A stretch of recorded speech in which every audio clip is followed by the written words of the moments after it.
Okay, here we go. Here we go. Let's see how that picks up. How is that going to go? I don't know.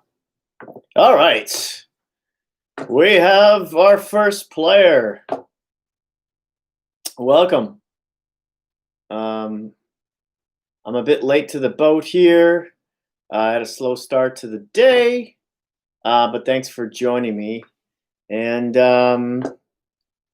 yeah, we're going to talk about, I was going to do a bunch of videos regarding all the trades that are going on, but they're just coming in too hard and heavy to really be worth just doing one or two videos, that I may still do later. But I thought, what the hell? Let's start talking about them because there's a ton to talk about already.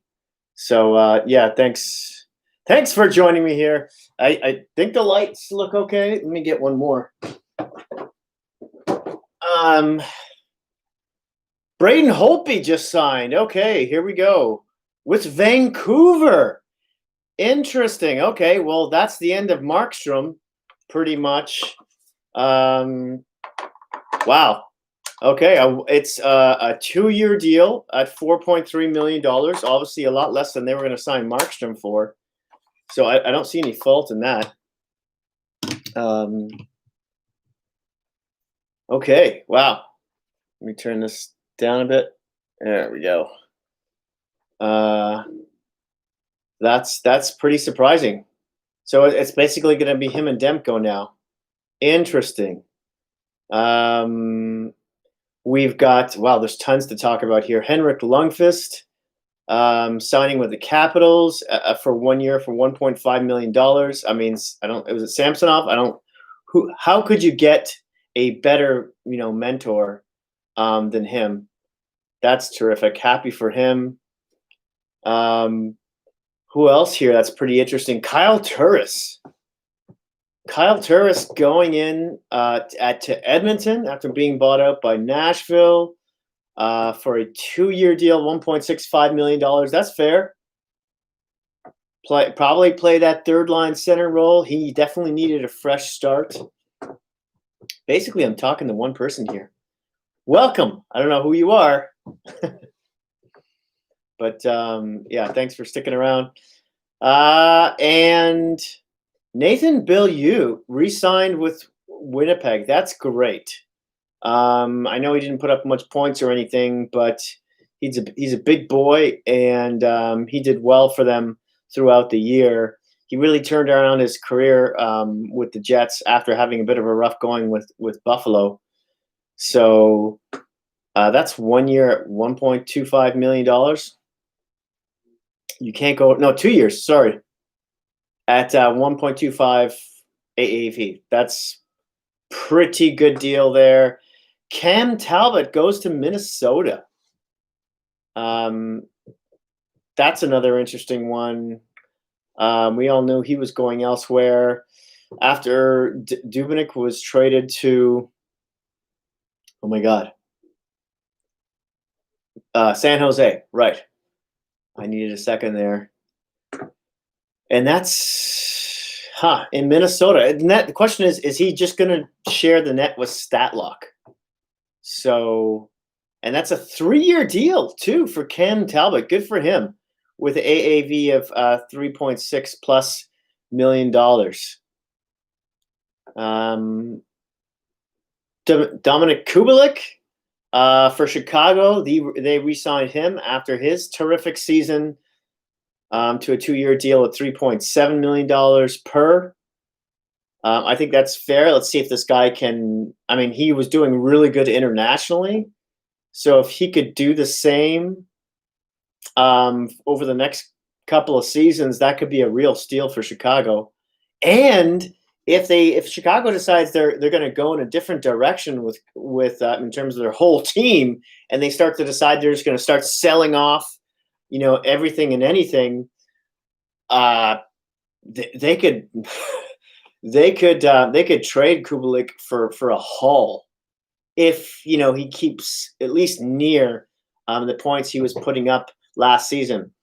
Welcome, welcome, welcome. Of course, he's a left winger. So that's $3.7 million AAV over the next 2 seasons for Kubelik. So Malcolm Subban, I find that a bit of a curious re-signing for Chicago. For anyone really, I mean, his numbers have been pretty poor the last couple seasons. And I mean, really, the only half decent season he had was in Vegas's inaugural season, and where he had like a 9-10. So I'm not sure I quite understand that one, unless he's more of like a third string goalie kind of type. Otherwise, I would think they would still be involved in the goalie market. I can't see them just going with Subban and Delia. Then Carter Verhaeghe signs with Florida. That's interesting. Former Tampa Bay Lightning, who was in and out of the lineup, I know, during the playoffs. Only 25 years old, though. Center/left wing.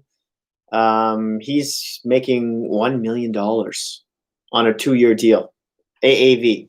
So depth player, really. John Merrill signs with Detroit. 28-year-old vet, left shot defenseman. For $925,000. Tyler Mott, depth forward for Vancouver, signs for 1.225 AV, 2-year deal. That's a good depth signing for them, I guess. Radko Gudas, which is kind of why I'm wearing this. That was really surprising to me that they signed that. They signed him to that. That they signed him at all. I thought he would go more to a contender, but obviously he was just looking for the money. Yeah. He's 30 years old. Of course, he's the right shot defenseman. We all know the Leafs, for example, were one team who are looking for nastiness and a right shot defenseman. And Florida ends up with him. And on a half decent deal, I know, and it's only 3 years for a $2.5 million AAV. That's pretty good for what he brings to the table. I know you're looking at maybe a third pairing, moonlighting as a second pairing kind of guy, but that's pretty interesting. And then Bobby Ryan, that's another bit of a surprise here, who signed for 1 year at $1 million with the Detroit Red Wings. All the best to him. After getting bought out by Ottawa. Patrick Maroon, who we thought maybe might be re-signing with, maybe go for try and make it three different teams in a row with three cups. That would have been funny to watch because last 24 hours you were hearing rumors with him in Toronto, but he resigns with Tampa for 2 years at the same amount of money, $900,000. So I guess he's happy just trying to win another cup, and that's about it. I wonder if there's any signing bonuses involved in that. I haven't taken a deeper dive in. Tampa Bay also re-signed Luke Shen, ho-hum, whatever, right shot defenseman. He played well for them in the playoffs in a limited role, right? A big hitter, $800,000 for 1 year. Fair enough. Wayne Simmons, after I think he turned down a deal to Toronto. Was it yesterday I was hearing about that because he didn't like the role sort of he was being offered, probably not the money either. But I mean, Wayne Simmons last 2-3 years really has been sort of a shell of his former self. He's not a statistical darling by any means, but he's 32 years old right now. Anyways, the deal is $1.5 million over 1 year, which I think is a great signing for Toronto. I see him playing mostly on the fourth line, maybe moonlighting on the third line here and there, playing on that power play probably, on the second one, I mean, just standing in front of the net really, being a bit of a pugilist, defending the youngsters. I don't want to say he's a Kyle Clifford replacement, and that's all the Leafs need in terms of sort of guys who are greasy and hard to play against.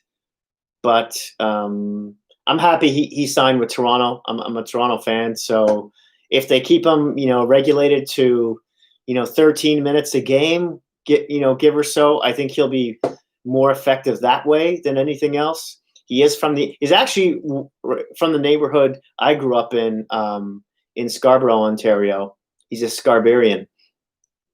Victor Mete re-ups with Montreal, only on a 1-year deal. He's 22 for $735 million. That's a pretty decent signing for Montreal. And yeah, there you have it. Let's. I just sort of like ran through the gambit of who's been signed so far. Let me just update what's new here. Ooh, we have a couple of new guys that just got signed. Buddy Robinson, 25-year-old right winger for Calgary, 1-year deal, depth player, $700,000. Okay, I don't know how much I can say about that really. Colin Blackwell for the New York Rangers, ditto, 27 years old. That's a 2-way deal, by the way, making $725,000. Not really much to talk about there. Again, I got like all these lights, and I feel like I'm still in relative darkness. It's weird. Anywho, maybe I should just open the window, let some sunshine in here too. So yeah, is there anything you guys particularly want to talk about at the moment? Do you have any questions about? Feel free to get involved in the live chat here. What was I doing? I was going to update the. I'm sort of keeping tabs on Cap Friendly at the moment. And yeah, so far so good. I'm going to keep this. I'm debating on how long I'll keep this live chat open for. Definitely not past 3 p.m. Pacific. So if you're out east, that will be 6 p.m. And we'll see how the viewership goes. Thanks for your thumbs up, whoever did that. That's great. We got, I've got 2 viewers so far, which is fantastic. But I was sort of looking for a bigger response. I know there's probably a bunch of other hockey YouTubers doing this right now as well. Again, I was going to do some videos, and I still might do that. But with how fast these signings were going, yeah. So let me open up the windows here. Or when there isn't really any sunshine, but there we go. It's a little bit more light. Ron Keats, who do you think the Leafs will pick up on defense? That's a good question, right? Because Radko Gudas, I know was hardly rumored on their list, and now he's signed with Florida. I think I starting here to hear a lot about Mackenzie Weegar, the right shot defenseman for Florida. Like a trade might be happening for them. So I think that's a possibility right now. I could see him, as a second or third pairing guy. He's still not someone I see on as a first pairing guy playing with Morgan Riley. I think there isn't any unrestricted free agents that you can slot in with Morgan Riley right now, besides maybe Pietrangelo, unless you make a trade. But I think it might be. I don't know. I don't see the Leafs. So far they haven't freed up enough money, right? I see Columbus. Columbus has freed up a lot of money so far. I get a feeling they might take a shot at Pietrangelo, but I don't see the desire for him to go there. Not yet. I mean, he's only talked about Vegas and Toronto and maybe Florida. But now that Florida's signed Gudas, maybe it's just those 2 teams. I don't know. I still see him maybe signing in St. Louis. Do you think they'll trade Johnson or Kerfoot? I think at least one of those 2 guys I really like Kerfoot as a third line center, but the reason I think it might be more likely they try Kerfoot right now is because he may have a higher value, seeing as how he played last season, even though it wasn't up to his standards. And I know certain fans might have not so good things to say about him, but I think he played pretty well for Toronto this season. I think he could get even better the next. He's on a sweetheart of a deal. The reason I'm not sure if Johnson will go or not is because the Leafs will be, trading very low on him right now, right? With his injury, his shoulder injury. I mean, this past season, he didn't do too well to begin with. The season before that, we all know he had, was it like a 20-goal season? And he's capable of that, I think, every season, anywhere between 20 and, I don't know, 26 goals kind of thing. But again, because of his shoulder injury, was it his shoulder or his leg? Now I'm second guessing myself. In any case, he was injured, didn't have a terrific year.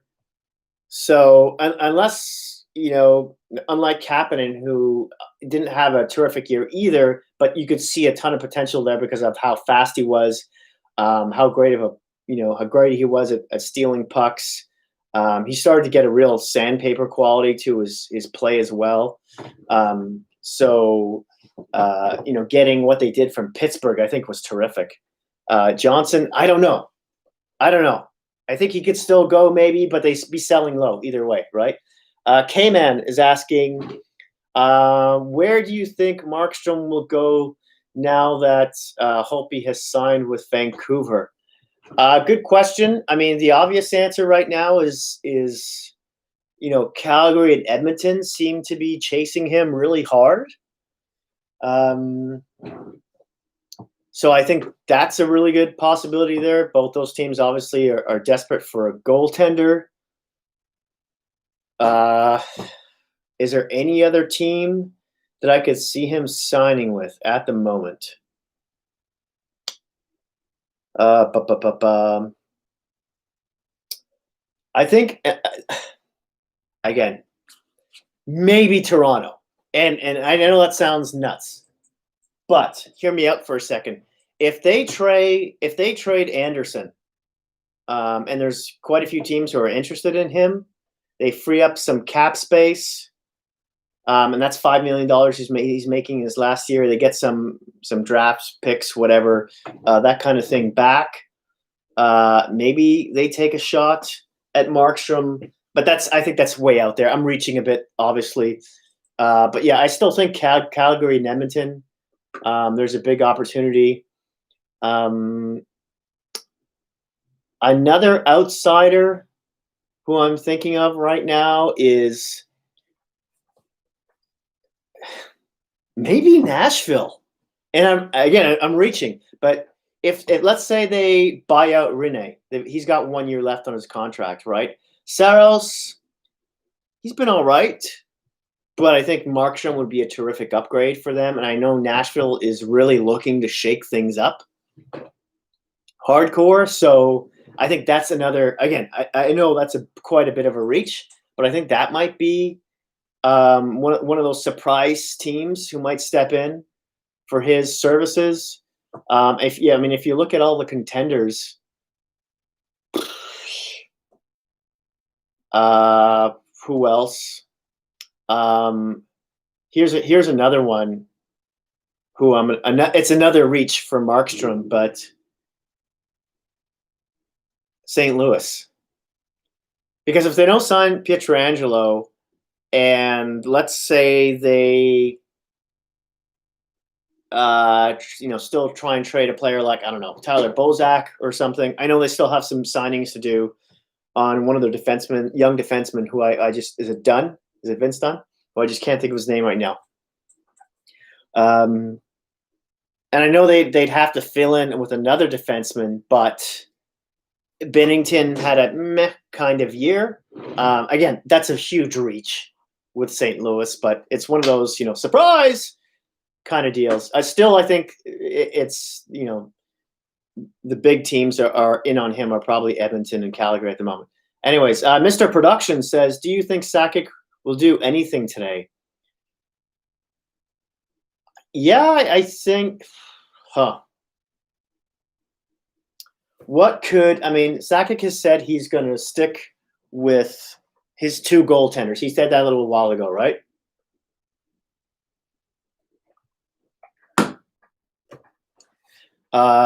They obviously still need some depth wingers. I think that's would be one of the most important things for them right now. Maybe get a veteran guy on that blue line. I mean, everyone says they have so much cap space, and they do. But in what was it 2-3 years time, they have some big players they have to re-sign. McKinnon being one of them, obviously, along with one or two others. Makar is going to need a new contract in the next 2-3 years. So, I got a text here. 5 foot. Okay. Sorry to interrupt here. I'm just answering a couple of texts. I could, when it comes to, I think Taylor Hall is definitely on their radar, but I'm not sure if they're going to sign him to like some 6-7 year deal because of what I just mentioned with the other players they have to sign. Hall has made it clear that winning is more important than the money at this point because he hasn't really played in the playoffs. And Sakic has kind of turned into a real savvy GM the past 3-4 seasons. Could he somehow sell Hall on a 2-year deal? For like 6 to 7 million per. If he can do that, I think yes. I just don't see him. I'm not sure he would go like 7 years for $6+ million on Hall, $6.5 million. I don't know.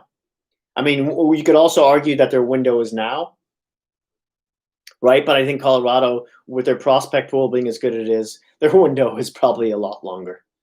10 years. But we'll see. Let's just say if they signed Hall, I wouldn't be surprised. I wouldn't be surprised at all. I'm just answering a text here. Sorry, just give me 30 seconds.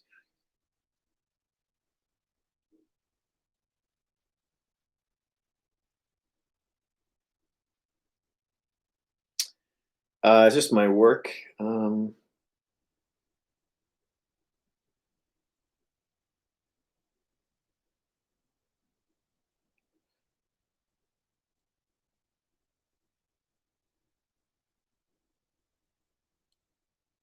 Sorry, guys. I'm just answering a quick text here.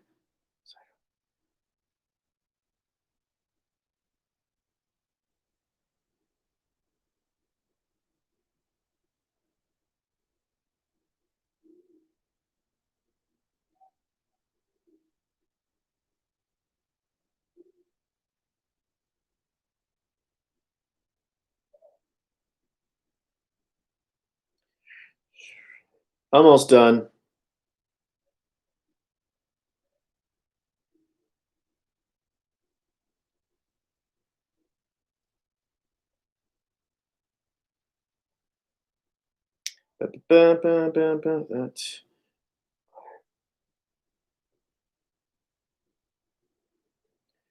About to. Okay. Sorry about that. Okay, so I don't know. Did I answer all your questions about Sakic? I mean, maybe he won't go necessarily for the big fish, right? Maybe he'll sign for something smaller. Can you imagine him going after? I mean, this is out of left field, but there were a bunch of line A rumors going around, and I think those have been put to rest at least for another year after Winnipeg just signed or traded for, excuse me, Paul Stastny, who will probably play in between him and Ellers, or a mix of the top six lines. We'll see how that goes. But that really fills a big hole for them, obviously.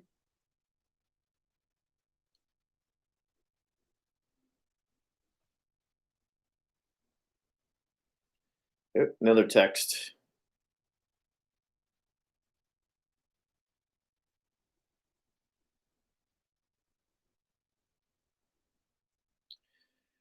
And that's done.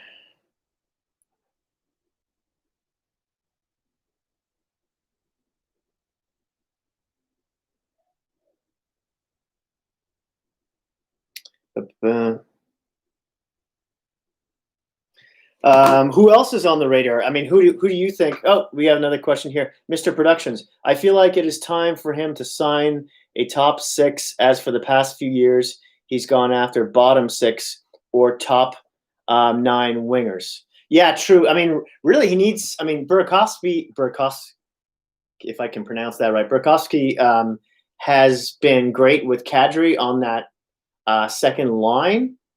But if you had like a Taylor Hall or something sitting there with him, wouldn't that be terrific? That would, you could put anyone beside the two of them. It wouldn't matter much.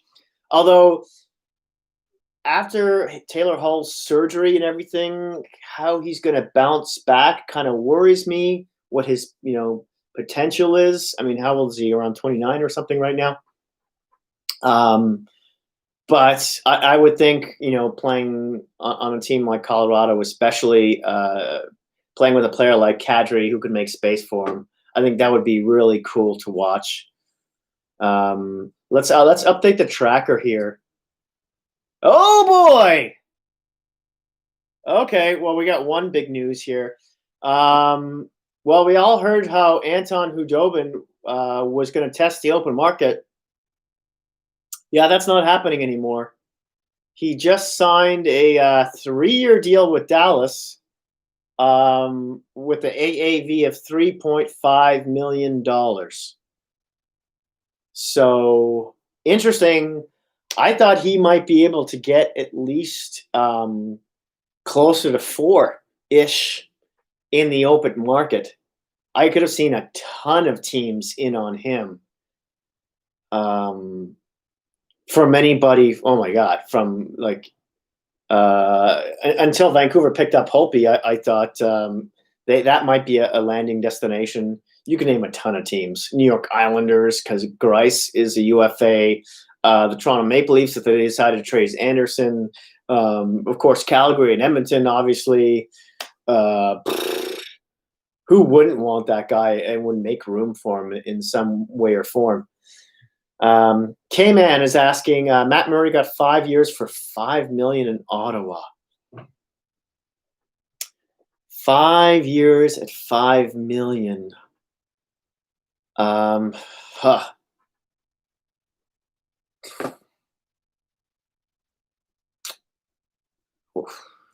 What am I?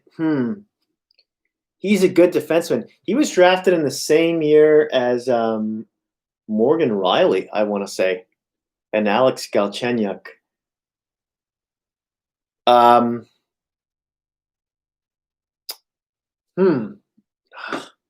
That's a tough one. I'm going to look up his stats here before I go on about it. I mean, it's nice that Ottawa is bringing in some veterans, and he's a decent depth defenseman.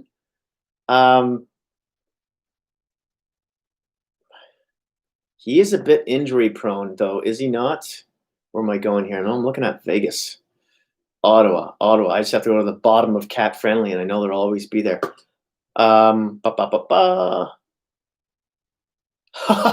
If you look at Ottawa's Cat Friendly page, they have like 1, 2, 3, 4, 5, 6, 7. They only have like 7 forwards signed. That's hilarious. I think they have 1, 2, 3, 4, 5, and they have 6 defensemen.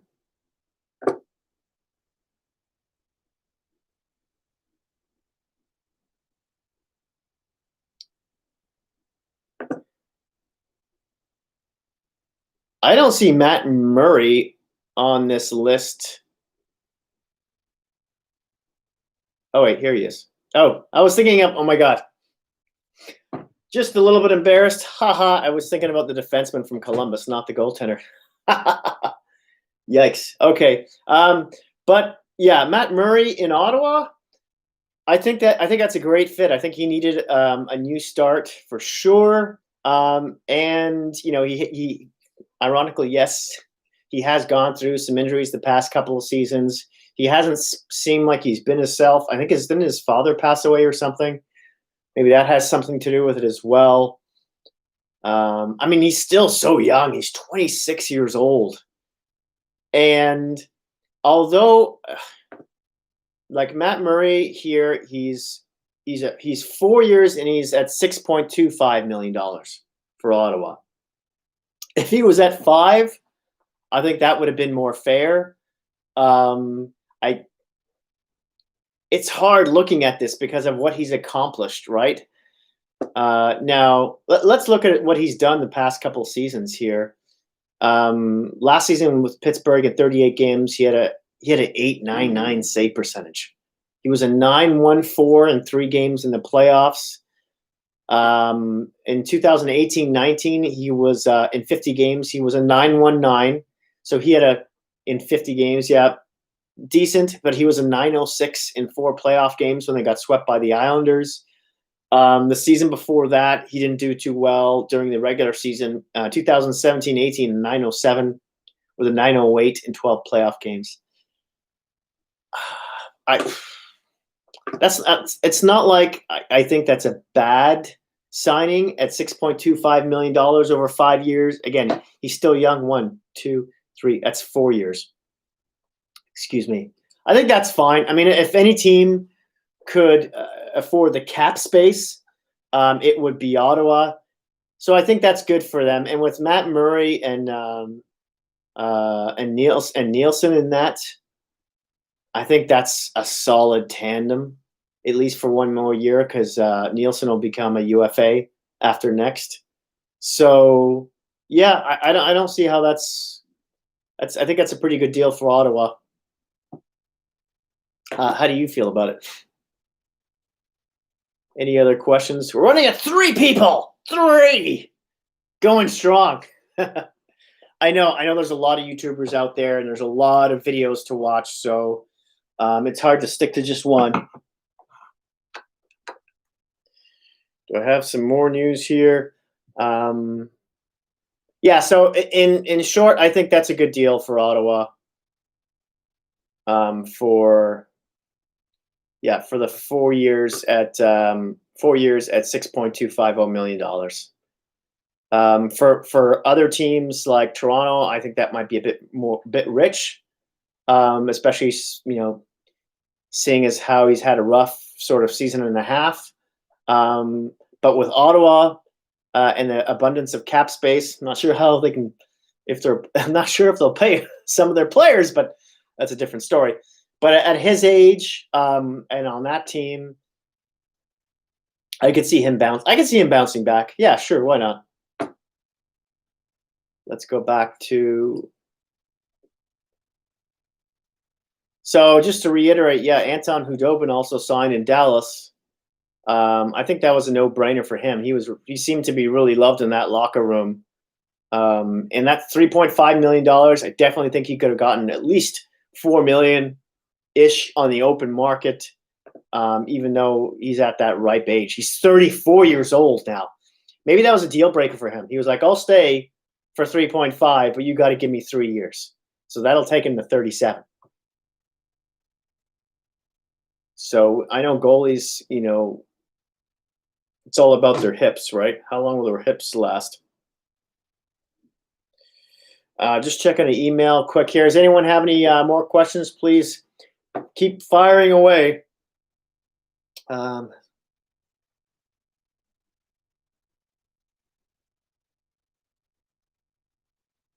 Okay. All right, so I'm going to do some multitasking here. I'm going to do some. Anywho. So thanks for joining me, K-Man, Mr. Productions, Ron Keats, and yeah, we'll continue to mosey along here. Just multitasking here.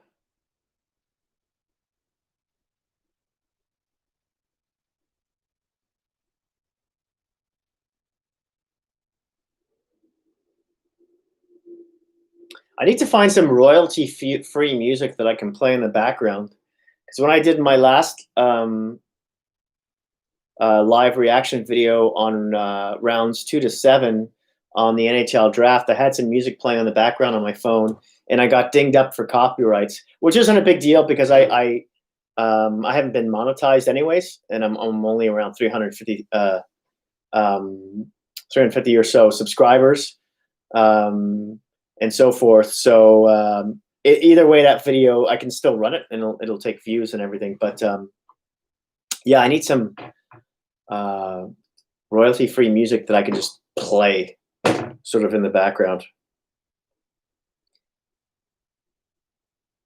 All right, so we're still ticking away here. Let me update the clock. So who out of the people I have watching here, who's a fan of which team? I would love to hear about that. I'm guessing at least one of you is an Ottawa fan and a Vancouver fan.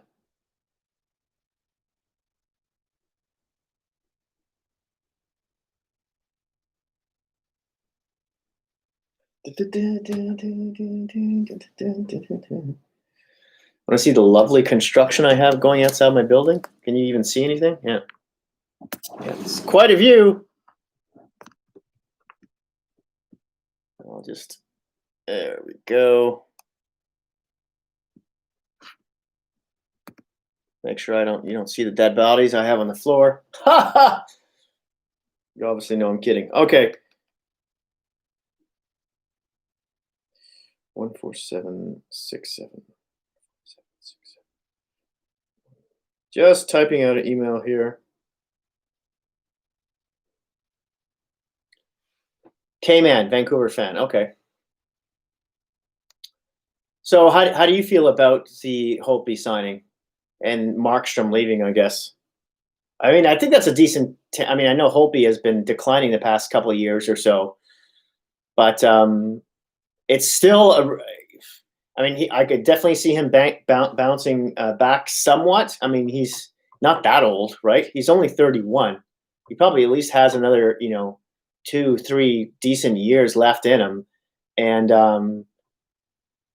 playing with Demko, you could see them, playing more of a platoon sort of style. I think it'll be great for Demko as well to have, Holtby in his ear, especially, guys won a cup and everything. Demko, yeah, right. And Holtby they signed at $4.3 million, right? Markstrom is probably going to ask for $6 million. This way they save a bit of money, and they can spend it elsewhere. Maybe trying to keep. How do you feel about them trying to keep? I know they're supposed to go to market, but out of Toffoli and Tanev, is there either of those two you'd like to see them keep if they can only keep one? Or who do you think they should keep?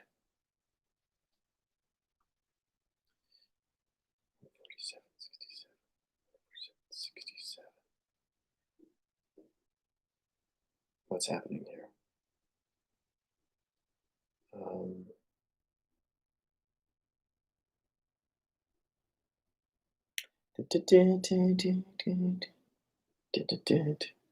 All right.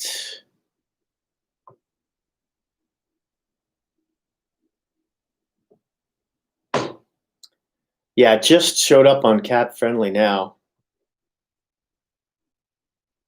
Matt Murray's contract. Yeah, 4 years. 4 years, 6.250. That's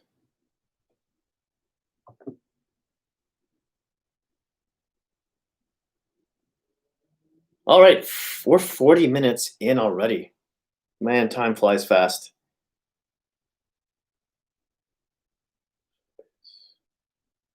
Okay, let's turn on the. I need this.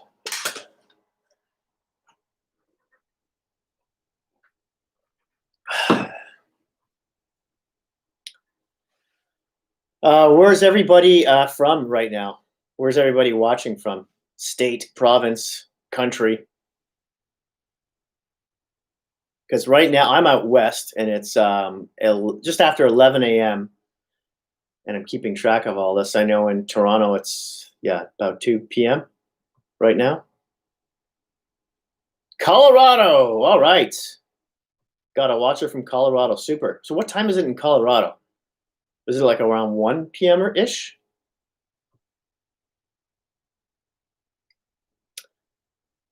So noon. Okay. Oh, it's only about an hour off. Okay, from where I am. All right. I have one of my best friends lives in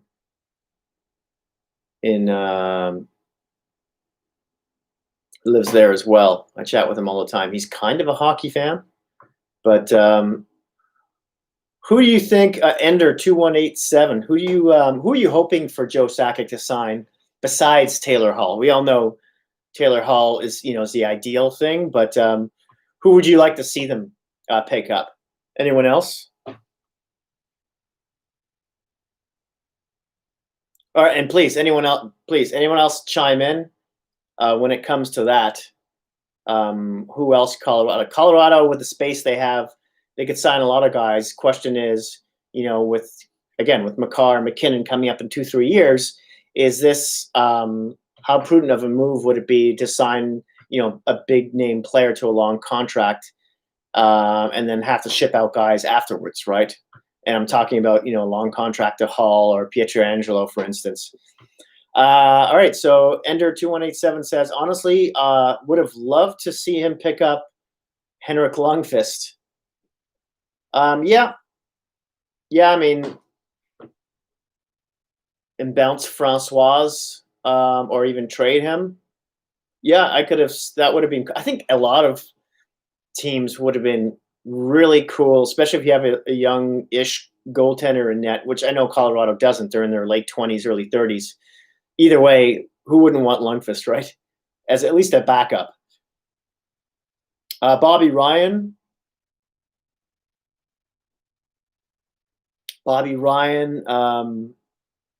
Yeah, it's funny. No one picked him up as a depth player. Him going to, is it Detroit? Yeah. I found that a little surprising that, like, I didn't expect him to make much more than $1 million on a 1-year deal. But I thought maybe a contender trying to get him for around the same price, as a third line winger, might have stepped in there. Number one, I'm not sure what you're saying there. Sorry. Yesterday give you writer's cramp. I'm not sure what you're saying, buddy. K-Man says, I think that Colorado is in the same boat as Vancouver. Both have young players that need big money in the next couple of years. I would stay put. Right. Ender says, exactly, I think the Avs are on the cusp. They just have to add a good bargain depth piece. True. Yeah, could it go either way, right? I mean, I guess, again, the question is, would Taylor Hall take a 1-year deal or a 2-year deal at 6.5, right, before he has to pay some of those bigger players money, like a temporary stopgap? Would Taylor Hall do something like that? I don't know. Maybe after, because of his ripe age, maybe not. But still, he kept on reiterating how he would give up some money to play for a contender. We'll see how that works out. What kind of bargain depth do you hope the Avalanche might sign? Any guys in particular?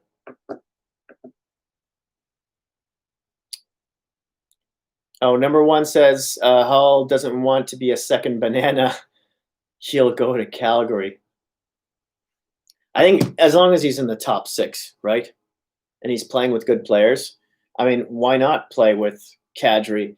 And who's to say he doesn't bump up to the first line and moonlight between the top 2 lines and play with McKinnon, right? So there's a lot of possibilities there. I don't think anyone would staple him necessarily on a second line. They'd probably move him back and forth between the two. I think he'd be happy with that. Either way, he's probably going to play, close to 20 minutes a game, I would imagine.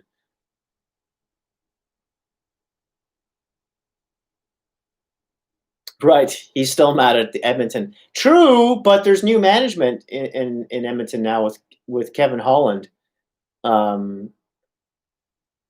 And Draisaitl and McDavid, of course, are still around. So I don't know. I wouldn't put that out of the realm. I mean, I know Edmonton, of course, lost to Chicago in the play-in. But if Edmonton was able to land like a decent goaltender, like Markstrom, for instance, and add a good piece, another good piece to their defense, seeing as how they might lose. Who is it, Russell? Because of an injury for a while. Maybe he considers it. I'm not saying they're at the top of the list by any means, but I think the Canadian teams would have to pay him a bit more if that were the case too. And I don't see Calgary or Edmonton being a contender, a serious contender, anyways. Maybe as an outsider looking in at the best. Calgary managed to squeeze by at least one round, but right. Yeah, Oilers would definitely have to move some money around if that was even possible. E-package checking.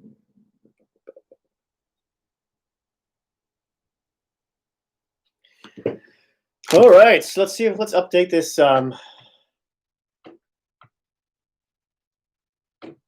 this trade tracker here. Why am I? There we go. Don't want to let you see my hair ball of a head. All right, so I just updated the tractor, the cat friendly, and so far nothing new, but we'll see how that goes. I'm looking for the Toronto to make some defense acquisitions too. We'll see how that goes. Thank you, number one. Make it so. Thank you for subscribing. Appreciate that.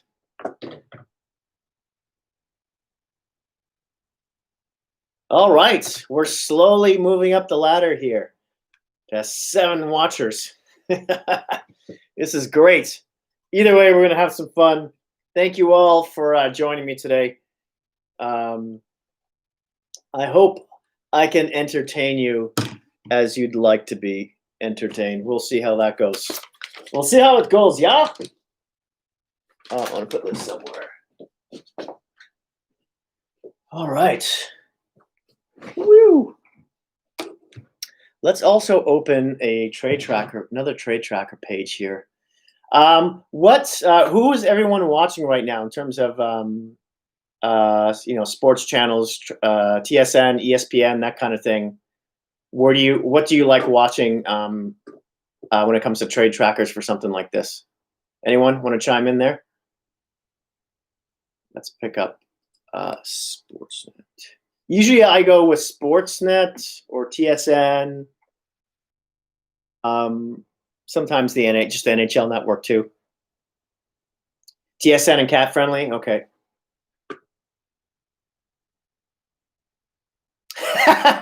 You want me to move the Oiler? What Oiler? The Oiler. Oh, you saw? How did you caught that, huh? Where I can't even. That's you have to have a keen eye for that one, eh? to see that there. I always move stuff around for every viewing, so just to keep it fresh. TSN and cat friendly, yeah. TSN, right.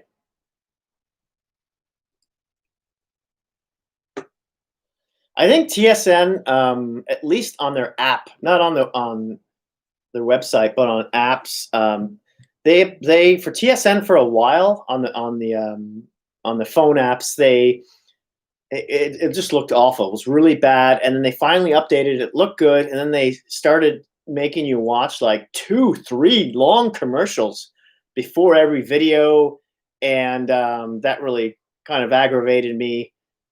So I wasn't watching them much, and I think they fixed that now, so it's getting better. But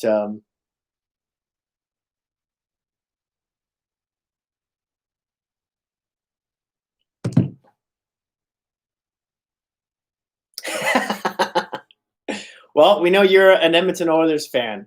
That's for sure.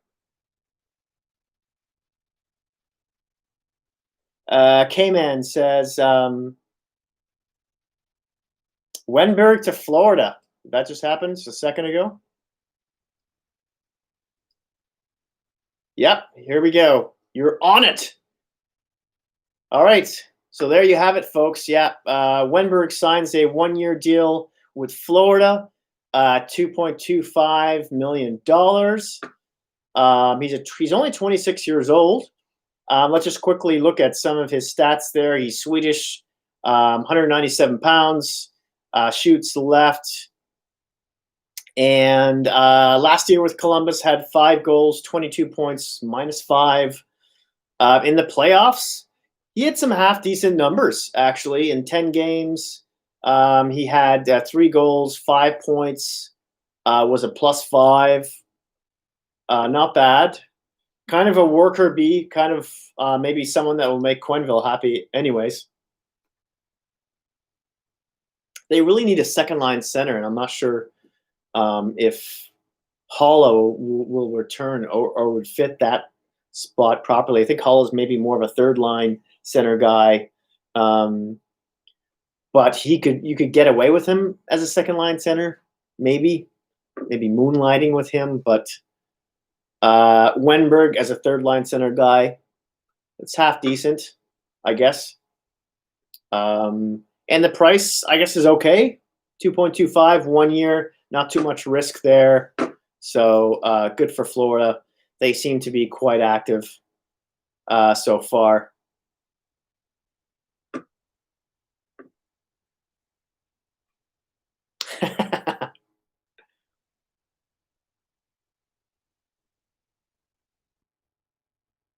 Hartford. You don't like my beautiful Hartford jersey? Now I'm going to cry. Okay.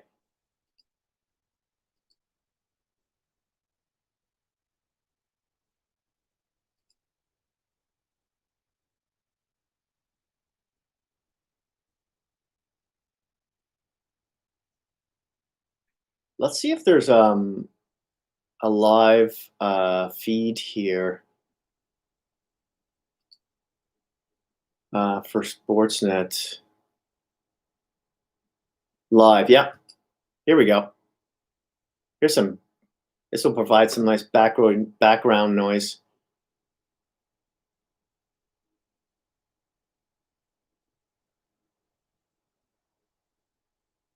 Hayes, and then sat down with Peter Chiarelli and said, listen, I'm tired of screwing around with this. I'm going to offer sheet this guy in 24 hours if you don't make this trade. I got my own pick back from Chicago last night. So teams are perfectly willing to do it. I think you're going to see it. And the reason Montreal did the offer sheet the way they did for Aho was the owner had said specifically. Okay, so Brian Burke's chatting away here live on Sportsnet. They tailored it exactly to the stuff he said he wouldn't do. And then Donnie Waddell said, we got to match it. So they did. How close were you to the old barnyard brawl with Lowe there? Well, that was, I would have fought him. He would have fought me too.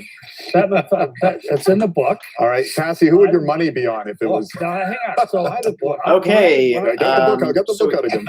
So here, so I'll tell a story. We have a new signing here. Kevin went on a radio show. Tyler Pitlick. I'm so sick of him anytime, anywhere. Signs with And I said, The Arizona Coyotes. Here's how you challenge a guy A to a fight. 2-year deal be at the at Holiday Inn $1.75 million. August 1st, 2nd, and 3rd. Tell him to get his rear end there. Now, Pitlick is formerly last season anyways of the Philadelphia Flyers. To the hospital. In 63 games, had 8 goals, 20 points, plus 11. In the playoffs, in 16 games, 2 goals, 3 points, minus 3. My ex-wife called him. Ho-hum. Now he's a 6'2", 200 pounds, right winger. 28 shoots right from Minnesota. You're coming so close. As you say, you can say anything on TV once, and then that's it. So that's Is that a cat? All right, listen, or was that a dog? We'll get back. That was a dog making noise. Okay. So Matthew Barzal, the idea of an offer sheet. Mike, let's go to you. Matthew Barzal. Cassie was next. Kathy, you want to go next? It doesn't matter. Yeah. I just can't believe that Brian Burke stayed at a Holiday Inn. I'm still stuck on that one, but no disrespect to the Holiday Inn. Oh, they got a big panel here. But yeah, the fact that he just Matt Martin, of course, is still unrestricted. That's another tough guy who's out there for someone to sign.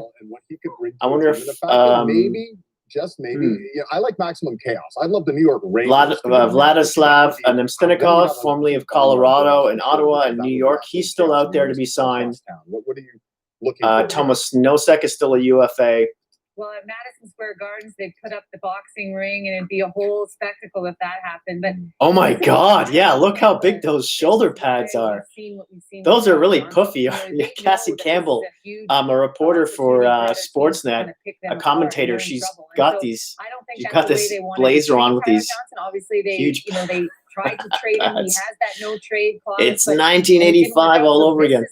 What teams are having to do, like at Tampa, in order to kind of compensate or go against getting. She looks ready to throw a check. Yeah, for sure they're in trouble, and this is a way to do it. And you wonder, Brian mentioned there's no gentleman's agreement, and you wonder if there is, but there isn't, and you wonder if the fact that there's a flat salary cap, if GMs are a little bit more scared to do it. But if you can make your team better, why not? And to bring in Matthew Barzal to Columbus. Okay, so Tyler Pitlick is the most recent signing.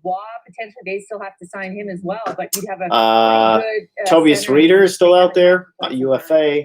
Yeah, that would answer a lot of the problems that Columbus has had. And they remember a few years ago they had Duchesne, they had Panarin, they had all sorts of scoring.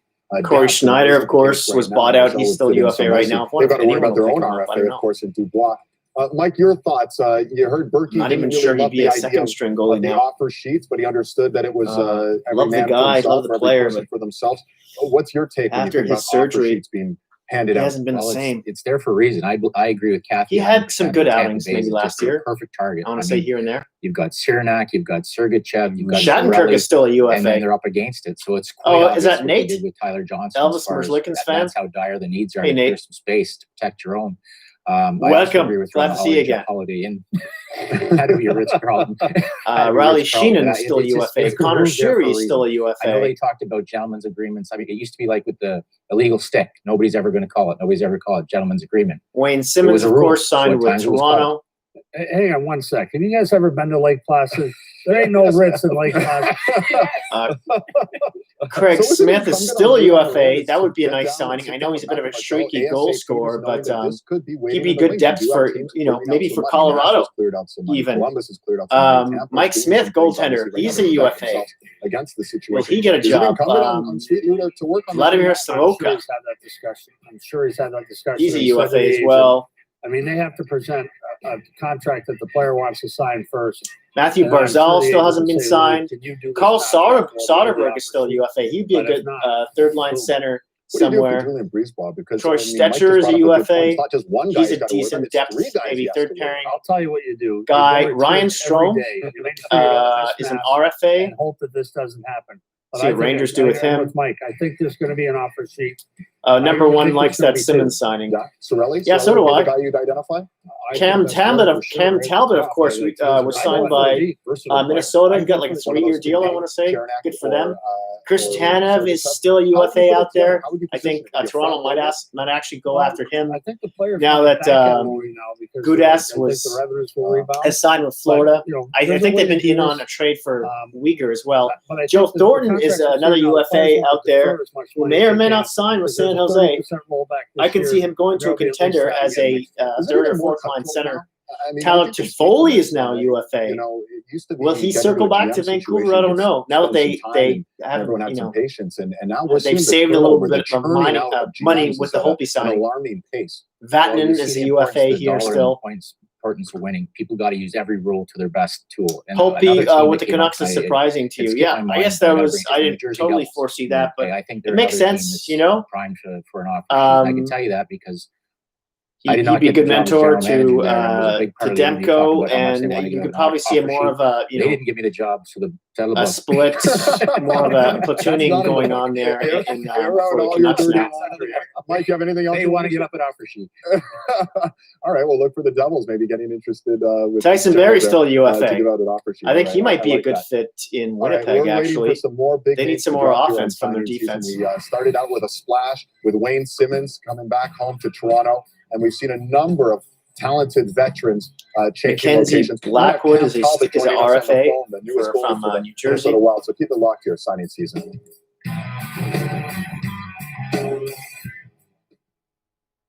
Okay, so I'm also, for those of you who just popped in, I have Sportsnet Live going on in the background. But the truth is, life's still happening everywhere. I might as well turn it down. It's a commercial. Helps you quickly get back to your life.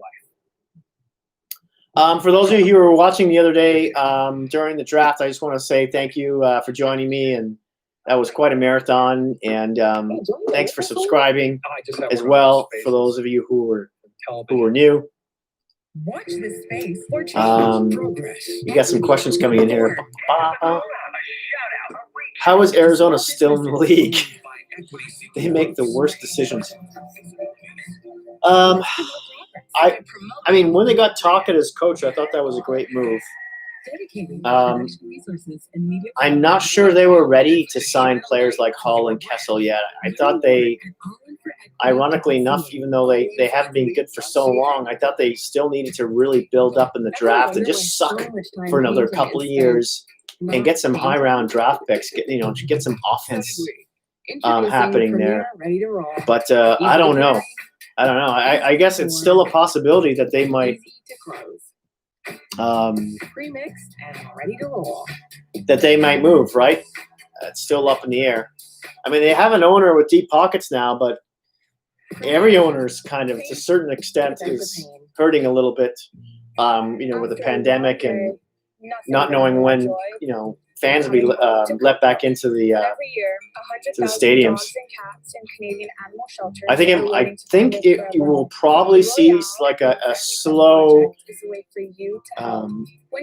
gravitation towards having fans as opposed to everyone just coming back at once. Maybe by March or something, you might see stadiums at 20% capacity with strict regulations in play. We'll see. I don't know. I'm guessing, and then if things get better, maybe that'll slowly ramp up from then on in. K-Man, what is going to happen to Fleury? Will he stay with Vegas even after the sword picture? $12 million is a lot for two goalie duels. Yeah, it's unbelievable. I think it's second to none in the league. And I think what I bring as a player, complements that very well. So. They're talking to Simmons. I'll answer that Fleury question just a second. Just come in and play my game, play my style. Don't change much. We're talking to Wayne Simmons now. Kind of hope after signing in Toronto, what the Leafs already have in place. And just bring my my attitude, my leadership, and what I can do on the ice to the team, just to be a piece of the puzzle, to hopefully bring a championship to Toronto. That's what it's all about, really, right? All right, Wayne Simmons, one of 11 forwards signed in the first 2 hours of signing season, 5 defensemen and 5 goalies, and really that's what we've been talking about, this glut of great goaltenders, a lot of them with Stanley Cup pedigree. Alex Galchenyuk is another UFA. Who's going to give him a chance? He played not too bad for Minnesota in the short time he was there. Minnesota Wild, his 5th team in the last 8 years. And we'll ask Cam about that as well. Fleury. I think they're going to trade Fleury. I mean, we won a Stanley Cup a few years ago to join the. I think they want to take a hard swing at Pietrangelo and staying with the Dallas Stars. Henrik Lundqvist, he's going over to. I think they're over the cap at the moment. Musical chairs as far as goaltenders are concerned. So we're still I waiting don't for see Jacob how they Markstrom, Mike can Smith, keep Thomas Fleury. Greiss, Corey Crawford to find I mean, their I know he's got a no do we trade have Talbot yet? clause and blah blah blah, All right, but we'll wait, Fleury we're knows trying he's to not get going to be Cam seeing Talbot on most the of the phone. net, Your guys' and thoughts on especially how the goaltending's broken down. And one thing we've I heard would from think all you he'd at guys is that least the have tone changed. We're not seeing give them these like 12 Bobrovsky teams or so 7-year who we deals. wouldn't mind going Cassie, to. you're seeing it more But like either way, they're getting probably 1, going to have to 2, eat 3-year cap, right? deals, it I would seems, say across the board. minimum $2 million. Well, I think that's the key, just because of the flat cap is the term, So I'm right? just You don't catching up know with the when it's gonna questions go here. up, if it's going to go up, and how it's going to Ba, rebound. ba, I've ba, always ba. wanted to on free agency day to be seen on TV, just Ender looking at my says, phone like this, as if someone actually important in the hockey world is texting me. So here I go. But I think term has been so key, and I said that off the top of the show. Buffalo. that's Yeah, because isn't of the that flat cap. You don't know everything where they it's do gonna is a be, bit what of a it's head gonna go, and scratcher. so, Hopefully, the new maybe the GM number will AAV is a little bit higher, but to keep the term, lower, I think is so key turn for things so many around for him. I GMs. feel so bad for that And fan one base thing we right now. talked about was that Somewhat. I believe is you I'm a build Toronto from your fan, net so out. somewhat. And so goaltending, But I do. because there was a I glut feel of for them, Buffalo fans, really. teams are looking to fill these spots. Nate says and it's Kyle not a Turris shock signing that with they're the getting Oilers. filled I like that signing too. quickly. Yeah. Is it an advantage? Yeah, I think Brian, that's if you're the good. last one It's standing here? there's not Corey much of a Crawford ends up being risk sitting there. as the only guy He left, definitely and there's needed handful of a teams new that are still start. looking for goaltending. It could end up being an advantage for him. Well, Maybe he could we fill. got Cam He could Talbot fill on the in phone, so that I'm not gonna answer your question. All right, I like that third line center spot for them. And we do have Cam Talbot on the phone, and He's grown. he's In taking order off to some bring time. Nuge He's up in taking the off some lineup. time from what a 4-year-old birthday party, Cam? You stop Yeah, that? keep, we got a set of twins a couple either doors down. McDavid, Nuge with McDavid, or Draisaitl McDavid. All right, well, thanks for one of putting those us in your, combinations. But 3-year, $11 million hopefully deal he with the could be a Minnesota good Wild. So third liner for them. congratulations on that. And I got to start by asking you, why was what do Minnesota they the pay right him fit here? for you? It was 1.65 It's just one of those for the things next where, 2 years. Bill Yeah, called total today, no risks there. and, Good signing, good I pickup. didn't even, think that Minnesota was going to be an option, to be quite honest, until they traded Devin. So, Who are they talking to now on Sportsnet? They're talking to give up a Cam whole Talbot lot after of signing with hard-working Minnesota. And Ilya Kovalchuk is still a UFA right now. that I've played in. I love the atmosphere there. It's the state of hockey. So, just a great place. Torrey Krug, that's another big one. He's going to instantly improve somebody's power play. That's another guy who I could see if Winnipeg could go after him, they could really use a boost there. His offense just in general. I know he's not the greatest 5-on-5, but yeah, that definitely factored into. Kulikov is another UFA. There's so many good goalies out there. So many guys Johan Larson, another unrestricted today, so UFA. Josh Levo, he'd be a half decent pickup for someone's third line, even maybe fourth Hey, line. Cam, it's Berkey. Congratulations. He's got a great shot from the circle on the second power play. He'd be good. You have to live in Edina. Just tell them you want to buy a house in Edina. Okay, you got me? I got you. I've actually already heard that one. Running through the tabs here. To play with, he called me this morning already. So he's from Minnesota and told me the exact same thing. Perfect. Cass.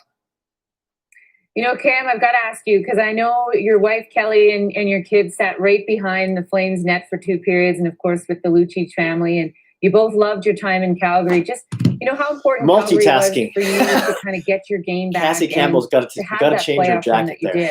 There were games there where maybe the Flames didn't deserve to win, and you really pulled it through. She kind of has a Mary Poppins over kind the of last vibe. couple of years, getting to Calgary, finding your game back, and now having this wonderful deal in Minnesota.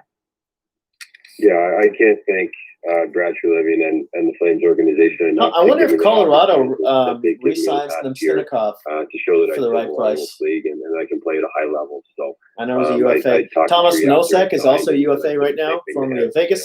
Corey Perry. I have a feeling he will sign with Dallas, but never would have happened. So I could see him, there being a desire for him. I'm not sure he'll make more than around $2 million, but they absolutely loved it there, and we made a lot of great friendships in the year that we were there. So unfortunately it was only a year, and thanks for everyone for sticking around. Never forget our time there, and we got a lot of memories. I know it's Friday, maybe some people are working. Ryan Pulock is restricted. He's an RFA. Did you say Bill Guerin was the first call? He's important for I don't see him going anywhere. They should resign him. Mark Pissick, a couple things. I don't know who exactly called him first. Okay. But yeah, he's a UFA. Sam Reinhart is a RFA. It was just one of those things. Kind of seemed like a no-brainer once they called. And, let's re-update the signing cap friendly here. And Cam, what was the number one part of the sales pitch that really caught your eye? That interesting. Well, like I not said, really it's such a good defensive team. They that don't give up interesting. much. They're very Evan well structured. Rodriguez For myself, has my family, just security of it was a big signed thing. The 3-year term with the was big Pittsburgh for us. Penguins after being And, traded to you the know, Toronto Maple Leafs wanted in the to go Kapanen to a deal. team that was going to have an opportunity to play. Evan Rodriguez. So all three of those things kind of factored in. Center / left wing. Could have been a better fit The for us, Leafs so did we're not just, qualify really him. grateful for the I opportunity. thought there was a And the chance three that they curveballs we like to might go. Jacob and squeeze him Markstrom, on we're the still waiting to fourth see what's line. gonna happen with him. Do you have any But, sense of where he might land? Help us out. We need an insider here. Perhaps With Elliot after and CJ. signing Wayne Anything, Simmons, that wasn't brewing? going to happen. I honestly have no idea. Now he's 27-year-old, plays center and left wing. Ever since I signed, $700,000. all afternoon. So you guys are the first call. He's that, 5'11", that 184 wasn't pounds, irrelevant. shoots right. I have no idea where anyone else is going right now. He only played 7 happy games to in have Pittsburgh, a had spot 1 locked goal. And In 38 games with looking forward Buffalo, in the things same going here, season, he whenever had that may 5 be. goals, 9 All right. points, Well, listen, minus before you go 8. to that 4-year-old birthday party, tune into Sportsnet and catch the last couple hours. Fourth of line Celtics season guy to keep you up who to can date on occasionally everything. fill in on the third Yeah, line good for guy. injuries. So, Hey, Cam, congratulations. Thanks for spending some time here with us. ho hum, right? Thanks for having me. Thanks, guys. All right, there's Cam. Oh, 3 we years, have another $11 million signing in for Minnesota. Pittsburgh. A good guy. And Mark Cassie brought up the point Jankowski, that a lot of people have kind of age given up a little 26, bit left wing on / him, and center, he goes has up to Calgary, had signed a with the sensational Penguins run there, and on your point was really good, a Cassie. in the 1-year sense that deal, he did also win for some games in that little postseason $700,000. run.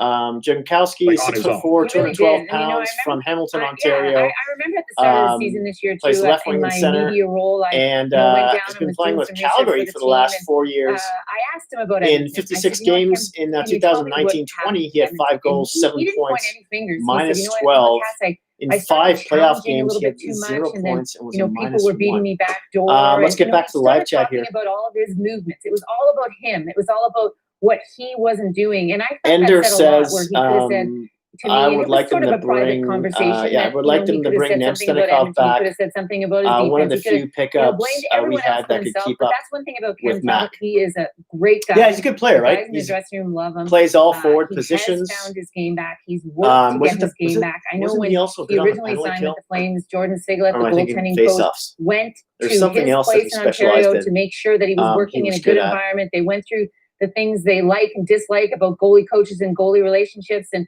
this guy puts the time in, and this is a really good signing at a really good price and a really good term for Minnesota.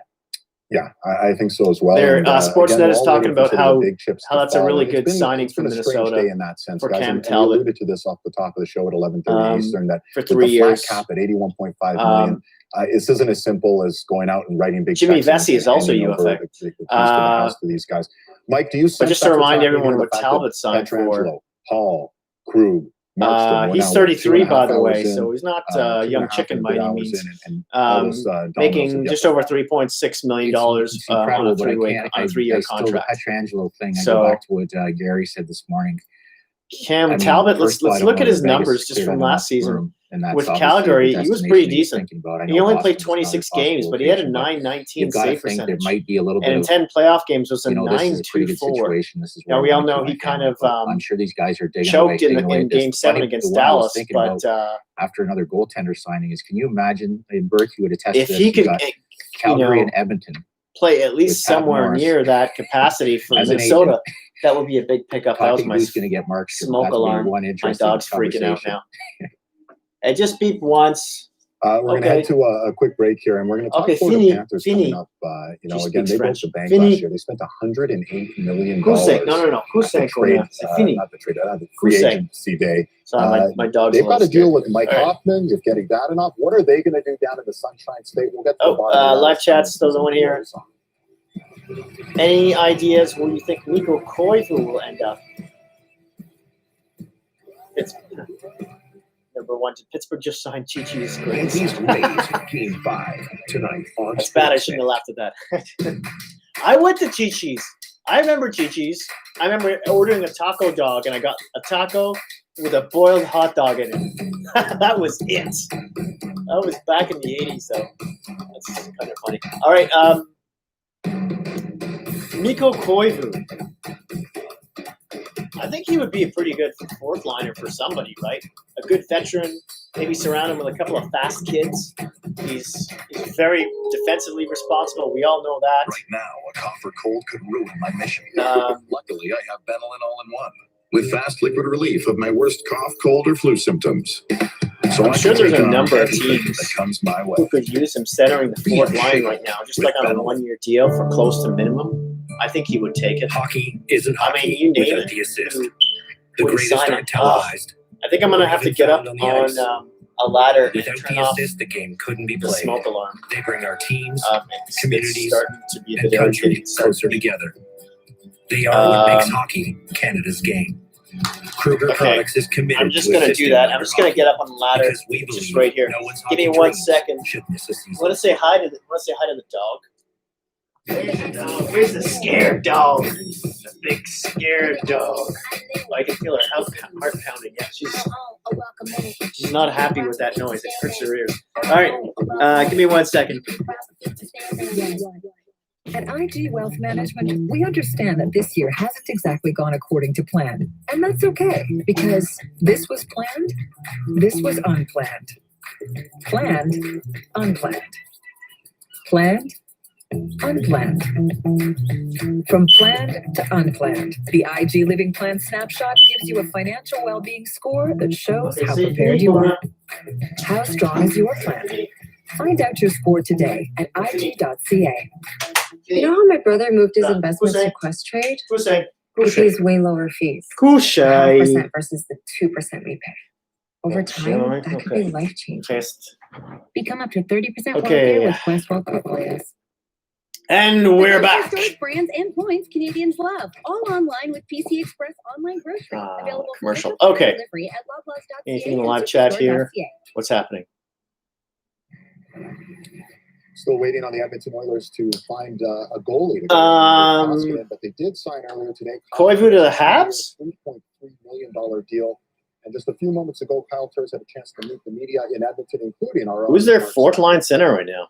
Kyle, just to kind of follow up on that last question. So I guess it could be a possibility anywhere. And yeah, that would make for a nice story too. You know, when So, one guy comes along, drops hey, a why body, not? of course, everyone expects 80 points out of him every year. I get all, I get that.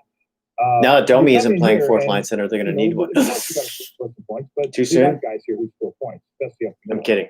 Kidding. Is this a point in your career where you transition a little bit and you take on a little bit of a different role? Do you look at this as a new perspective for Kyle Turris in the role you'll take here in Edmonton? They're talking about Kyle Turris now to Yeah, Edmonton. I mean, honestly, I'm there to do what the team and needs me to do. Yeah, and he's talking a lot And of chat. I think that is, you know, it's Thomas Greiss is playing also solid UFA. He would be a defensively good and taking pride platoon in goalie for my someone out there defensive as well. game like I have. But I also feel like that's contributing offensively, you know, and I'm not sure who you adding mean by Coy layer of Jungle depth number to one. the team Number one. that can help McDavid and Draisaitl. Yeah, And this is Kyle Turris I want to talking help now. the team in both aspects. And have you, you know, having been, I mean, I how do I say this? You were Connor McDavid once. You know what I mean? You came to a team as a younger guy, as the going to Did be you the just savior call almost. Kyle Turris a former? Now you're older, right? You've Connor been through all this stuff. I would think there's a lot of mental and a lot of perspective that you would bring to the table for a younger team like this. Is that fair? Go Caps! Welcome. Yeah. Thanks for joining me today. To say I've ever been a Connor McDavid. Are there any updates on the Capitals? Well, yeah, Holtby signed with got, Vancouver. some There's that. experience in the league and in We all different know he wasn't going to situations, stay you with know, from Washington, being of the course. young guy But coming in, they signed from Lundqvist. How can I forget about transitioning that? from Which is, that I think, into more terrific. of middle-aged role to for, now being more of a for veteran Samsonov there. presence. And, yeah, I feel like I think that I have what a great experience that I can mentor to offer have. and relate to people. He signed a and, one-year deal just for help $1.5 million. in different situations that I'm surprised more teams bring didn't the best out of everybody. think of doing that. Maybe they did. I'm sure we'll Right, so a fresh hear start for more Kyle about Turris, that later. kind of but an I think acrimonious that's just finish there terrific in Nashville, for, but he has a great landing spot with Leon Draisaitl, for Connor the McDavid, both of Capitals. them MVPs. You know, I've never been so Kyle excited Turris about a backup goalie up the middle signing. of the ice there. You'll probably Meanwhile, only the Florida play around, Panthers, you know, no team 25, spent like a drunken maybe sailor 30 last year, games, like the which Florida is Panthers. fine. $108 He played 30 million. games That doesn't last even season. include their head coach Joel Quenneville. They Had a broke the bank. 905 save What did they get percentage. for it? Not a heck of a lot, as they were wiped out in the It was a qualifying 901 round in 2 of games the in the postseason. playoffs. And now begs the question: what are they going to do with these 2 great, talented forwards? And that's Mike fine. Hoffman, I mean, if no you can forward, improve who's his play a free little agent, bit, had more that'll be points than just a his bonus, 59 right? last year. I mean, And they Evgeny obviously Dadonov, also had fifth for all Felix forwards with Copley 47 points. sitting At in this the point, wins none of there. them, or neither of them have been signed. Who can Mike come up Fuda, worst case what's scenario? your thoughts here on Florida? A little gun shy, maybe, after what happened. I think, last year? I think that goes I without really saying, think right? so, and Samsonov more will be starting information now coming for the off another Capitals. failed GM interview. I think that when you look at what they've done there, you're married yourself to a Russian goaltender for $10 million. Copley looks like he's staying. You've got a young player, Denisenko, coming in. 1.1 for the next 2 years. Player that came over once. It'll be I love this between factor him and about a Russian Henrik player. when When they come over and they fail and they could stay in Russia and make a ton more money. Okay, they've got all the money they can need. There's no pressure, but this guy decides to tell these guys he's coming over for another shot. I met with him in Russia. This is a wonderful young man, big smile on his face, passionate. He loves Florida. He comes back, and all he's done is score. He's earned a little bit more money. I'm sure it's just a matter of getting a little bit more money. The only player they were really married to down there was Barkov and Huberdeau. So I think it was a Hoffman. If it was a Hoffman-Dadonov case, I think they'd lead towards Dadonov. I mean, you've got to have that support staff around Bobrovsky. Mike, take us inside the velvet rope. Number one, you definitely have a great sense of humor. I'll give you that. Did they say, here's our roster, what would you do with Dadonov? What would you do with Hoffman? Do they ask you those types of specific things, and then philosophically they see if there's a match? Well, it's a new thing, and Burke could attest this. There's not a lot of hockey people on the other line when you're having these interviews, but they ask you a lot about Hoffman and Dadonov thing. They wanted to scale back on salary.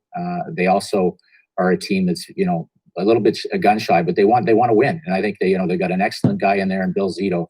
So he's obviously, you just got to redefine again, just like Arizona. There's got to become a culture there. There has to be. Okay. See you later. Go Caps. The last time there was, we'll be here. I'll be around till for another 4 or so hours, 4 or 5 hours. You got to make it a place that guys don't go to get a tan, they go to win. And bringing around guys that are successful that want to live there. Tired. I think I'm going to go now. It's going to be huge for them. Nice seeing you again, Joseph. Yeah. Thanks, Nate. Thanks for dropping in. Thanks for watching. Year I'll see you soon. I hope. Panthers have won a playoff series in their entire franchise's history, 1996. And Mike had a lot of interesting things to say about the process there and what's been asked of him in these interviews. Brian, you can speak to this. If you're interviewing for the Florida Panthers job and they're asking you about Mike Hoffman, what do you say? Well, I think I couldn't follow Justin's earlier explanation. It looked like a bunch of amoebas on the television screen for me, but I think there's some semblance of truth there saying that he's not a great 5-on-5 player. One thing Mike said is really important. Mike Fuda just said, we haven't focused on it at all. We should have earlier, which is the concept of a budget. We can talk about cap room all we want. These teams are not all going to spend to the cap. Very nice. Their businesses, their revenues have been decimated. The core businesses of their owners have been decimated. We are looking at a contraction in our industry. It's already happened in the front office, and it's going to happen here too. So you might have 16 million in cap room, and your owner might say you can have 25 million in cap room because we're only spending to $50 million or $58 million, whatever it is. Okay. You're going to see internal budgets well below cap. Hoffman to me is a one-dimensional player. If you need a guy to be on your second power play or even your first power play on the flank, that's what he does best. And I think he's going to sign somewhere, but this one, no one's rushing out. Yeah, just an electric goal scorer, though, and certainly can find the back of the net. But there are some deficiencies, and as you said, there's economics involved here too. Florida, again, hemorrhaging money after spending so much last year. Cassie, your thoughts? Hoffman, Dadonov remaining free agents at this point. Well, I think I like the Dadonov choice more so than the Mike Hoffman, and no disrespect to Mike Hoffman at all, but I just think the money that he's going to want or probably get is more of a key guy, and I think he's just more of a complimentary player. But going back to Berkey's point about just the economy, before the pandemic hit, and I'm following the Calgary Flames throughout the season. We have a stop in Florida, and earlier in the year, there's no fans there, and there wasn't a pandemic at that time. So this is an organization that really is struggling to get fans in. And it's definitely an area of concern. And again, probably an organization that's not going to spend all the way up to the top because of the pandemic now, and maybe because of what was happening there already. Florida before the pandemic. So It's just an interesting situation, but I think I take Dadonov because of the chemistry that Well, he it's either already him has or on that top Dadonov line. that they're saying Again, no will resign with disrespect to Florida. Mike Hoffman, Not because this both. is a guy that can put the puck in the net, but I don't think he's a core key guy in Florida. Yeah, you got to find the perfect spot for him. I asked the same question, like, how can you go into a building and see not a lot of fans, even before COVID kind of thing? And someone said to me, it's the busiest building in the United States. The concerts and everything that goes on in that building in Florida, that building just prints money. And so there's a lot of ownership people that would love to be a part of that in Miami. So they feel like in Florida, they don't really, they'd like to have their building full, but it's not the mean all end all. Hoffman, the one thing about Hoffman is he's 31. He hasn't lost any of his skating ability. He's still got good wheels. Since probably 2014, he probably ranks in the top 15 goal scorers in the National Hockey League. Goals are something people covet. Yes, he's had some personality things that have happened off the ice that he seemed to have shaken those off, went to Florida and played pretty good for them. Played very well in the playoffs. Every local the chips were down. He scored some goals. This is a guy that I think that you can really help a team that's, like I said, looking to get some more goal scoring, looking to get their power play a little up on their power play. I would lean. You're still talking about Hoffman. I would. I know it's going to cost you a little bit more. I know it's going to cost you a little bit more, but that's where I would go. Yeah, and I think what Cassie just referred to. Okay, we have some clear on updates this. Everyone here. knows what we're talking about. Let me just turn down the Sportsnet coverage for a second. Let's talk about him. Tyler Ennis has re-signed with the Edmonton Oilers on a 1-year deal. He's 31, plays all forward positions. He's like a water bug on the ice, speedy player. Really happy he re-signed there. I think that's a very smart choice for that kind of money for Edmonton. That was a bit of a no-brainer, right? I mean, he sort of rejuvenated his career after being bought out by Minnesota and going to Toronto. And that was sort of his coming out party, so to speak. And then with Edmonton, in 9 games, he had 2 goals, 4 points, -1. In 61 games with Ottawa, he had 14 goals, 33 points, -5. So he scored 16 goals, playing limited minutes last season. And in 3 games in the playoffs, had 1 goal, 2 points, plus minus was a 0. So I think that's a good signing for Edmonton. What would you think about that, Oiler fans? Number one.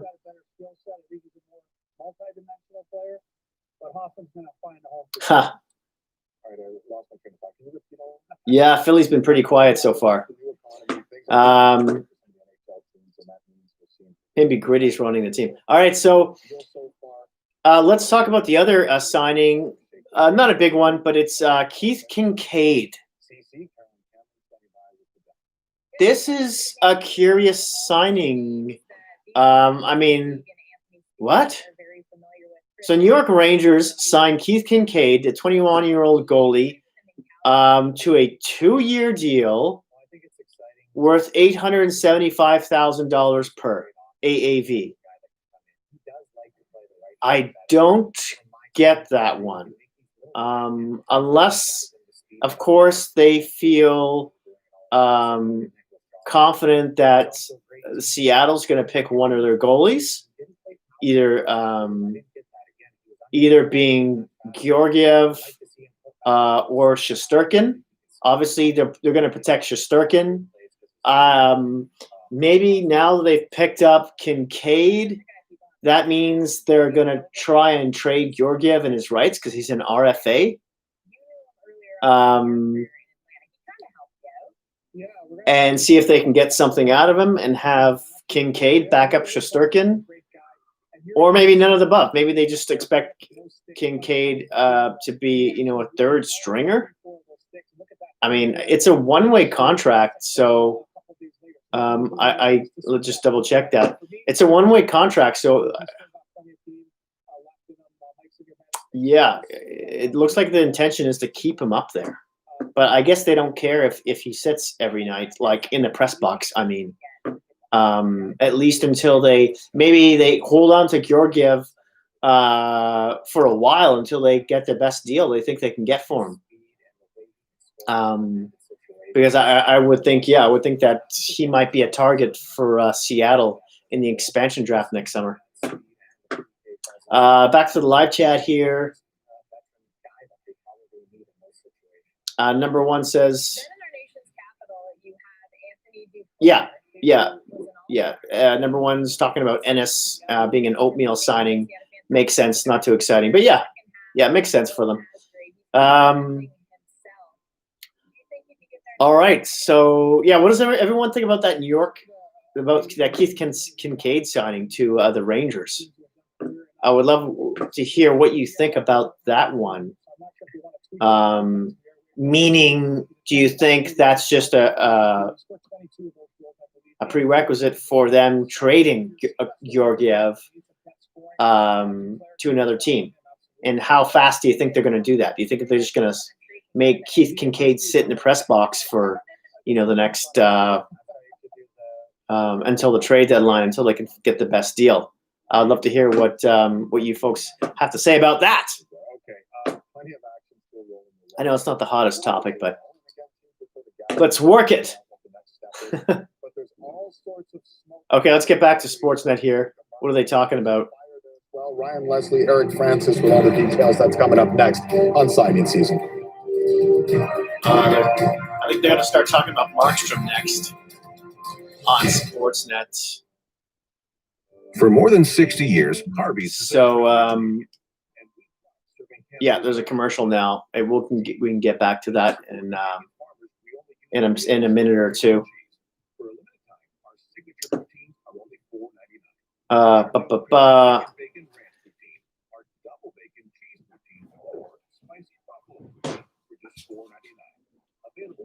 You know what I might do here? Would help give the wall a bit more color. How don't we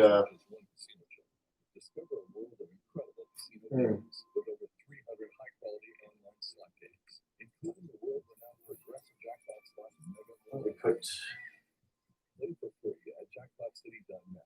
get treated as a VIP 24/7. So visit jackpotcity.net today. I'll do this. Jackpot City Casino, a whole world of casino.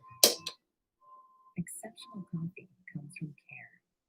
Care for farmers as they develop more sustainable. That pops a little more, I think. Yeah.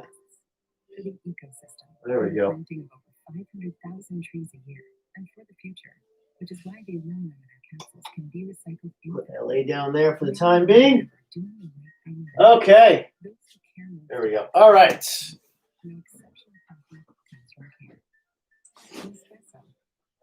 Okay. 7. Welcome. For those of you new to the channel, I know there's a lot going on today. We're just keeping up with the signings here, talking about what you want to talk about, obviously, trying to keep track of the live chat. The most recent signings were Keith Kincaid to the Rangers, Tyler Ennis to Edmonton.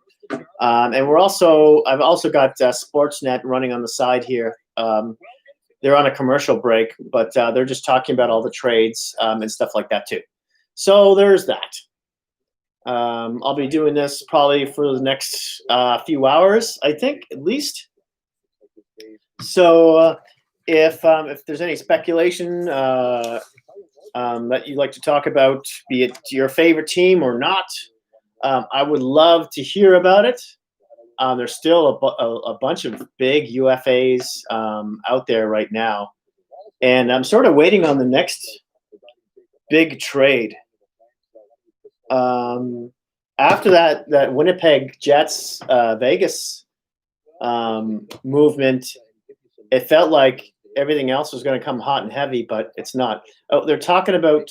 There have been reports out there that. We're talking about Markstrom now. Yet I can tell you where he might go. The term, the price, everything's still very much up in the air. Eric, this would be a major signing for Brad Treliving. When you think about the fact that he has had 11 goalies in his tenure here, to be able to try and get that type of stability between the pipes would be huge. But you also say that, Markstrom is a marquee name, but they also let one potentially get away as well. Well, first of all, with $17 million in cap space, which is more than most teams in the National Hockey League that are contenders and would be looking for a guy like Markstrom, you knew the Calgary Flames could and probably would make a splash in the offseason. That's what Brad Treliving's all about.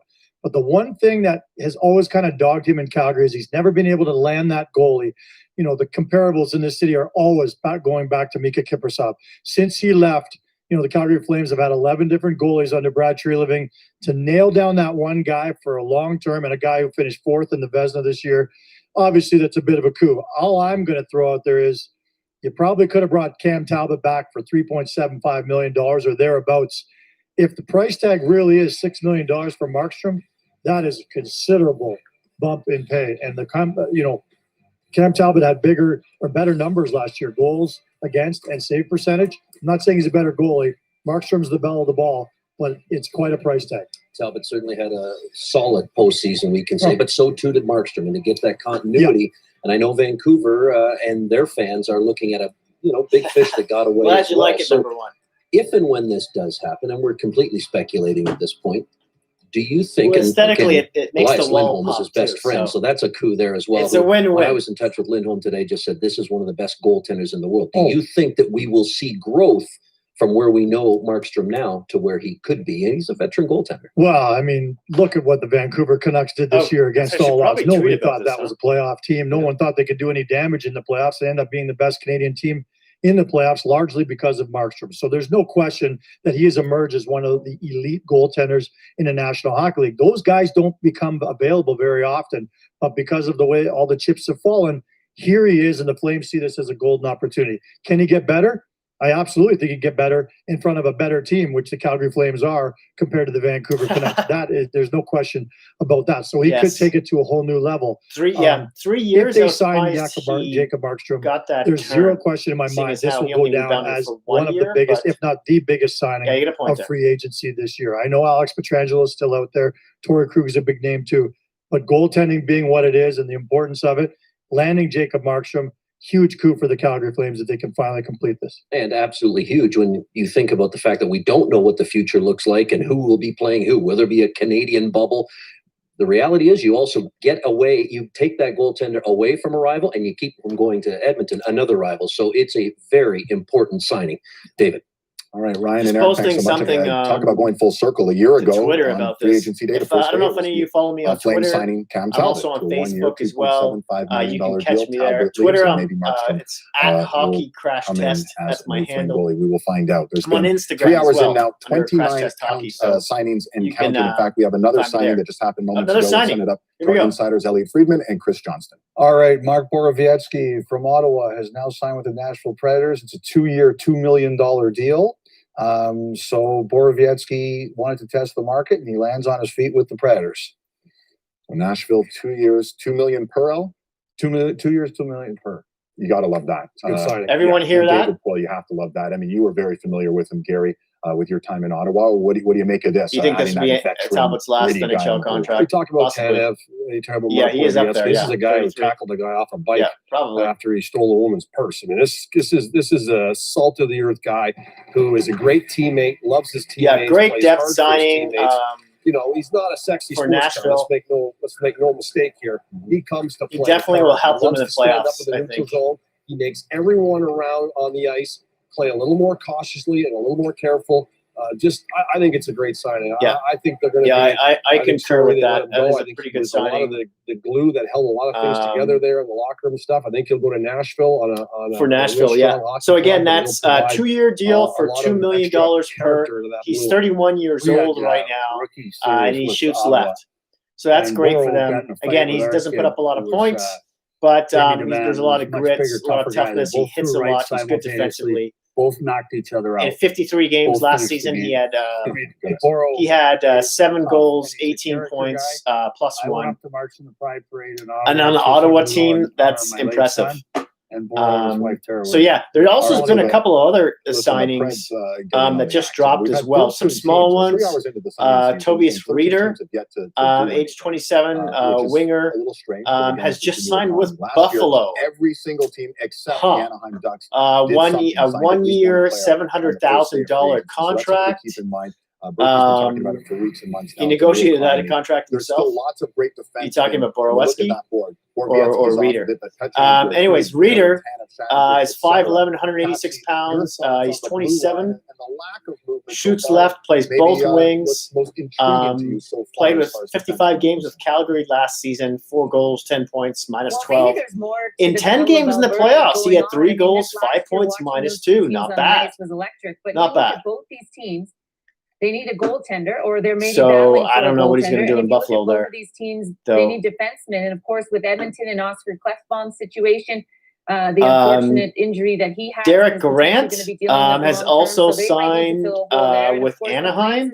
A 3-year deal, really. To re-sign him, for $1.5 million AAV. Between agents, he plays center and wing. We don't get to see. He's 30 years old, by the way. 6'3", 206 pounds. Shoots left. One thing about the Oilers is if Klefbom does miss some time, and Ken Holland has alluded to the fact that he's going to and played in 7 games last season, had 1 goal, 5 points. Pretty good that on 15 games in the playoffs for Philly. Had 2 assists. That's going to be a it was a -1, so it was a good defensive player, I guess. Anaheim, let's get you in. as 49 games with them last season, so he's going back to Anaheim. He had 14 points, 14 goals, excuse me, 20 points, -1. So 15 goals overall last season. Not bad for a depth guy. Player like Oscar Fantenberg. They're not bad at all. You know, they're not going to get out of that. I guess I'm just at age 30. I'm surprised they gave him a 3-year. Have enough depth. Yeah, and we saw no, it's just a 1. Champs. I mean, the Tampa Bay Lightning. No, it's a 3. Yeah, I'm surprised the term seems a little long. I mean, it's not much money. It's only 1.5 AAV, but serviceable, and that's why re-signing a guy like Luke Schenn was so important. Anyways, we see that. Is that a good veteran to have on a team with a bunch of kids? Look at a Stanley Cup pedigree team. I would assume they're going to start selling off some of their other big guys. That's another team. Well, is Josh Mason going to go anywhere? The Tang injured. They had enough defense to win a Stanley Cup. Well, I think in our Cup year, I think we used 10 defensemen between February 1st and the end of the Stanley Cup run. So there's no question you need depth. It's a war of attrition. You need guys who get back. What else are we talking about here? Use a 7D. They tried to rotate the guys who were sitting out. But you're going to have some injuries in a run like that. And that's where the depth comes in. And I agree with that. I don't know if there's Borowski. Yeah, you're right. They're number 1. They can do everything that Klefbom does for the Oilers. He's a really important player. I'm talking about Edmonton here. A good fill in there. But I think they're not going to be on Pietrangelo. I don't think so. No. They're talking about Edmonton not being in on Pietrangelo. He signs the 2 years, $2 million per year in Nashville. I know he's a different player than Tanev, but there's a lot of similarities there. The gritty, hard-nosed approach, things they can do, great team guys. What does this mean for Tanev when he sees Borowiecki go for 2-2? I think I'm surprised that Tanev hasn't. I think people don't give enough credit to these types of players. That's what I really am shocked at. As an ex-player, I knew how much these guys meant to our team. So I'm with you. He's getting more than Boro. I love Boro, and Boro knows that. This guy, Chris Tanev's a much better hockey player than Boro. Much better, much more skilled, greater body of work. Talking about Tanev, way more situations. And Borowski, Tanev right now. Chris Tanev. Tanev's going to get more term than 2 years and more dough than $2 million. Of course. And I just wanted to know, what does that mean when you start adding dollars? Start adding zeros to the contract. So listen, you wooed Niedermeyer with his brother being there, Rob. Do you think maybe Pittsburgh, this is a call they can make and say, hey, you want to come play with your brother? Well, I was trying to read the tea leaves on that. So they trade Olimata, and I'm like, okay, send Elliott a note. There you go. There's the money for Tanev. But then they acquired a defenseman, and then they moved another guy out and bought some money out. So it's a logical place for me, for Chris Tanev to end up with his brother. I could see that happening. But I think that would have happened by this afternoon while we're doing this show if it was going to happen. So I think there are other teams looking at him. I can't imagine if you're a team looking for a top 4 defenseman, and right shot defensemen that can play and kill penalties are so valuable. I can't imagine you're not on the phone to Chris Tanev's agent. All right. Well, we have a defenseman coming off the board as we speak. Let's send it up to our insiders, Elliot Friedman and Chris Johnson. Update here. Dave, we're hearing that Kevin Shattenkirk, who just won a Stanley Cup as a member of the Tampa Bay Lightning, is going to be signing in Anaheim. No official terms yet, but that's the word we're getting. Shattenkirk signing with Kevin Ducks. Shattenkirk to Anaheim. Again, Anaheim was the only team not to sign a player last year, and that's your buddy there, Bob Murray, getting in on the act.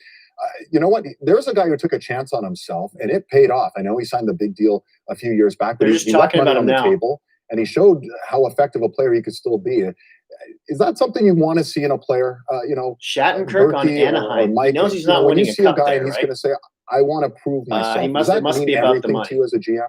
It means a lot to me. It doesn't mean everything. They don't have a him lot up to on me. I've had Shaddy in the U.S. program, and what he is he's a really cerebral player. What I love about him is he's coachable. He listens to every word the coach says and then tries to do it. He doesn't argue. He doesn't say but, or he doesn't say we did it differently in Tampa. We're talking about Shattenkirk we did it differently with the Rangers. He listens to the one of my favorite last names names in the NHL. What I also like is he's a cerebral guy. I found he would circle back with the coaching staff and say, after doing what he was told, he'd say, "What about this or what about that?" He was a joy to have. He's a good teammate. So Brian Burke's talking the about coachable part, the Shattenkirk listening right now. part, and translating that to being a good teammate, that's what impressed me most. This guy can fit in on any team. Right shot D, high hockey IQ, good signing. Yeah. Sorry, we want to get Mike in here. Mike, what are your thoughts when you see the Shattenkirk move and the fact that he, I don't want to say resurrected his career, but he was able to sort of bet on himself, and here he is, and it's worked out well. Well, I agree with Berkey, and I think when you go through something like Tampa just went through, it's invaluable. Like, he leaves there with championship pedigree. And that's something that you can't put a price tag on either. I mean, to go through that kind of grind and what Tampa went through, he's good for there were games where Hedman was out, the resilience they show for a kid that just continues to mature. I can only imagine even more a more mature product coming out of there, and it's good on Anaheim to have something like that. Welcome, Riley. And Cassie, maybe this is the run on defensemen. Borowiecki signs in Nashville, Shattenkirk signs in Anaheim. That's two of their top 10 defensemen coming off the board. Your thoughts on this signing by the Ducks? It's true. Well, who knew that Borowiecki would be the guy that had all the other Ducks falling? But, one thing about Kevin Shattenkirk, and, Ryan McDonough has a big factor in this. And those two trained together in Minnesota. I think he rededicated himself to some fitness. And, they're probably waiting. You'll probably see him go a little bit good later. buddies, good friends. Of course, you go on a win together. But for him, it does keep his fitness up. And I think he's an unbelievable defenseman when he's fit. I think he's good defensively. Welcome, he's good Riley, offensively. Maybe not as fleet of foot as he once was, like all of us do as we get on the latter part of our career. But for me and Kevin Shattenkirk, it's about fitness, and he rededicated himself to fitness. And if he can stay on that track, I think he's going to buy himself a few more years in the NHL. Got a big poofy jacket on. In this game, and like in a lot of sports, it's not how many times you fall down; it's how many times you get up. And when you go to New York and this thing just falls apart, I'm similar to Barry in Toronto, where I hit a hiccup. Everyone's looking to see what's going to come next. How are you going to handle what just happened? That some of the things were in your control, some of the things were not in your control. And he handled it so well and eloquently. He went into Tampa. He fit right in with a lot of different personalities there. He slid right in, and he was effective. And he was a big part of what they did there. Now, like Feud said, he gets to take that with him, which is fantastic. I look for the same thing from Tyson Barrie. I look for a guy that came in from some fault, none of his own, some maybe a little bit. Now he's got to move on. He's got to dust himself off. He's got to find a place, and he's got to step up and spit nails back out. And that's what I think he'll do. Just sending out a quick word from our producer, here. Jack Johnson, a one-year deal with the Rangers for, was it 1.15? 1.15 million. So Jack Johnson, another defenseman off the board, signing that one-year deal with the Rangers. Tyson Barrie, there's an interesting guy, and you say you should do something similar to Shattenkirk. Oh, do you want to see who? Okay, which Panther? His stock was very high. He comes to Toronto. He has an off year by all accounts. This is one of the few T-shirts that I have a name on the back. Can anyone guess what name I have on the back of this T-shirt? And I picked this out specifically. When I saw that name, I was like, this T-shirt's going to be mine. Luongo. Good guess, but no. Anyone else? Is he putting situations that are going to help him to be effective and get his mojo going immediately? Barkov, another great player, but no. No. One more. Gomez. Funny. No. One more guess. One more guess, and I'll do a slow turnaround for you. Follow the pace of the play. Sometimes control the pace I guarantee you'll like it. Nobody wants to guess what name I have on the back of it. Huberdeau. Nope. Another good player, but no. Here it goes. Here it goes. Da-da, ba-bum, da-da, ba-bum, da-da-da-da-da, da-da, da-da,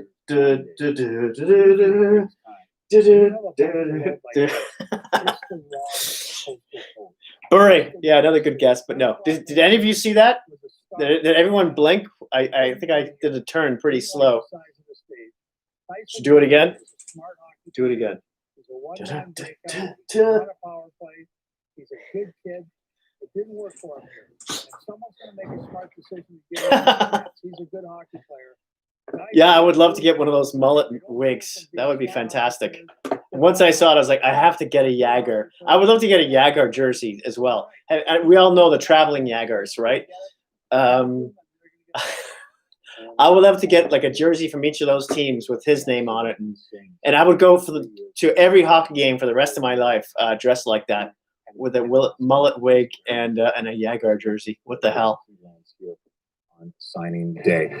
Much more coming up, including okay, we're going to commercial here on Sportsnet. And the Yankees, lots of home runs so far in this series. Riley, 7 o'clock Eastern. Before that, it's MLB Central with Jamie Campbell and the crew. Also, yeah, number one, you're right. I do need a mullet. Riley, I have a Jets jersey, but I plan to get a Predators, Golden Knights, Hurricanes, and Ducks jersey. Wow, keep calm. That's expensive, but yeah, that'll be cool. Register your the only reason I don't have jerseys is because they're like $250 a pop. Franco, welcome. My brother's now here. Apply now at Rogers.com. Who got Scott Gomez? It was a joke, I think. Actually, that's your kind of humor, so or our kind of humor. Where is Crash Test Hockey's home arena? I'm out in BC. I live in BC. I moved out here about 10 years ago from out east. Actually, my brother, who's now on the live chat right now, I lived with him when I went out in Massachusetts. I'm a masshole. I went to high school there for about a few years. So and I lived with my older brother, Frank, who's on the chat line right now. Riley, you have 7 Ducks, like 7 Duck jerseys. You an Anaheim fan, really? When was the last time you lived on the edge? When 7 Dwarfs. Woohoo! You have 7 Ducks jerseys. Cool. Oh no, 7 actual Ducks. Right on. What kind of ducks? I think my mother-in-law has it's more than just oil. Has 3 ducks. I don't remember what kind of ducks they are, but they're the ones who look cartoonish because they stand up. They're really tall, and I don't know, maybe you know what kind they are. I can't think of the name. Peking ducks, I think. Yeah. Oh, that's your ducks, or the ducks you think I'm talking about? I probably talked a little too fast. Oh yeah, okay. Yeah, they're kind of funny looking. Cool, 7 of them. Wow. Do you use them just as pets or to help you? Do you have like a big garden? And like that's why my mother-in-law has them, to help her eat slugs and stuff like that that eat, that attack her garden. Topped with roasted garlic and peppercorn aioli. It's just they are pets. Okay, cool. Yeah, right. Cool. Enjoy the peppercorn prime. All right, so I'm just gonna check the trade tracker here. Welcome back. Signing season. Ducks Another defenseman's off the board. What do you have, Elliot Friedman? Oh, make it quick because people would rather hear from Kyle Turris than me. Matt Benning to Nashville, 2 years, $1 million AAV. Matt Benning to Nashville. That's a perfect segue. Elliot knows his way around the television set, and that's Kyle Turris joining us now, formerly of the Nashville Predators, and now freshly minted to the Edmonton Oilers, 2 years, $3.3 million. Kyle, thanks for joining us here on the phone from Ottawa. So Kyle Turris is just a great young. Kyle Turris is on the phone. I'm just going to turn that down for a second. If you just heard, Matt Benning just went to Florida.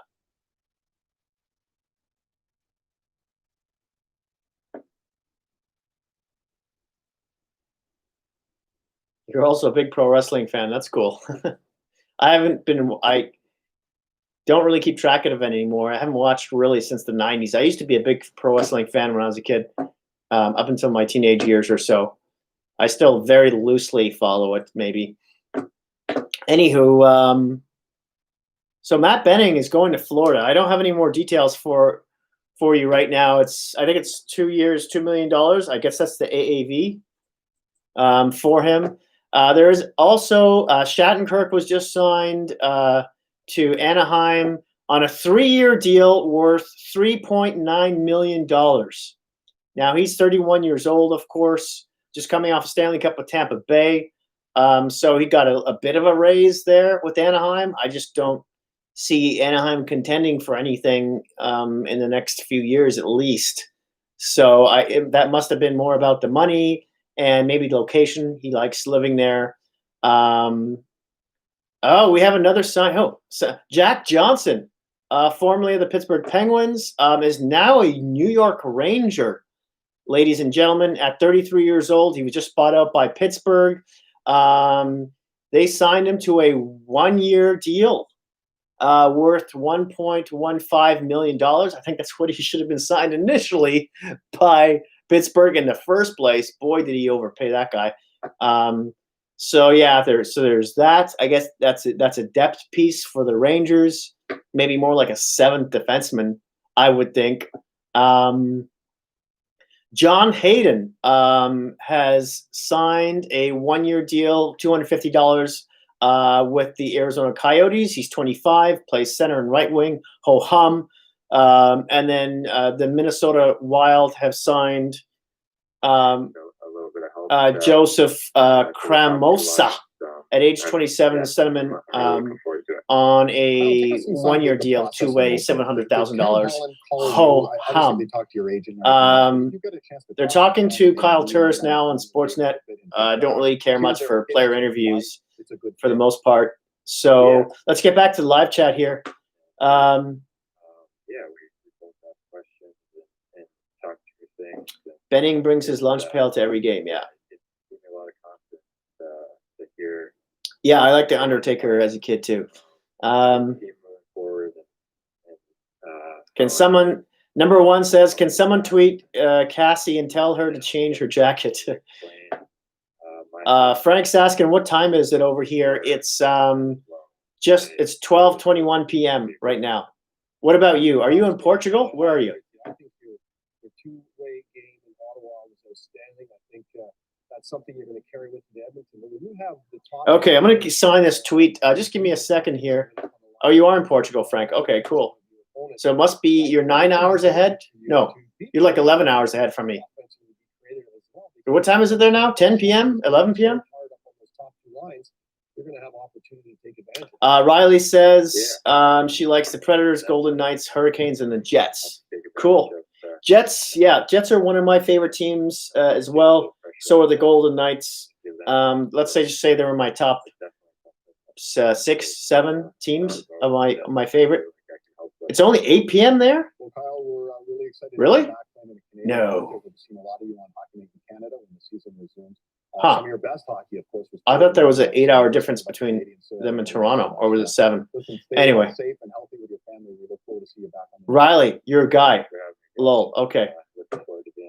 Sorry if I referred to you as a woman. A new member of the Edmonton Oilers signing that 2-year deal. Let's get out. Anyways. Carolyn Cameron, what do you have? Cool. Well, you see more leadership and experience going to the Edmonton Oilers. And there's a couple other leaders who are still out there. They're having a chat here. One of them, Mikko Koivu, 15 seasons with Minnesota. Shattenkirk, yeah. I mean, he's looking for a new team. I just don't understand. Even at this point in his career. Yeah, I think part of the problem with a lot of players sign, is everything is viewed through the lens of expectation, and with salary comes expectation. So for Mikko Koivu, scoring 4 goals last year for $5.5 million, not quite living up to that bargain. Just switch over to sports. There's a lot of teams out there who would look at a guy like talking about Mikko Koivu. Boy, a real leader, guy who's like a captain in the league who can kill penalties, and he can contribute on the offensive side. Last year wasn't his great offensive year, but I think in the right situation, that's there for him too. So there's the potential to recoup some value and say, can we get this guy for a few $1 million instead of $5.5? And all of a sudden you're thinking, we're getting good bang for our buck instead of being disappointed with what we got. And same goes for Jesper Fast. Yeah, he's another guy. He wore a letter in New York. He's 28 years old, and this is actually a guy who a little more prime age in Jesper Fast. But he scored 12 goals last year. No New York Ranger played more shorthanded ice time than he did last season. So this is a pretty well-rounded hockey player. And I think a lot of times, teams buy hope. They say this guy is going to be X or going to be Y, but they're not there yet. Fast is there. He's in his prime. He's a great player. Last year he made I think $1.8 million. He's probably due a slight raise from that, but he's a guy, if you gave him a 3-year deal, you could be confident that you're going to get, 10, 15 goals. You're going to get a penalty killer. You're going to get a leader. I think there's great value in Fast. Today of all days, it's always hard to balance the potential and the expectation, but those could be two at a very good value. David? All right, Carolyn, thanks so much. We'll be back to the Players Lounge in just a matter of moments. First, though, we're going to take a quick break here on signing season, and it was the Montreal Canadiens who made a huge splash a few days before signing season. Josh Anderson, what does he mean to the Montreal Canadiens? We're going to check in with Eric Engels and Mark Bergevin. That's coming up right here on signing season.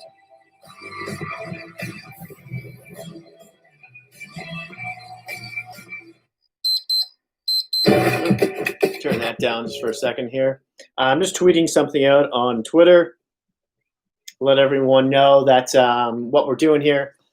I'll get to the live feed in just a second.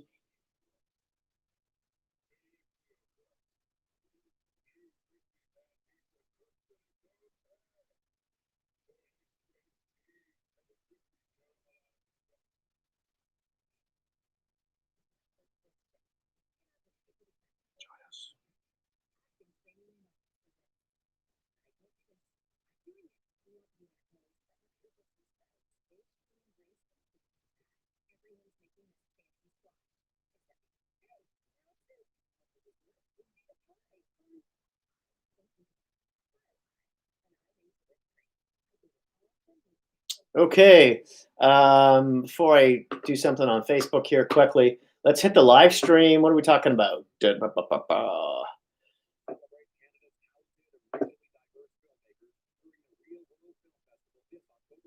Okay, Frank says, what do I think of the Simmons trade? I like it. It's $1.5 million.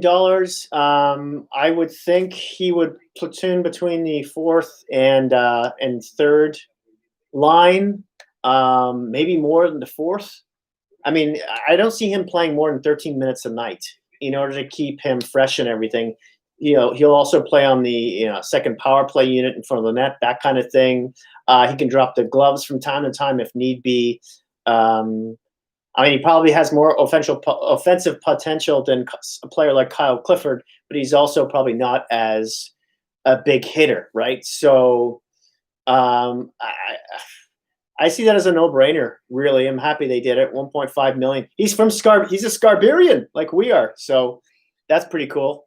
So I think that was a no-brainer for them. 1 year, you can't lose. Plus, he's really good in the locker room, blah, blah, blah, all that kind of thing. Oh, they're currently playing. Is that okay, that's a video game. I thought it was a Seattle Kraken video. Speaking of which, Riley is saying he's tempted to call the Seattle Kraken the Seattle Butt Crack, and if they start out bad. Yeah, I'm sure there'll be a lot of names swimming around similar to that as well. The fans being called the crackheads, that kind of thing. It's endless, really. I could see that that rum. Frank would be interested in this. The rum. What's it called?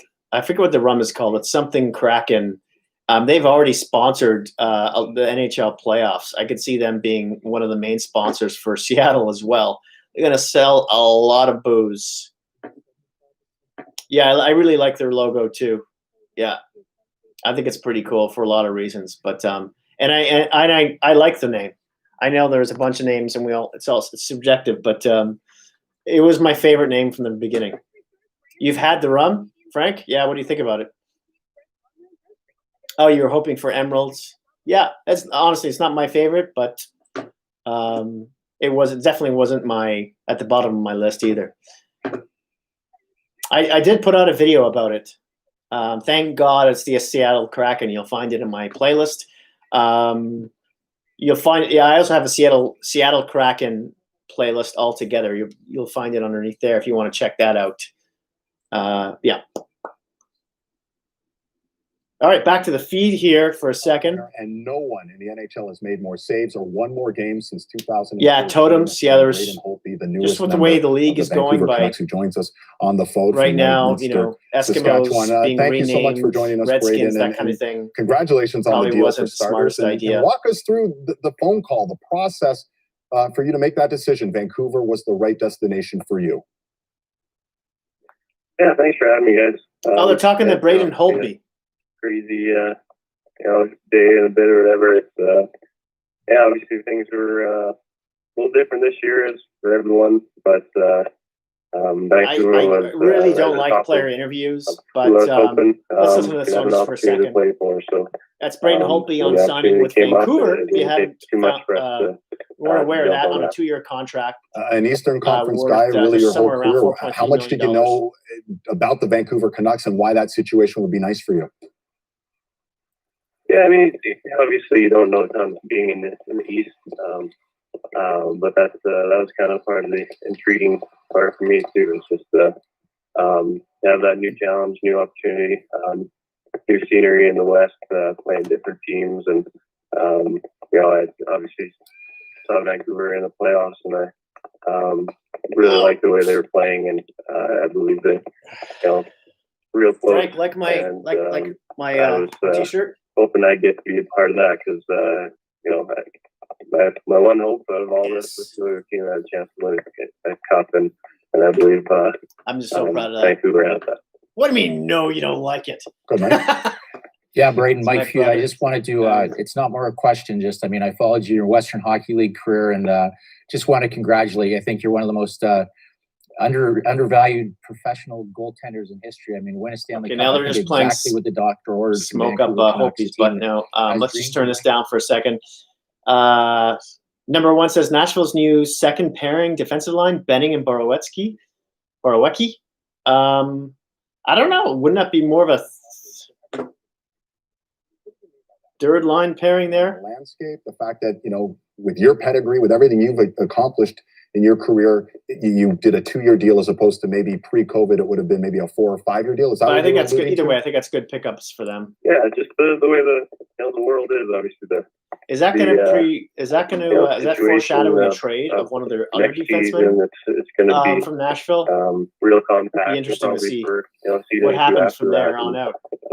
We look at that in order for a team to have success. I believe you got to have 2 goalies that they can win you games, and that was another thing that I was real intriguing in Vancouver. And Holtby's still talking about the way that free agency is obviously for everyone with talking about the trade or the signing in Vancouver. Excuse me.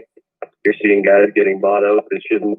You would never have thought, and it's just the way the world is. So I'm just really thankful that I was able to go to a situation that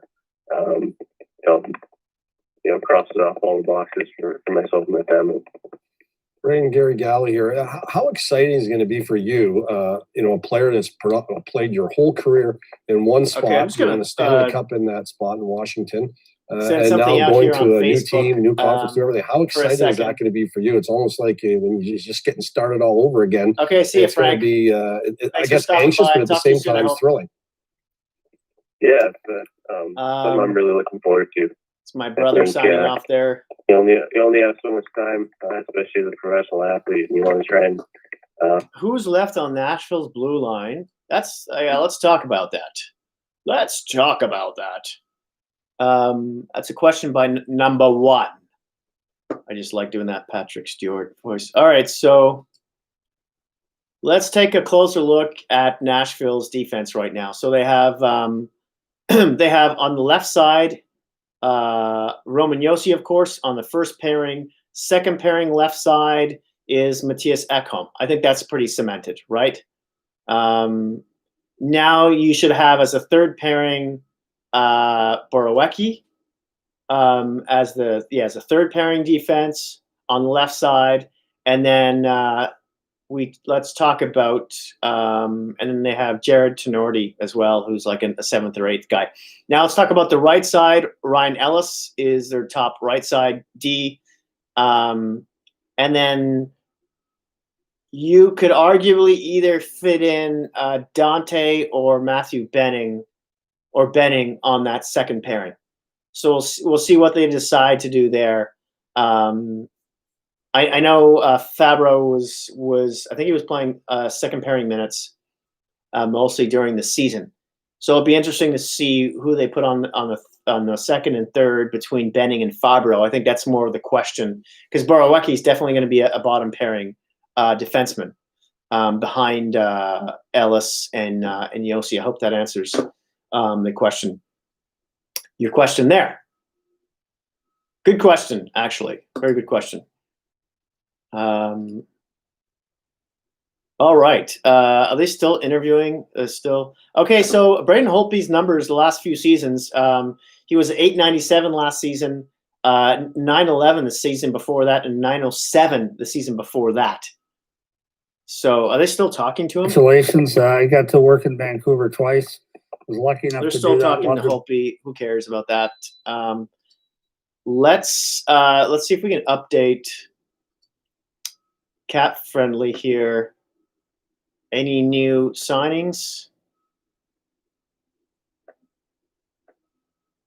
No, nothing at the moment. I'm just going to post something quickly here on Facebook.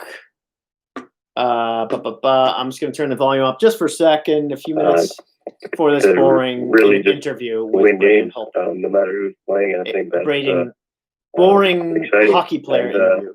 You know, as you get older, Ryan Reeves is the only. I think you one of the appreciate few the younger guys interviews coming that I up enjoy because they have watching. a different way of seeing the game and stuff, and it's you can pick their brain and watch and learn stuff that can make yourself better as well. So it's I'm excited.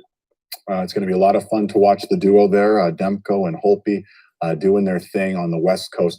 Thanks so much for the time. Congratulations. Enjoy your time in Saskatchewan with the family, and all the best of luck out in Vancouver. Thank you very much for having me, guys. There's Braden Holtby, 2-year, $8.6 million deal in Vancouver. And he will be such a great mentor to work alongside Demko. That's a really good signing there for Jim Benning and that management group. Much more to get to. We're going to have Eric Engels standing by now in Montreal. It's been kind of a quiet day for Marc Bergevin. Again, he did a lot of work in the days and hours leading up to the signing season beginning. Josh Anderson, Jeff Petrie, Joel Edmondson, Jake Allen. Eric, what's the buzz in Montreal? Well, David, in the age of Zoom press conferences, sometimes there's some technical difficulties. We had a hard time hearing Marc Bergevin, but I got out the code breaker and was able to decipher a few things. One, he said they are a team that has expressed interest in Taylor Hall, obviously speaking to his agent. Said as long as the player is still out there and he hasn't signed, he believes there's a possibility, but also mentioned in the same breath that he's got limited cap space and that he'd like to potentially keep a cushion of $1.5 million under the cap in order to deal with injuries and potentially add to this group moving forward. He also said that if he has a chance to make this team better, that he's not necessarily done in free agency. I think we know that he's looking at depth forwards. Don't get me going. We know that he made an offer for Wayne Simmons, and it was confirmed that he was willing to offer him more money than he signed for with the Maple Leafs. He wished him good luck with Toronto, and that's just how it goes sometimes. Well, listen, we all interesting. Montreal offered Wayne Simmons more money, but he went with Toronto instead. Obviously, Wayne Simmons being from Scarborough, that's a key factor. But they're also talking about what else Bergevin might do and how he's interested in going after a player like Taylor Hall, but with limited cap space, blah, blah, blah. Talented top six scorer. Let's listen in. Well, he says he likes his team the way it's constructed right now, and if he can add to it, he will. But I get the sense that they feel comfortable with what they have in terms of the depth of their scoring, maybe not necessarily the top end side of it. I don't know if that necessarily gets addressed through the unrestricted free agent market. He certainly didn't pour cold water on the Taylor Hall rumors, so we'll have to wait and monitor that. I'm not holding my breath on Taylor Hall. I think if he has to end up in Montreal, it's got to be on Montreal's terms, and I think it's rare that an unrestricted free agent with the opportunity that Taylor Hall has in front of him is suddenly going to start making the type of concessions that and have it make sense for Montreal. You mentioned a guy like Brendan Gallagher. I'd look out for a contract extension on him. He's up in a year. I think Marc Bergevin is working on that dossier as we speak. Philip Deneau is another player that can help stimulate some offense for them. I know he's known for his defense, but he's a player in his prime and a player that's played really well for them. And yes, as they move forward, they're well positioned, if they can't get it done through free agency, to add some more scoring to this team, because they've got a ton of draft picks. I believe 14 of them, a bunch in the second round, third round, fourth round, the kind of commodities that go around the trade deadline. They believe potentially, I think, that they have a team right now that's positioned to be a playoff hopeful, a team that can be in the playoff picture throughout the entire season and not just around the edges of it. And that would put them in a position to add as we move forward. So I'm as curious as anybody as to how he's going to fill that need. Eric, very quickly, you mentioned sort of a swing and a miss on Wayne Simmons. What about another veteran who's been linked to Montreal, at least since the time he departed, and that's Kovalchuk? Good question. I just checked in on that. So far, it's quiet on that front. I know that Ilya Kovalchuk loved his time in Montreal. Marc Bergevin loved having him here. So did Claude Julien. But the playoffs were a bit of a different picture in terms of what Kovalchuk was able to do with Washington versus with Montreal. So I'm not sure if they'll circle back there. All right, we will wait and see what shakes down in Montreal. Great stuff from Eric Engels. Thanks so much, Eric. Keep us posted if anything shakes down with Marc Bergevin and the Montreal Canadiens on what's been a semi-busy signing day in the National Hockey League. Certainly more activity last year, where we had 100+ players signing for $700 million+. When you look at our board, still plenty of talent available, including Taylor Hall, Mike Hoffman, Pietrangelo, Krug, and yes, Jacob Markstrom. Much more coming up signing season here on Sportsnet. Watch this. Okay, they're just in commercial now. And I'm just editing something. I'll be with you guys in just a second.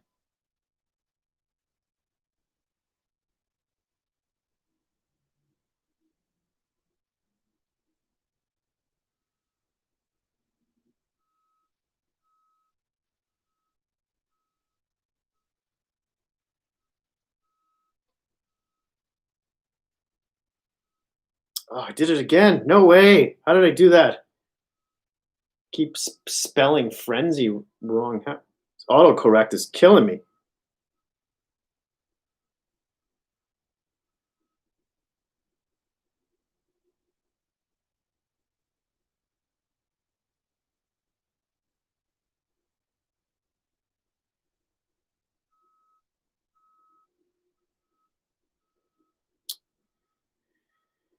Okay. All right. So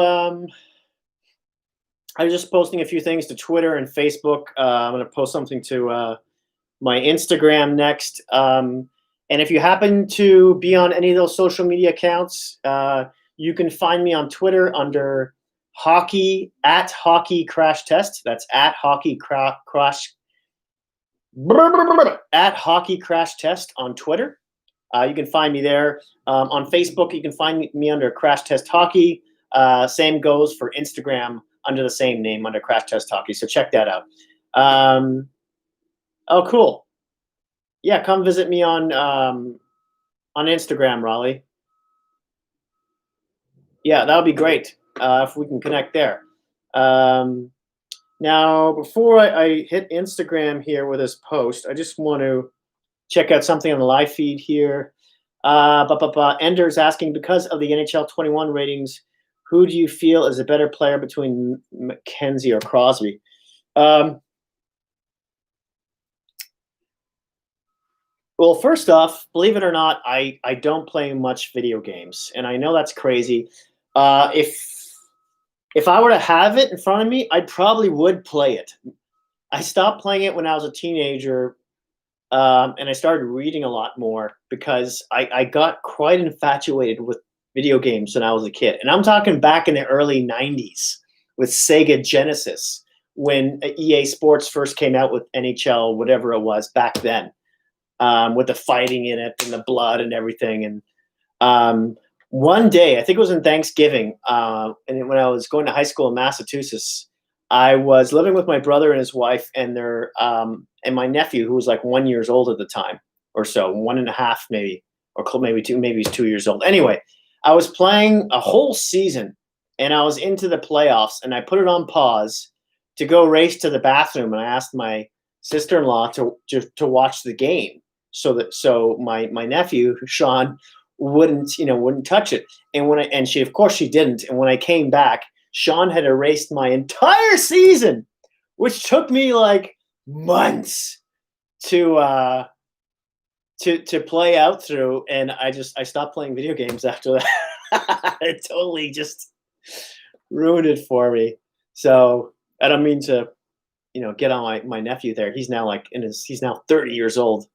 Yeah, that's how long ago that was. Anyway, back to Sportsnet here for a second. Let's see what they're saying. And with Alex Pietrangelo, Stanley Cup champ with St. Louis, who is still available. And Chris, I know it's a cliche, but maybe the biggest game changer there is out there? Hands down. He's a 5-star player. And when you look at Alex Pietrangelo, he plays in every situation, offensive, defensive, 6-on-5, 6-on-5 against everything. So if you're the St. Louis Blues and you're not signing him and you're not getting him signed, you have no chance of winning the Stanley Cup without him. So for me, does that send their team into a rebuild right away? They have a lot of guys in the middle to the late half of their career. So it's really interesting to see that they haven't signed him yet because their window's very small now. Yeah, and I'm very disappointed in Sportsnet because I'm surprised there's no Petro watch. I'm surprised they're not following them going to the grocery store. And we heard the panel earlier on talking about them taking meetings at their CAA headquarters. And I'm surprised, I'm not sure if he's in Canada or not, but I'm surprised teams aren't breaking the border protocols, lining up to make their proposals because he is that big of a player. He's a guy, if you're close to being the Stanley Cup contender, he's a guy that puts you over the top. So for me, Pietrangelo, I can't see him possibly being on the market that much longer. It's harder to follow someone with all the social distance protocols. So Yeah. Like Toronto should have Justin Bieber on a plane here like 14 days ago. Sing for him and his family. Exactly. If that'll make the difference. Chris Tanev, he's trending right now in Canada. And no, not because he's landed somewhere, but because teams really want him. Yeah, and you look at the points, he only had 20 last year, but he's a heart and soul type player. He blocks shots, he kills penalties. We're going to show a picture of him. That's my favorite picture of the playoffs here. Look at him here. Well, for a lot of teams. But he's a heart and soul guy. He's a warrior. You don't really notice his numbers or you notice him on the game sheet, but he's one of those guys one of the most respected teammates in the National Hockey League. So he's another guy. If you want to go 2-3, go to the Stanley Cup Finals, every team needs a Chris Tanev. So if you don't have him, you need to find a way to get yourself a Chris Tanev for sure. You love him. 100%. If Pietrangelo is a 5-star player, Tanev's darn near close to 4-star player. He just doesn't bring the offense that Petro does. But if you're looking at the defense pairings, he's had Edler. Edler's a good D-man. He's a really good D-man, but Tanev made him a lot better. Hughes is a good D-man. He struggles in the D-zone. Tanev made him a lot better. So this is a huge loss for Vancouver. And whoever gets him, I would hope Pittsburgh or someone is going after him at this moment with his brother being there. They're going to get a heck of a D-man and someone who can complement those top guys really well. Yeah, he can help a lot of guys. And for Taylor Hall, he can help a lot of teams. I'm going to take a picture with you guys, so I want everyone to smile at the same time, okay? Well, I really like that. He's 2 years removed from being a Hart Trophy winner, but he's one of those guys. He's a pure goal scorer. He's going to put up 80, 90 points, but I think he needs the right fit. So I think right now he's more worried about his legacy. We heard the panel talking about how much money he's made over the years, but he's one of those guys. I think he wants to, quote unquote, shut a lot of people up or prove them wrong. So I think he's going to be take a little bit longer to make his decision and find that right fit, because when his game is on, there's not many players in the National Hockey League that are better than him. When I see Taylor Hall, he's for whatever reason, everyone looks at him as a goal scorer, but his goal totals never get to where you would expect him to be. His points are still up there, but it's like a 20-60 guy. So he's not giving you the goal output like the superstars do, but he's giving you some offensive output. So for me, when I'm looking at him, the right fit is key. It's got to be on a team, kind of like maybe if you look at Phil Kessel in the past. He's not going to be the go-to guy. He's going to slot in right behind those guys, and he's going to help build a championship. But he won the Hart. He won the Hart. You can't just wake up today and say, I want to go win the Hart tomorrow. There's only so much wheeze I can eat. I cannot go back to this Hart conversation another day because Kopitar got robbed. He was a centerman who had more points and more goals than Hall that Western year. Conference bias over here. Western Conference too, but let's go back to this debate another day. Does Hall go to Long Island? Hall for me you got to fly on right your head. You got to fly on your head. They can make the space. It is a conversation for another day, but Taylor Hall taking his time, and he should. There you go. You know, it's a slow day when they're debating who should have won the MVP. That should be. How's that? That's where we stand right now. Thanks. How's that volume? And the guys, Anthony, Chris, and Justin, up in the Players Lounge. So let's put a bow on this. 40 signings thus far. Last year, remember, we had 100 plus signings for over $700 million worth of contracts. 11 teams thus far have yet to do anything as far as signing a player. Lots of phone calls, lots of activity, but not a lot of signed, sealed, and delivered. Berkey, let's start with you. What do you make of what we're seeing big picture today? Well, I think you're seeing the reflection of the COVID-19 economy and its effect on pro sports. Fact of the matter is, there was a major revenue loss this past season. It will continue next year when we start with no fans, then hopefully a path to attendance. So socially distanced, where's the fan whiteboards? seated, And my and wrist kind of ultimately hurts from the other vaccine day. full arenas. The business will come back From the but draft it's going to be 18 still, to 24 an months 8-hour before it does. marathon. What you're seeing today, the lack of activity, the lack of dollars committed, the I shorter thought of term it. I didn't deals start are early all enough to put the direct whiteboards reflection up. of I this kind of new jumped into it a little bit late. COVID-19 economy. Like about Cassie, an hour and biggest a half after surprise the so far Stastny to you? signing, and there were just too many to catch up with. Well, I don't know if it's a surprise, but I don't think it's something that we've talked about Yeah, enough. writer's And cramp, Brian yeah. just mentioned the impact of the So pandemic and maybe COVID on the NHL and the NHL maybe teams I'll and do their that, owners because they're losing like on money in Sunday, those businesses perhaps? as well and their regular Sunday or businesses. Monday. But also, I think the expansion If I draft do a and how live, many feed two-year there, contracts have we then, seen already? I think it was 15. you can look out for that. We talked about in the I commercial don't know, break. still So, deciding. there's a lot of factors. The flat cap, how long is that going to be? The expansion draft. I mean, these are things that I think are playing a huge role in some of the decisions that these GMs have to make. All good points. Gary, if you had to pick a winner so far, someone who's done well, whether it's a player, whether it's a team, who comes to mind?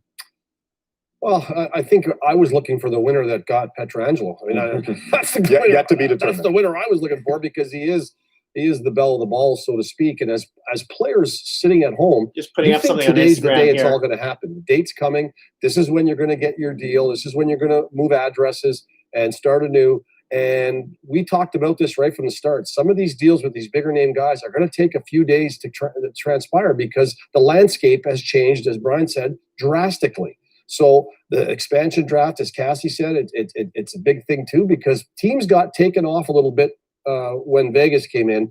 They weren't as prepared as they're going to be now for Seattle, and they're starting to make those preparations now with the 2-year deals that they talked about. But you know what? It's hard to say. Goaltending was where it was all going to begin. I think the teams that added goalies today did well. Yeah, 8 goalies so far have been signed, 20 forwards, 12 defensemen, 8 goalies. So again, that's just 40. Last year we had over 100 in the first day. Granted, there's still many hours left in the day, but it's been slower business than usual. Mike, sorry, go on. All right. Yeah, Brian? so one encouraging sign, Canadian teams were able to sign a number of free agents. And why is that encouraging? Because historically they haven't. So to me, this is all about the tax differential between the U.S. and Canada. And the tax, we'll take a look here.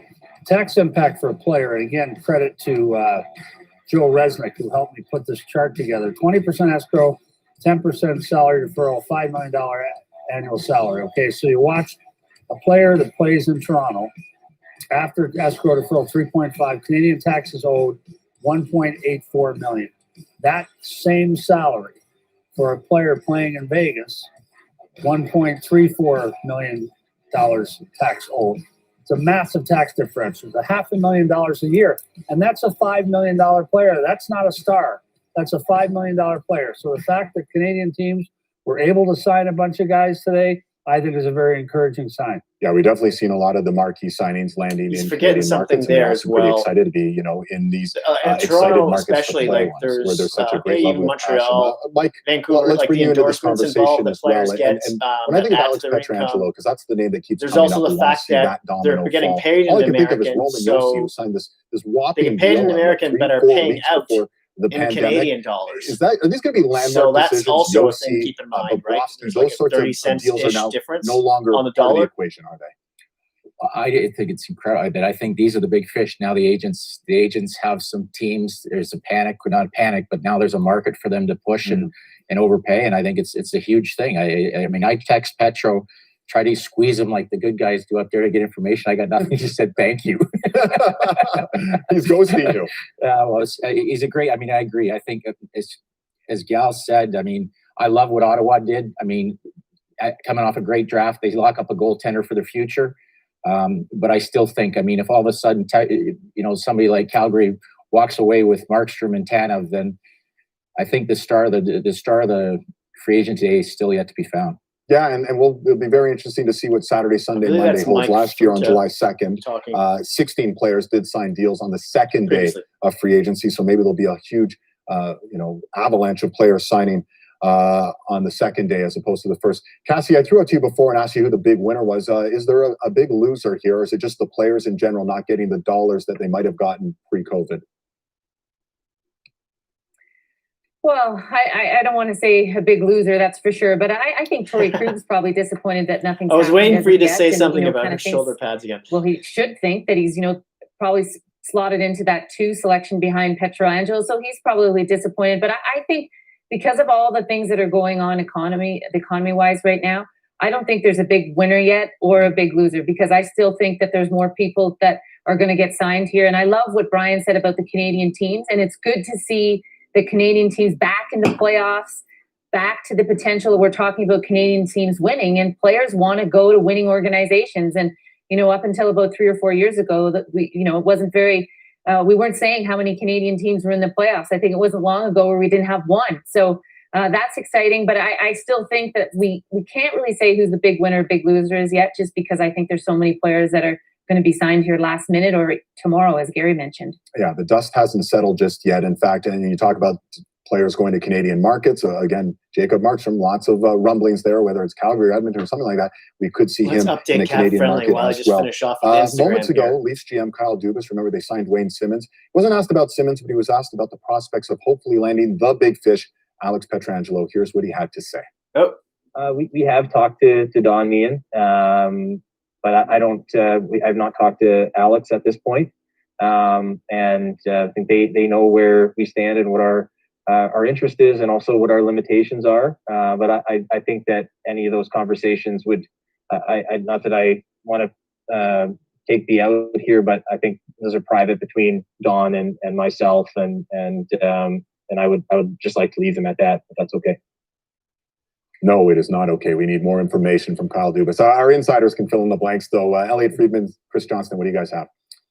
Well, I think what's interesting there about what Kyle Dubas said, David, is the Leafs limitations. And obviously the salary cap's a huge part of everything we're talking about. But the fact that in those discussions with Alex Pietrangelo, they're saying, we love you, we want you, but you're going to have to take this. And this is why probably it's going to take, more than a day here for Pietrangelo to make his decision, because he's looking through some different types of things here. And so I do believe, obviously the Leafs want him, but it's got to be at a certain number, and it's probably not a number it would have been in a pre-COVID era.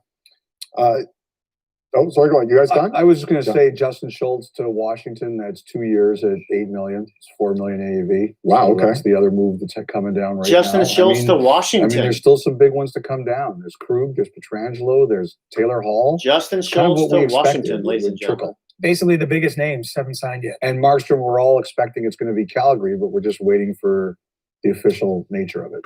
Maybe we should come back and do this all again tomorrow. What do you guys think? We'll see you here, Dave. We'll be watching.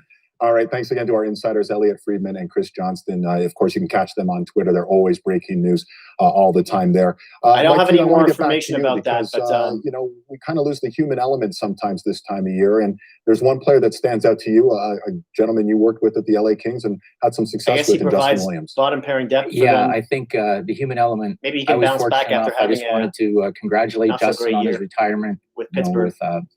With Kelly, Jackson, and Jade. I mean, thank you for the 2 Stanley Cups. Thank you for amazing grace. You make this hockey world a better place to be. Mr. Game 7, your next stop, the Hockey Hall of Fame.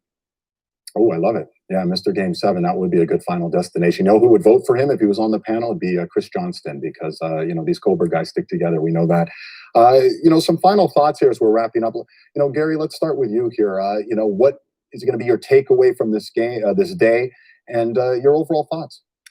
My overall thoughts are, I think there are some teams that helped themselves today, but I do think we're getting a wider look at where we're at with the COVID-19 and how much longer it's going to take and how it affects every little thing that goes on in all the parts of our lives. And it doesn't miss sports. Sports is a part of it. And so I think we're getting a good look at that. A lot less signings, a lot less term. I think the money we're going to find at the end of the day is going to be a lot less. Unfortunate timing is everything in sports, and for the players that are hitting it right now, the timing is a bit off. I do think those big players will get done over the next little while, And I still believe that Pietrangelo will end up back with the Blues. That's just, I have no information on that. I just feel that. I just feel that. Gut feel. I want to hope that because what a dynamic player. And wherever he goes, he will be a big difference maker. Cassie, final thoughts. Let's look at Vancouver. They were in on Oliver Ekman-Larsson. It didn't work out their way. We don't know yet where Chris Tanev is going, but it doesn't look like he's going back there, although that still could be a possibility. Then it looks like, they're not going to be, they don't have Jacob Markstrom, but they get Braden Holtby, a Stanley Cup winner, a guy that can definitely do more than insulate Thatcher Demko, but also teach him how to be a pro, maybe long-term for Vancouver, and a good person. And I think that as much as there was a lot of negative things that didn't happen or in Vancouver, I think getting Braden Holtby, signing a depth signing in Tyler Mott, I think that was good too. And but don't discount the rebound of Braden Holtby and a motivated guy and a guy who knows how to win a Stanley Cup. And I think this was just a really good signing for Vancouver. And already his kids are in Vancouver here, so they're pretty excited to be there as well. You got to love it. You got to love the human stories there. And Braden Holtby joined us from Saskatchewan. He'll be heading out a little west. Berkey, what's your final thought? Well, remember, tomorrow you're going to see the next day or so some AHL shopping lists too. Some veterans who maybe didn't get the deals they wanted will get good deals to play in the American Hockey League, the teams that pay attention to their minor league franchises. And we'll wait to see where the big fish get landed. Might not be till Monday or Tuesday. And a friendly reminder, Brian Burke's book, Burke's Law, you can find that as well in your bookstores and online. So many great stories, so many great moments. I want to thank all of you for your viewership all season long. It was Feels very like nice they're wrapping up to have you this, join us through the Stanley Cup playoffs and waiting I'm it not out wrapping through that up. pause. Matt Markstrom, Stephen Lopez, Sportsnet our here producer and director for the show, our tireless wrapping up crew, their service right here at Sportsnet. Everyone did a great job.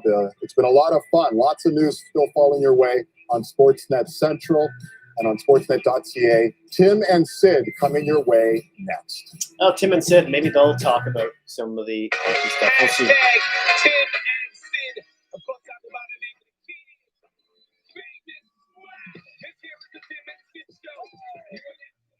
We'll see we'll see what that happens there.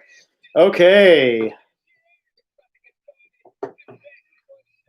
Thanks everyone for joining me today. Now they just we've been talking about signings by the minute here. The last one was Justin Schultz to Washington, but I don't have too much information on that at the moment. I think it's a 2-year deal.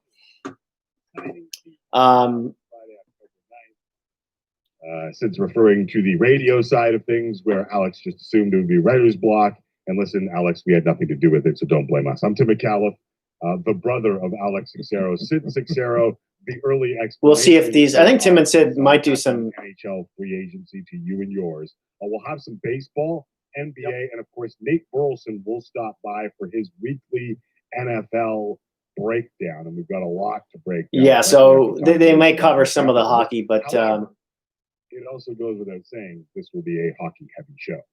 And they say it would be a hockey kind of show, so that's good. Free agency period, Timmy, and the beauty about coming on air an hour earlier, which we're doing today, is twofold. One, stuff has already happened.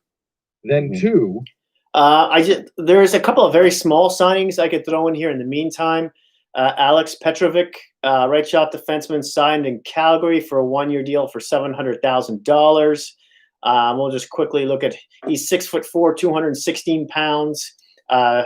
He's 28, as I mentioned. Last season he didn't play in the NHL. He played in the AHL for the Providence Bruins. 54 games, 2 goals, 20 points, -1. Ho hum. Last season he played between Florida and Edmonton. In 9 games with Edmonton, he had 1 point. He was a -7. In 26 games of Florida, he had 1 point and was a -8. Whatever, bartender. Okay, so here we go. Justin Schultz. We have some more information here. Let's take a look at that, especially for you Washington Capital fans out there. Now it's a 2-year deal, worth $4 million per season. I'm a little surprised he got that much. At all. That seems to be a little rich for him at this point. seeing as what kind of year he's come off as well. Now he's 6'2", 193 pounds. Schultz. Let's look to his stats for last season with Pittsburgh in 46 games. He had 3 goals, 12 points, and was a -13. In the playoffs in 4 games, he had 1 point and was a -4. Yeah, not the greatest year. The season before that, in 29 games, he had 2 goals, 15 points, and was a 0. And then 4 games in the playoffs when they got eliminated against the Islanders, had 1 goal, 3 points, -2. His most notable season really was like a few seasons ago, 2017-18, where he had 27 points. And the season before that with Pittsburgh, where he had 51 points. So it's been a little while. Getting $4 million. I know it's 2 years, so okay. Now, if they send him down to the minors, which they can do, he will make $3 million. But what was he making in Pittsburgh here? He was making 5.5 in Pittsburgh over the past few seasons. So it is a haircut, but I thought he would take more of a haircut, especially with things how they are with the pandemic and everything. I was thinking more around 3 million, like $1 million less. Yeah, his agent must be the devil. Yeah.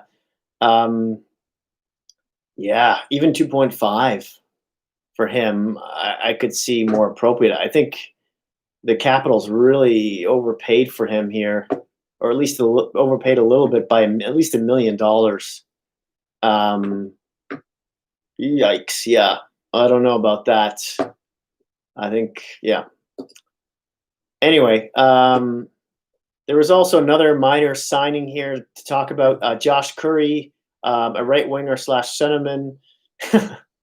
He's overpaid by $5 million. Yeah. He was signed for 1 year at $700,000 in Pittsburgh. So really depth guy, super depth guy. Number 1 said he should have to pay $1 million to play somewhere. Very funny. Very funny. Very nice. Yes. Touche. Again, I just want to thank you, everyone, for joining me today. If you happen to be a new viewer, please consider liking, subscribing to the channel, and hitting that notification as well. Now, this isn't my full-time job. I work in the film industry on a gig-by-gig basis. It's getting a little bit busy for me lately, so I haven't been around as much as I'd like to. I did do the trade, the draft, excuse me, on the first day and on the second day. You can see that on my playlist. What I usually do is I talk about trades when they happen. I give my my 2 cents, that kind of thing. I go over some details. I also regularly do team-by-team reviews throughout the season and off-season. So if you have a favorite team, you'll find a bunch of those in your team's playlist as well.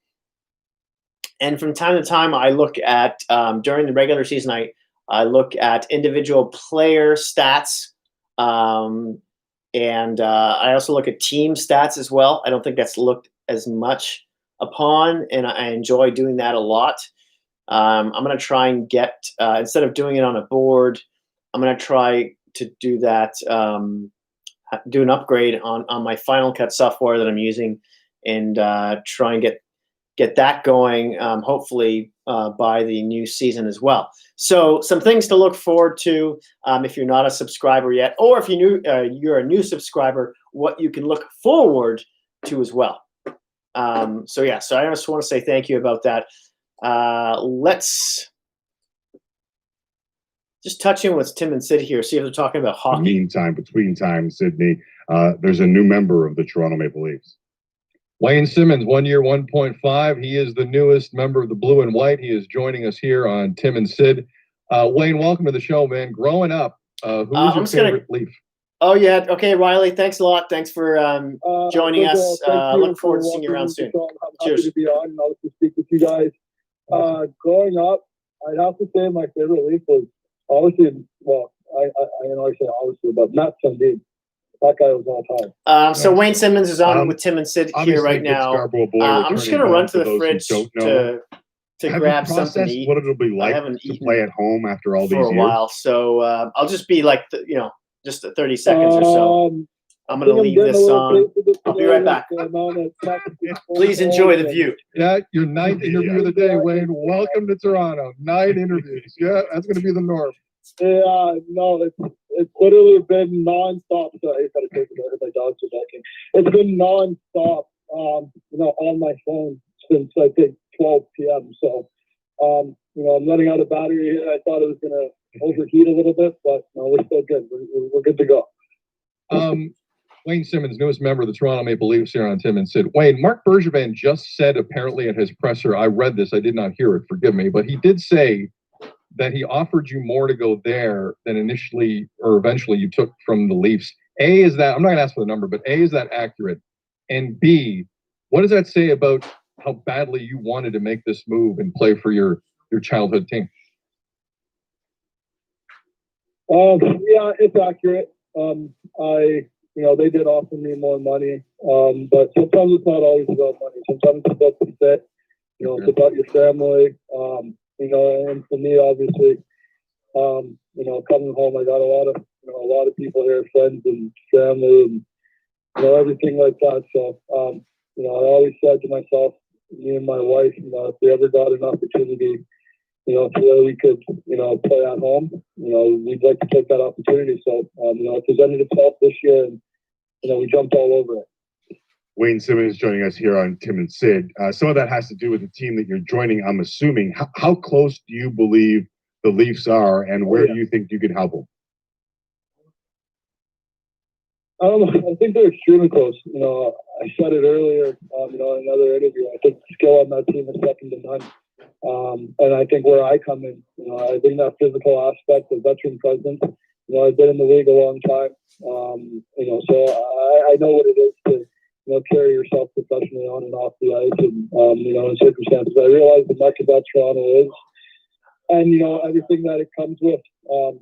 But like you said, first and foremost, I think it starts with the product, that the Leafs put on the ice, and getting a chance to slide in that lineup, and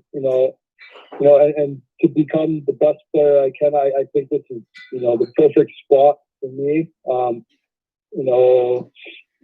Positionally wise. So that was obviously a huge thing. And then I think second of all, you look at, your living conditions. And I'm from Toronto. So there's nothing that's ever going to surprise me about this city. I know it inside and out.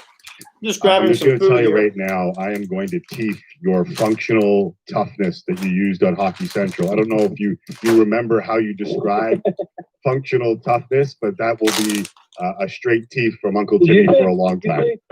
Yeah, I may have said teeth. Oh, he said teeth. He said teeth. No, that's exactly what he said, Wade.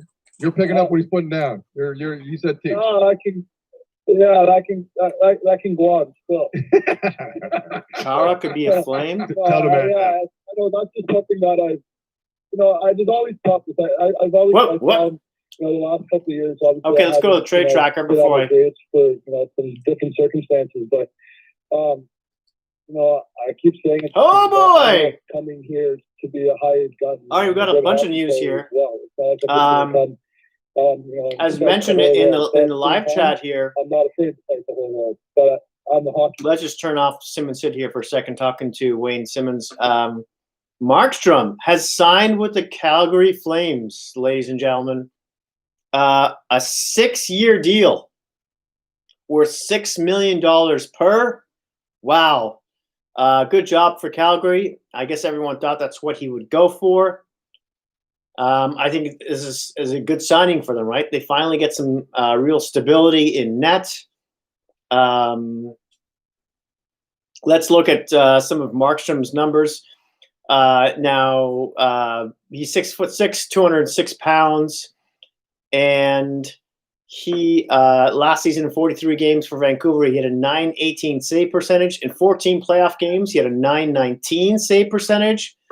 Last season, in 60 games, he was a .912, as he was the year before that. Year before that, he was a .910.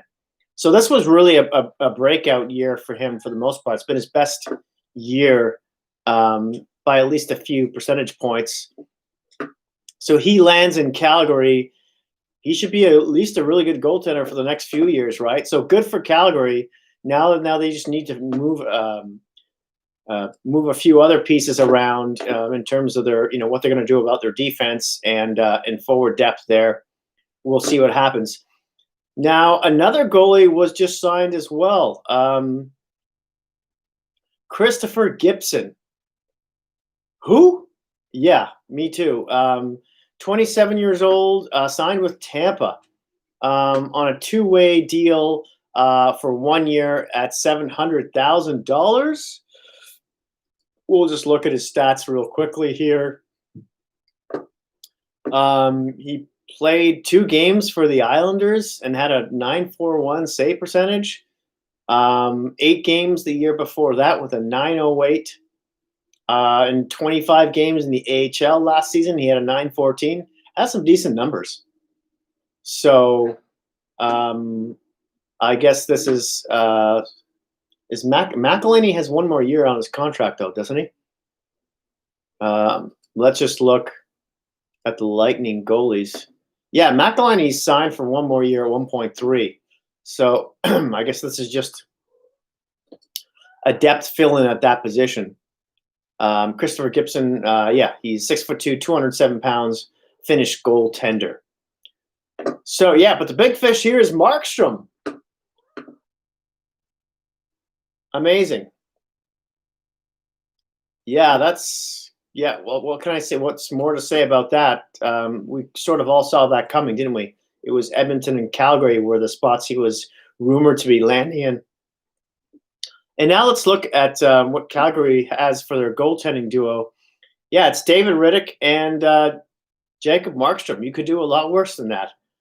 Rittich is signed for 1 more year at 2.75. He's 28 years old. At that age, it doesn't look like. I mean, I know a lot of goalies blossom a little late, but he's 6'3", 206 pounds. He's been okay here and there. He's like kind of a streaky goaltender, isn't he? In 48 games with Calgary last season, he had a .907. In 45 games the year before, he was a .911. I would think that number of games is going to decrease for him to around by about 10 games or so. He'd probably play anywhere between 30 and 35 games a season, maybe closer to 30. I would imagine now that they have Markstrom, maybe he'll play even less. I don't know. What do you guys think? How do you think that split is going to go? Because Rittich's net time is probably going to drastically, be reduced. So I'd love to hear what you guys think about that in the live chat here. No, that's not a yoo-hoo. Those are like little sausages. They're little sausages.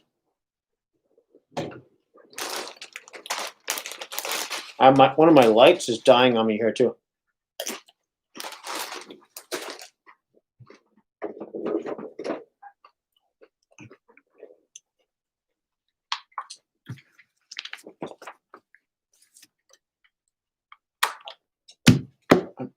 Let's go back to the. Okay. They're still talking to Wayne Simmons on Sportsnet. Let's check out TSN. Damn it. There you go. It's better. Okay, this got to be plugged in. Oh, hi, Moose. Do you want to say hello? It's one of my cats. The dog and 2 cats. Say hello. Yeah, there he is. There's Moose. He's like, "Where's the camera? Where's the camera?" Anyway.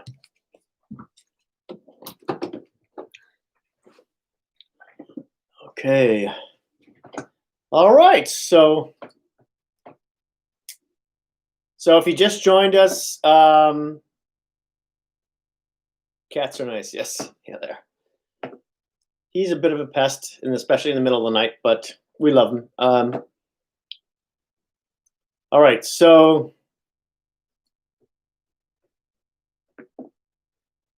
currently we're up to date.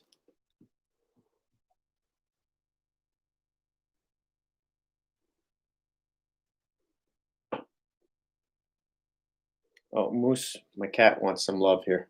He loves to be cradled and held and stuff. He's like a dog, like that way almost.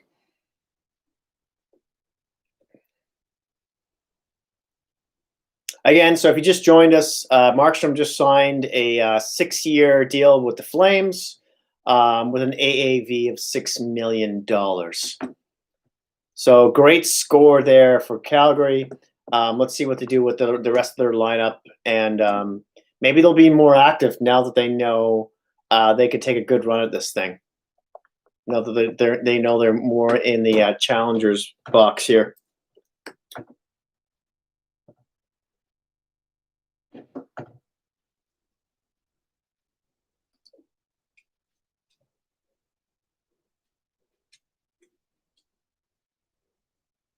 Okay, so we also have some other rumors to talk about here too, because apparently the Oilers are eyeing Tyson Barrie, and that the Leafs have been talking with Pietrangelo's agent. So there's that. Earlier today, there was also talk that there might be a trade between Toronto and Florida when it comes to defenseman Mackenzie Weegar, the right shot 26-year-old.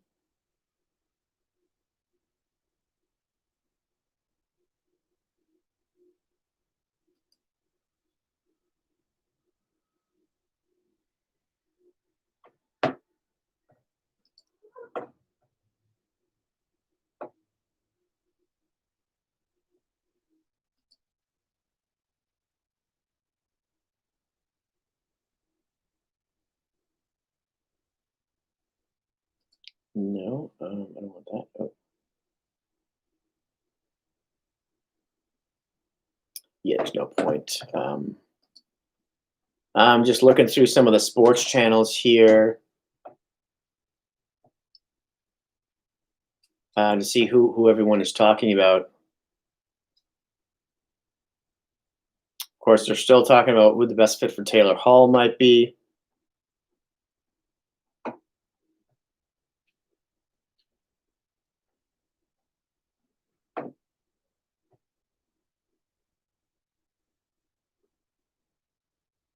Yeah, Ottawa and Calgary really upgraded their goaltending today. So good for those two teams.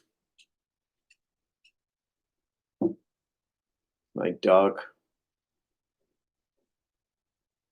Can't you wait till a little later? I think my dog might have to go for a pee.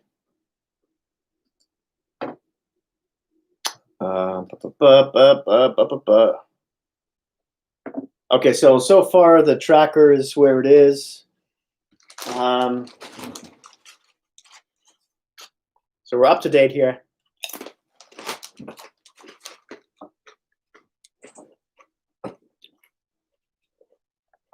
Now, we're here for at least another hour and a half or so, just looking to see who gets signed and keeping up with the trades. Tanev is now trending on Twitter. Oh, apparently, the Canucks have circled back and talked to his camp, which I thought they would do if they could save a little bit of money on the goaltending, meaning not sign Markstrom and save a couple $1 million, which they're doing now with Holtby.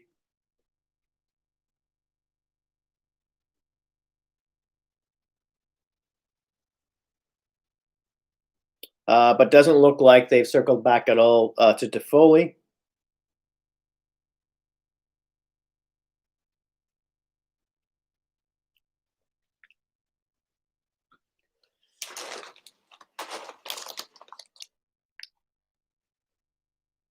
And of course, Taylor Hall is trending, obviously. Let's see what they say about him. What is Twitter saying about Taylor Hall? Thanks for joining us. If you're just new to the channel, I'm kind of going through a few different sports channels, including Cat Friendly, looking for updates on everyone that's signed. So we're just taking a look at that.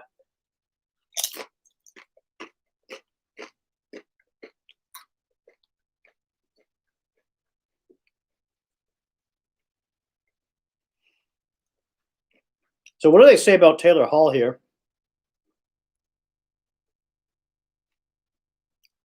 Yeah, more about Montreal being interested.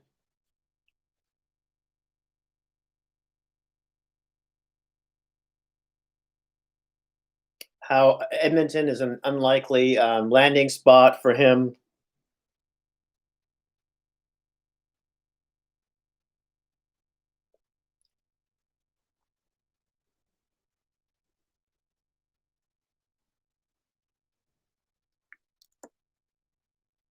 Yeah, it's baloney. There's a bunch of fake accounts out there.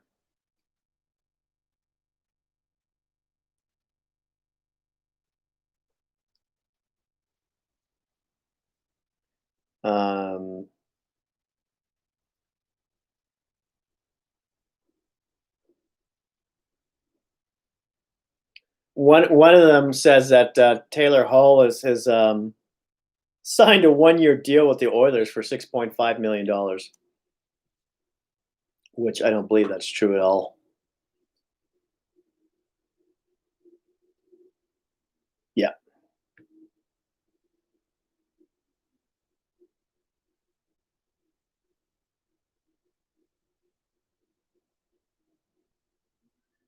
Yeah, a lot of fake accounts. This is where they thrive, I guess, on Twitter anyway. Oh, we've got an update here.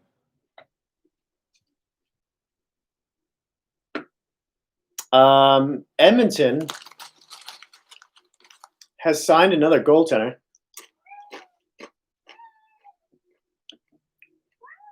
The cat wants love. The dog wants love. I'm just being bombarded here. Okay.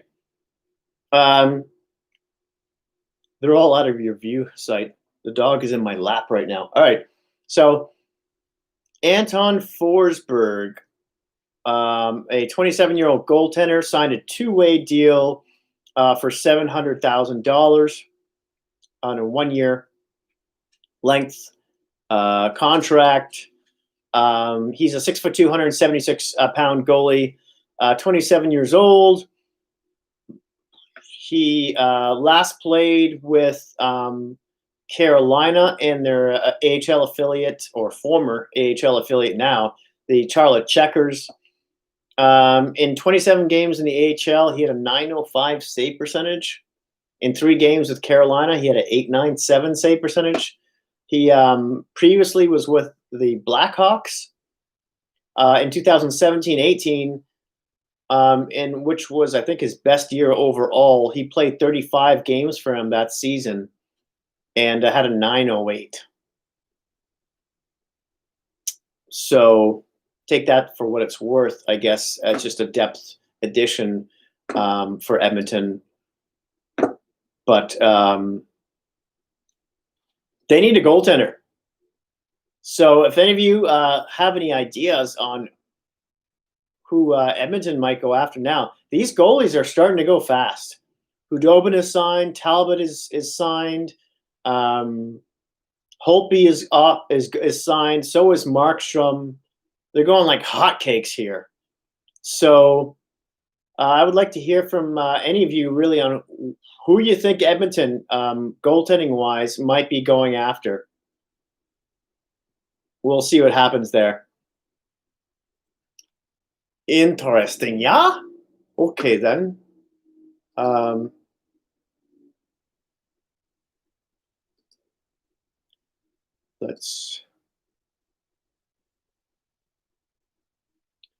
What does TSN have to say? Anything new? They think Turris is a perfect fit with the Oilers. And that Pietrangelo has also spoken to the Knights as well as Toronto.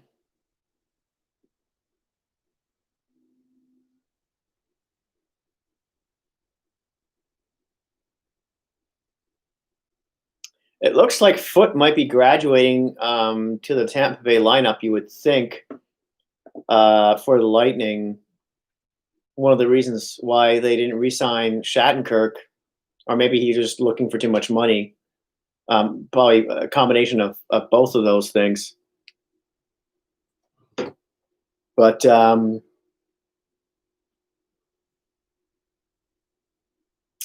yeah, okay, back to Cap Friendly here. Let's see what anything new. I need some salsa to go with these nachos. That was a very Seinfeldian statement. Okay.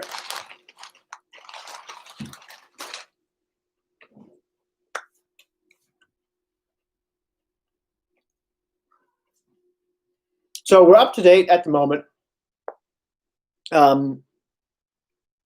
We'll get to we'll get to Twitter in a second and start to see what's happening there. Usually when things happen first on Twitter. Said that with an accent or something.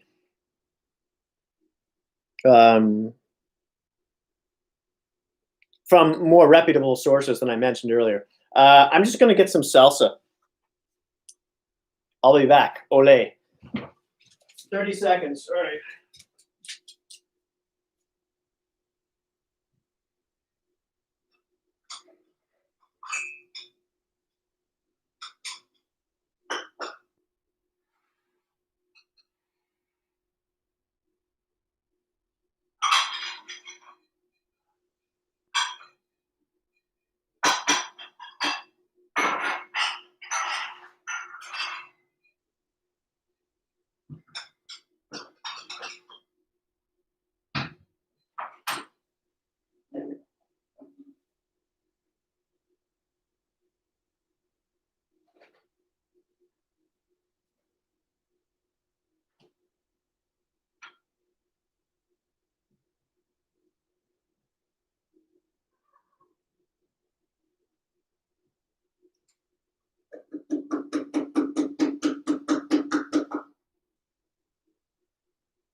Okay, here we go. Sorry about that.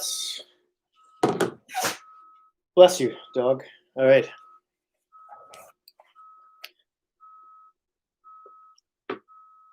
Riley, if I could bring one defunct NHL team back, it would be the Thrashers. Really? That's cool. I think mine would be the Hartford Whalers. I'd love to see back, just to see that jersey again. And I'd also like the Quebec Nordiques, another team I'd like to see back in the league. Anyway, but anybody else want to chime in? What are some of the former teams? Was it the Colorado Rockies? That's another one.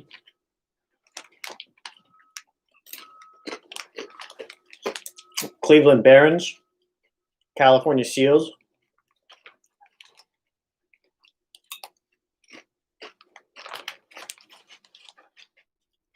Seattle Metropolitans. Oh yeah, Riley. Yeah, I hear you.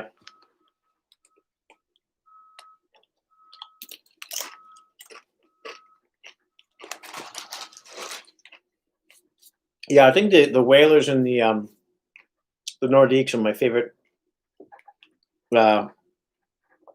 former teams I'd like to see back. Anyways, let's update the trade tracker here while I stuff my face with food. Or nachos, really, and sausages. All right. Nothing so far. Okay, nothing new.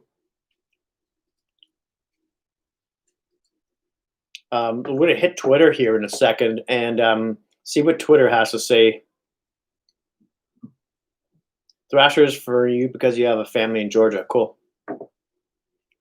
Cool. Georgia. All right. So what's the news? Any new news on what are Tim and Sid talking about here? He's been a professional off the ice for years. Love Kyle Turris, but on the ice, maybe he's become more humble. You know, he's eating some humble pie, and maybe he thinks the Dave Tippett experience can be different in round 2 in another Canadian city. Oilers fans are hoping so. I for what they paid. This is my common refrain today. Tim, forgive me if I repeat myself a bit. For the cost, I like it. I've said that to myself a lot today. For the cost, I'm a fan of it. So hopefully Kyle Turris works out. But I was not expecting that one. Not what Dave Tippett though. That was for sure. I don't know if this is a good time to say this, and I know that the two networks who act like this is do or die day in the NHL in an effort to lure you in. Welcome. But do you know who the defending Stanley Cup champ signed on the first day of signing season last year? Would it be Kevin Shattenkirk? Nope. Who was it? Luke Shen and Curtis McElwain. $2 million 1 year. Now, the year before that, the Blues got money. Bozak and Perron. Not bad. It's not up on Cap Friendly yet. Cap signed nobody on day one and ended up winning the Stanley Cup. So if your team has been quiet, I get you want to get in on the excitement, but what does it really mean? Like, I think the Pens were the last team to really shake up signing season when they traded for Phil Kessel on the debut of this very show on Sportsnet TV. According to Pierre LeBrun, help them get 2 more cups on TSN. $2 million. That seems a little pricey for Tim, Kevin Miller. You're already seeing it. I didn't see any moves that put anyone over the top today, but I saw some stuff over the last 24 hours that are going to be unmitigated disaster. Josh Anderson at 7 years. Are you kidding me? At $5.5 million? Mark, I really want to like Marc Bergevin. Like I do. I think he's good for hockey. I think he takes risks. He's good with the media. He is upfront.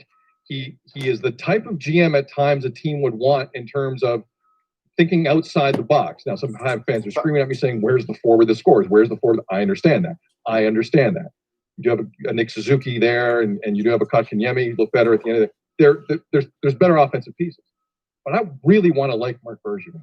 What the hell is he doing? Giving 7 years to a guy who had a goal last year. A goal. I know that's not his game. I know. But he played too. He had a goal. Oh, excuse me. Okay, one goal. One. Yeah, they're talking. They're talking about how that signing of Josh Anderson by Bergevin. I hate saying people won or the lost term the is draft, crazy but I on can that. tell you when a signing sucks. That signing sucks. And Habs fans knew it the second it came across the ticker yesterday, and they know it today. And they are dying to figure out what's happening next. A Taylor Hall signing would quell any uprising that developed. Cole Clark just upped the $2 If you're going million, to start including yelling signing about bonuses. one goal for Josh Anderson, why don't you bring up 16 goals for Taylor Hall and people acting like he's still the Hart Trophy winner? I'm not. Thank you for bringing that up. Taylor Hall, let's remember, Taylor Hall in a contract year last year bid it. All right? He had all the opportunity to put up numbers. Never mind the team thing. You are in a contract year. And you were going to be one of the top forward. And he bid it. That worries me. I agree with you, Tim.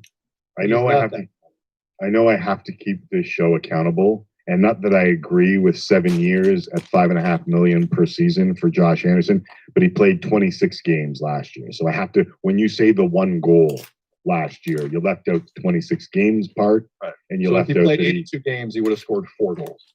the year before that. The year before that, he had 27 in 82 games. Right. And that's what they're banking on, right? Like he was banged up last year, and that's what they're banking on. And he brings toughness. Like it's not just one thing that he brings to the table. He's a big boy. But Montreal's a really interesting situation because they've stockpiled picks. They've still have 12 in the next year's draft. They have 12 picks in the first 5 rounds. But the question is the same that it was last year, the year before that, and the year before that. Do they have enough scoring? And listen, I like Kotkaniemi and what Suzuki did last year. I don't know if you can bank on them the same way we said. Smallish sample size. I don't know if we can bank on Jonathan Drouin to be a superstar, which was the same thing. But you have a little bit more scoring pieces. Can they make good on the prime years of Shea Weber, now 35, and Carey Price, now 33? Or will Bergevin go down as middling through their prime? Be right back. And how much more time does he have? He was hired in 2012. That's the question, Timmy. We've asked it about a couple of GMs in Canada. Well, I mean, based on the Josh Anderson contract, he thinks he's going to be there for a bit. Right? Meh. Like, Josh Anderson's not to put you over the top contract. You have other work to do. You have things you need to bring in. He is not a final piece guy. So Marc Bergevin, based on that move, to me, seems like a guy who is very comfortable with his standing with the Molson family and has a plan. With that said, though, Tim, I think now is the moment, especially with the options. Guys who weren't qualified, who maybe you thought for sure were going to get qualified. You have more choice than you've had in years. Yeah. And a guy just turned down more money to go to the Leafs. Who do I think Pietrangelo signs with? Wayne Simmons, I get it's it. anyone's guess, right? I think it's either St. Louis, Toronto, I don't know why or he would Vegas. say that at his presser, Mark. That's not a good look. Keep that to yourself. The surprise signing, I can maybe. It sounds like you were in on it because his fan base were yelling and screaming, right? Sure, it does. You can just say I'm in. The same thing on Sebastian Columbus. Everyone knew he was going to resign just because they're clearing so much space in Carolina, but we were in on that. Florida, but they're trying to offload money. Guy, so, I mean, and those don't make technically sense. Hurt a team in our conference, but they're as we tried to do it. Kind of fringe places he might go. But I think it's between Vegas, St. Louis, and Toronto. I know we got to get the break here. Seems to be as we're talking about Montreal. My mind wandered on draft picks and cap space and what the Ottawa Senators were going to do with it. The Matt Murray re-signing that came down last night. I mean, if people had their eyebrows raised at the average annual value on Jacob Markstrom, do they do the same with Matt Murray, or do Cups carry the load on a 4-year, $25 million deal for Matt Murray in Ottawa? Or is that just what you got to pay him to get him there? I think that's. I know he was required in a deal, but I think it's a combination of the two, Tim. I think that this is a guy with 2 rings. This is a guy who and an .899 save percentage last year. Yeah, definitely, but he's still way under 30. Some would say that contract is way better than Jacob Markstrom's. Way better. So I'll take the age over what he did last year, Tim, which you're right, wasn't much. But if you're the Ottawa Senators, I don't think you're looking at players the way other teams are looking at players. I think it's a different ballgame for you. And I do not mind at all solidifying this situation in goal. So it's kind of like Calgary, but different. You know, you don't want to think about it anymore. Matt Murray's the guy. You're paying him, and he wants to be there. He grew up close to Ottawa. It's perfect. So I don't mind that money for him in that situation. I wish that I could say that you saying they've solidified that spot is true, but I'm not sure, because we've seen such peaks for Matt Murray and we've seen some valleys for Matt Murray. And I wonder what that is in Ottawa with a good, young, growing team. Apparently Columbus and Toronto. All right, we got to take the break. When we come back, still to come on this edition, Nate Burleson's going to drop by. Near the top of the hour, we are wandering into week 5 in the National Football League. We have more problems with COVID, and Tom Brady loses. And I'll turn them off if they start talking about anything else besides hockey. Meaning the Sid and Chid, Tim and Sid channel on Sportsnet.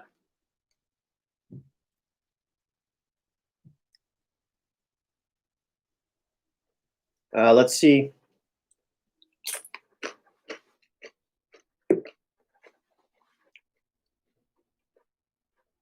Henrik went to Washington. Washington signed him to a 1-year deal. Henrik Lundqvist.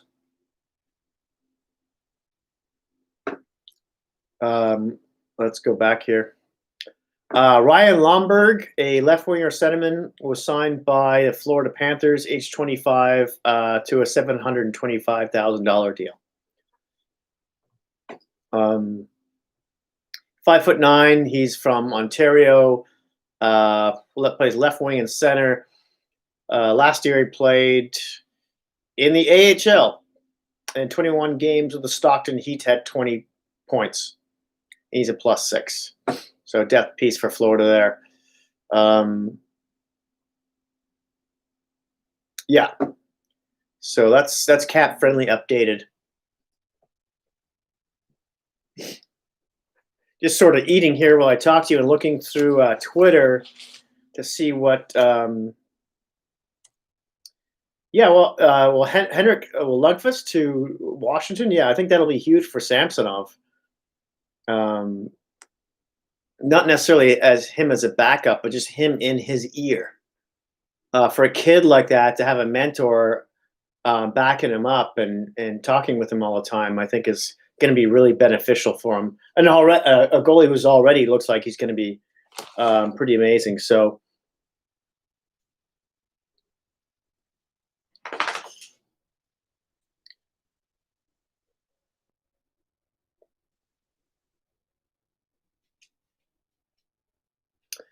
Is there what else? What other networks is everyone watching out there besides TSN and Sportsnet? Anyone want to chime in when it comes to NHL draft coverage, all that kind of thing?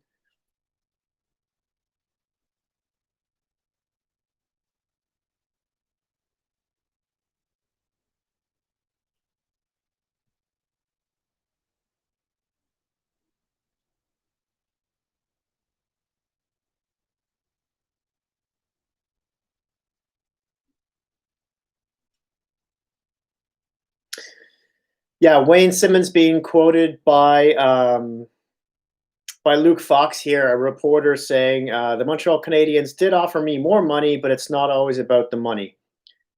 Wayne Simmons, of course, signed with the Maple Leafs at $1.5 million for 1 year.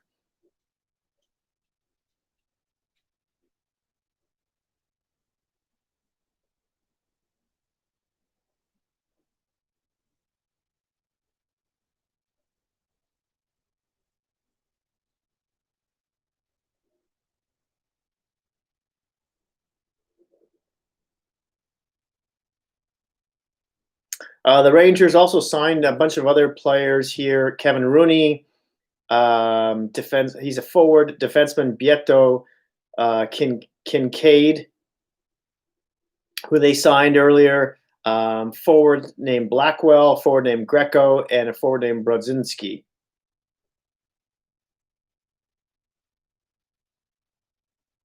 Yeah, Leafs did get a good deal. I think you're right. Yeah.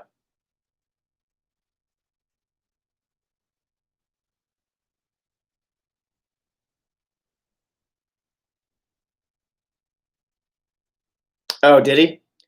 Pulvari had 2 goals and an assist in Finland. Well, he signed for 2 more years. Hopefully that works out there and the locker room doesn't implode.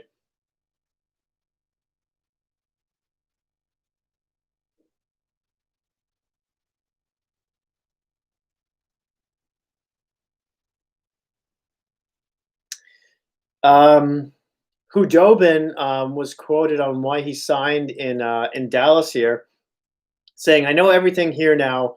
I know what to expect. I know Jeff Reese really well," which is the goalie coach. And if you remember Jeff Reese, he was once the goalie for the Toronto Maple Leafs back in the 80s. I remember when I was growing up, idolizing him a bit. I mean, he was never a great goalie like Mike Palmateer or anything, but it's funny that he's now the goalie coach in Dallas.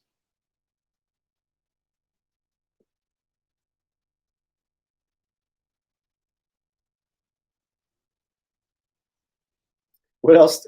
Hudobin is also quoted here as saying, "I know Jeff Reese really well. I knew guys. Whoever was going to come knew it was going to be 1 or 2 or 3 new guys. I don't have to put in my navigation where to get to one restaurant or another restaurant." Whatever. Okay.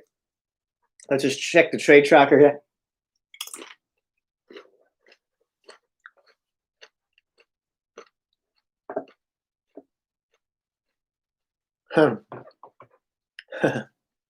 I hear you, number 1. Excuse me, that's spicy salsa. He licks the inside of his nostrils. Boy. Oh, boy.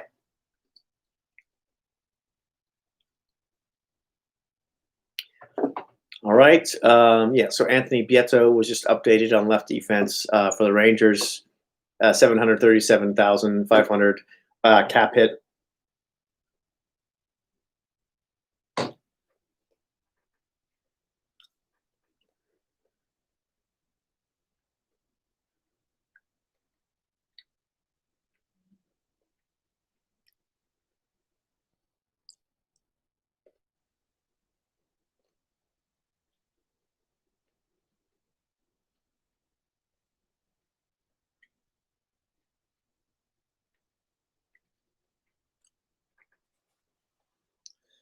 This is kind of funny. Elliot Friedman, a reporter for Insider for Sportsnet, says, "Hearing Simmons will wear 24 because 2 + 4 = 6.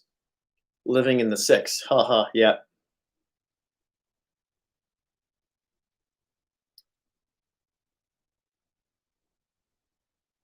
A lot of Toronto fans are really happy to see him arrive in town. I'm from the same town he's from as well. So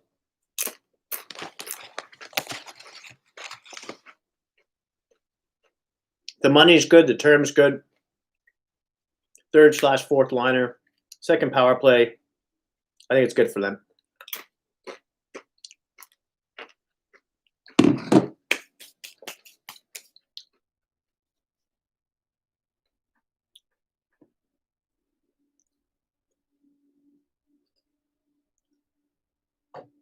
What are Tim and Sid talking about now? Is it 6 months of this story? Well, look, hey, Tim, I'm looking at the sports cycle. I love this story.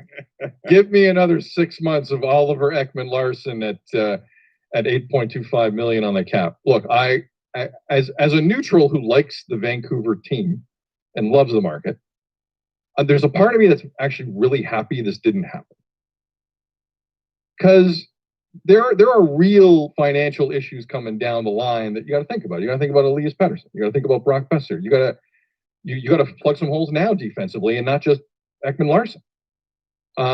Besser's done. You're talking about Demko. You're talking about Hughes, and you're talking about Pettersson. Well, in terms of the big contract, eventually Besser's the guy you're gonna have to look at. That's what I'm talking about. And I thought Ekman Larson complicated a lot of things. Just never mind what you had to give up for him. The reported first, the reported second, the reported prospect, the reported young roster player. Like, it didn't make a ton of sense to me. I don't know if Ekman Larson is that impactful a player, considering what Vancouver looked like at the end of that last series. And they just looked like a team that didn't have much more to give. I thought it was a big cost for Jim Benning. Look, he went down the road. He was interested. But there's a part of me that thinks now this opens up a lot more. Maybe Tanev comes back. I don't know. Maybe you get out Stetcher and Tanev come back. Maybe Stetcher and Tanev come back. Maybe you get out from under these bad deals like Louis Eriksson and Sutter. I don't know. There's options here now. You're not. I just felt like this took up a lot of oxygen in the room, Tim. And you weren't a defenseman away from a cup. You just weren't. Talking about Vancouver. And I'm kind of glad that right now it's not a thing for the Canucks because they got other business they can do. So if Ekman Larson costs them Toffoli, Tanev, Stetcher, and Markstrom, I disagree. Yeah. Plus whatever they have to deal, correct. Like you're getting into Paul George territory. And a lot of Vancouver fans were looking at that and going like, who are we going to lose here? So you wonder if even they circle back on Tyler Toffoli. There's a lot of big names still out there. And Alex Pietrangelo, who is the prize of this year's signing season, still kind of some crickets. That's it. Well, not total crickets, Tim. After the break, we'll let the viewers and listeners listen to what Kyle Dubas had to say about Alex Pietrangelo. He was rather forthright. Chris Johnson coming your way. Nate Burleson coming your way. Kenny the Jet Smith coming your way. A lot of hockey, some interesting NFL, insiders. some basketball, next little bit. Baseball. It's a busy show. It's Tim and Sid Sorry, you live had on to TV watch and me. radio. Good to see you. I'm going to turn around and do that. Sports are all about the numbers. Just like the new PC Money account. Earn 10 PC Optimum points for every dollar you spend anywhere you shop with no monthly fee. Which helps with those game day essentials. Imagine a future where machine learning will track your sleep. Excuse me. Yeah, turn that down. It's just a commercial anyways. Colt Clark says, as a Leafs fan, Simmons coming to Toronto makes me so happy. I've wanted him on the Leafs for years. Just a completely underrated guy. I have to mostly agree with you there. I mean, they got him at a good price, for 1 year. I think he's really dropped off, though, in the past couple seasons in terms of his production. And, yeah, I know he's been with Buffalo / New Jersey and Nashville. But really, that started to sort of dip off for him in his last year for Philly. You know what? Hell, let's just look at some of his stats. I'm really happy he's there, though. Don't get me wrong. And I still think he can be a very productive player for them on the third / fourth line / second power play unit / sticking his fist into someone else's face from time to time if necessary. So I don't see him as your typical, pug list, obviously, but Toronto. Tim, you need to clean that up. We're covering the playoffs. Let's look at Wayne Simmons. Okay, so he's 32 right now. Can play both wings.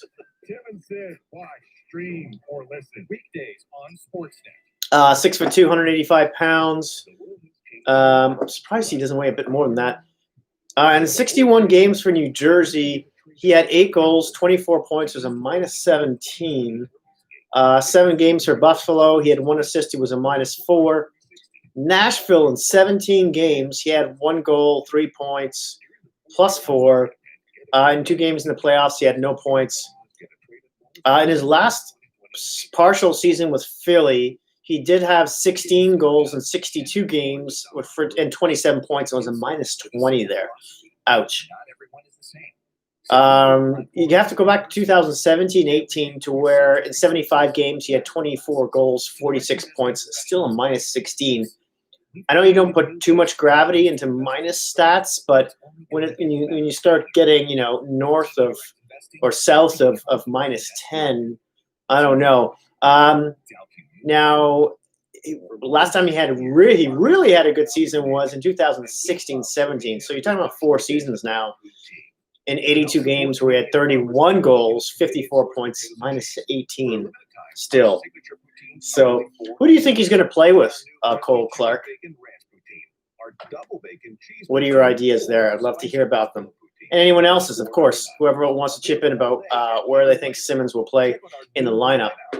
Let me update Cap Friendly here. Welcome to Rogers. You're switched to Ignite Internet. Okay, we have some movement. Don't get yourself too excited, though. Brandon Baddock, depth forward, 25 years old, signed a two-way deal with Montreal at $700,000. Matt Irwin, if you remember him, former Nashville defenseman. He's from British Columbia, actually, 6'1", 207 pounds. Right shot defenseman. Has played for Nashville the past 4 seasons. And Anaheim. He played 9 games with Anaheim last season. Doesn't put up a lot of points, this guy, at all, if any. I would assume that he was got for his veteran presence and his defensive awareness. But he's definitely teetered off in the past little while in his career. He's like a 7th defenseman, 7 or 8 guy right now. They signed him to a $700,000 contract in Buffalo. It's Matt Irwin, the right shot defenseman there. So that's the latest. I'll check Twitter again, amongst other things. What is the live chat here says? I know his stats have dropped, but I feel like he still has the hunger to win, and Leafs need that guy. Yeah, I agree with that for sure. I'm hoping he plays with maybe a guy like Spezza and Korshkov on the 4th line so that he can be a mentor to Korshkov into the power forward he could be. That's a good idea. Yeah, I like that. Apparently Korshkov's doing really well overseas right now as well. Or maybe even with Robinson as his bodyguard.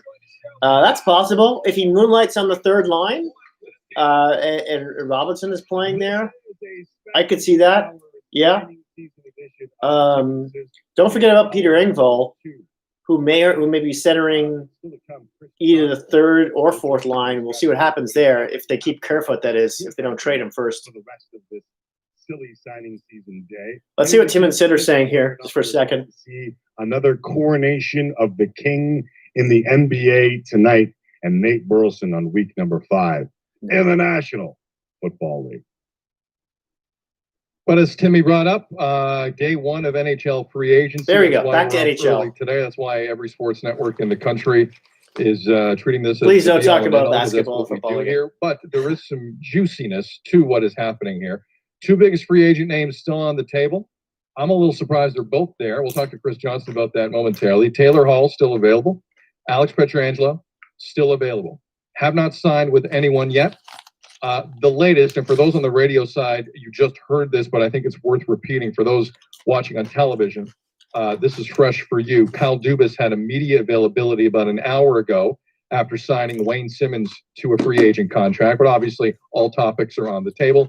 And somebody did bring up, because Pietrangelo technically isn't tied to a team right now, so you can talk about Alex Pietrangelo. Somebody asked Kyle, have you inquired about the Stanley Cup winner previously employed by the St. Louis Blues? Kyle Dubas said this. We're exploring both, as I think we have to, and we've talked about in these previous gatherings. It's an area that we would like to continue to improve. We do like the guys that we have signed right now, but we've also lost 2 players off our back end. Replaced one with Mikko Lehtinen, who will come from Jokerit, where he's off to a good start there. But we need to continue to improve. We need to see our own players develop and continue to work towards their potential, whether that's the Dermots, Sandins, Liljegren's, etc., that have already played and we feel like capable of more. So we are looking both at free agents and at trade to try to continue to bolster our blue line. The other clip that I was referring to was he was asked specifically, Kyle Dubas was, about whether or not he has spoken to Don Mee and Alex Pietrangelo's agent.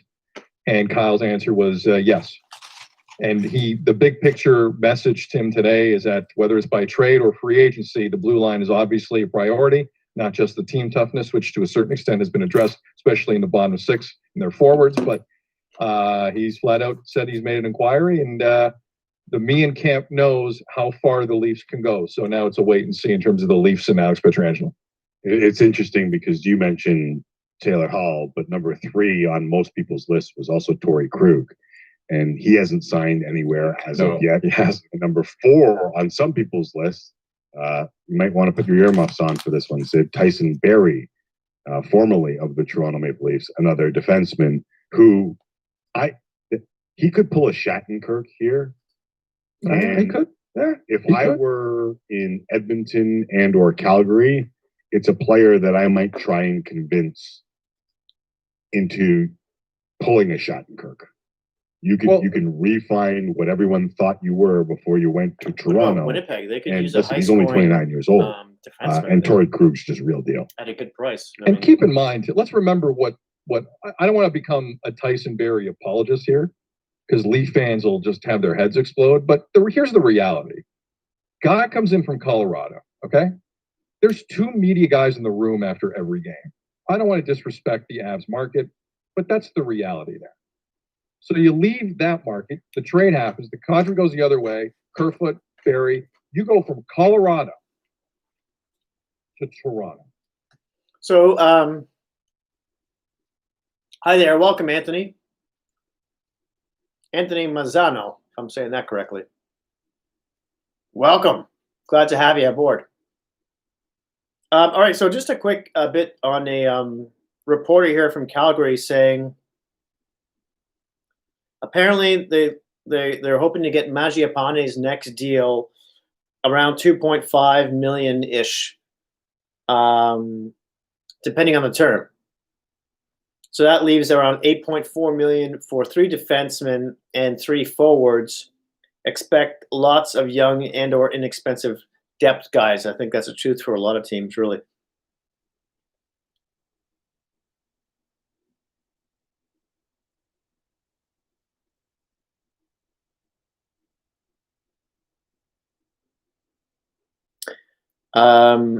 Yeah, according to Cap Friendly, there have been around 43 signings so far today, and there have been a total of 76 contract years and $177 million. And this is considered a slow opening day on the free agent market. Anthony, I like the fact that you're wearing my Panthers jersey. Oh, well, this is a t-shirt, first off. But no one tell him. No one tell Anthony what's happening here. Anthony, I want you to answer this. I'll give you one guess. I rarely have anyone on the back of my t-shirts, but there happens to be a hockey player on the back of this one. Can you guess who it is? I'll give you 2 guesses. Go.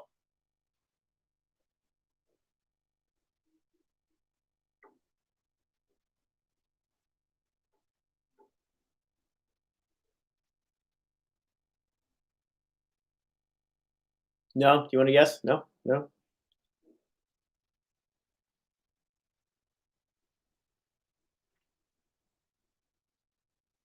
It's either Alexander Barkov, great player, obviously, or John Van Riesbroek. That's a good guess, John Van Riesbroek. Van Riesbroek. Okay, my mouth's not working properly. All right, here we're going to do. Ready for it? Here we go. Ba-dum, ba-dum, ba-dum, ba-dum, ba-da-da-da-da. I couldn't help myself. I saw that and I was like, that's mine. I actually want to get all the teams he's played for. Jerseys, obviously, but at least the t-shirts. That would be cool too. Anywho, thanks for participating in that. In the little quiz action there. This would be a methodical decision. It would be a careful decision, and I think we're talking to an insider here. They're almost outside the typical forces of the market. About the top defenseman available right now. A little more patient. It's not to put down Torrey Krug. You know, he's got real genuine interest. I think he's going to sign a nice contract, but you know, I still think he'll be the first of those guys to go, and you know, perhaps we'll see it before the end of the day today. So if those weren't surprising that those 2 guys ended up at least for now, not being signed. What was the most surprising story of the day so far for you? I guess maybe just how quiet it was. I mean, we heard that heading in, but I'm always a little skeptical This is of that insider Chris kind of talk, Johnston, just because we've all been around enough of these days, and everyone says they're gonna pinch pennies and be smarter, and then $700 million gets spent on the first day or what have you, and so it really was pretty quiet. I mean, we saw the goaltenders basically all scramble for their spots, which I think was predictable to a certain extent, just because obviously that's a very limited number of places, and even if you're really good, if all teams have two guys they like, you're gonna be waiting to find a spot. And so I didn't really find a whole ton of surprises today. I guess a few guys got slightly larger contracts maybe than I would have guessed, but I mean, for the most part, let's look at the deals. I mean, other than Jacob Markstrom's 6-year contract from Calgary, we're looking at almost exclusively 2-year deals and not kind of crazy money. And I think that's reflective of where we're at. That's a good question. And with a flat cap. And who's for all of you watching, what's the biggest surprise signing for you of today so far? I'd love to hear from you about that. Mine was Radko Gudas to Florida. The money spent in hour number 1 of NHL free agency last year was $393 million. This year was $42 million. Right. I mean, look, that's legitimate belt tightening there. And there's still going to be a few more deals tonight. I think some free agents recognize the value in getting something done today. I mean, obviously there's a little bit of a game of chicken in that, a little game of chess. I mean, you don't want to go too far beyond or below what you think your market value is. But, I do think there's going to be a long period of time here for some free agents. And that's not really normal. I mean, most business gets done in 2 or 3 days for most of the market in a normal year. But this is anything but a normal year. Chris Johnson of Sportsnet here on Tim and Sid, day 1 of NHL free agency.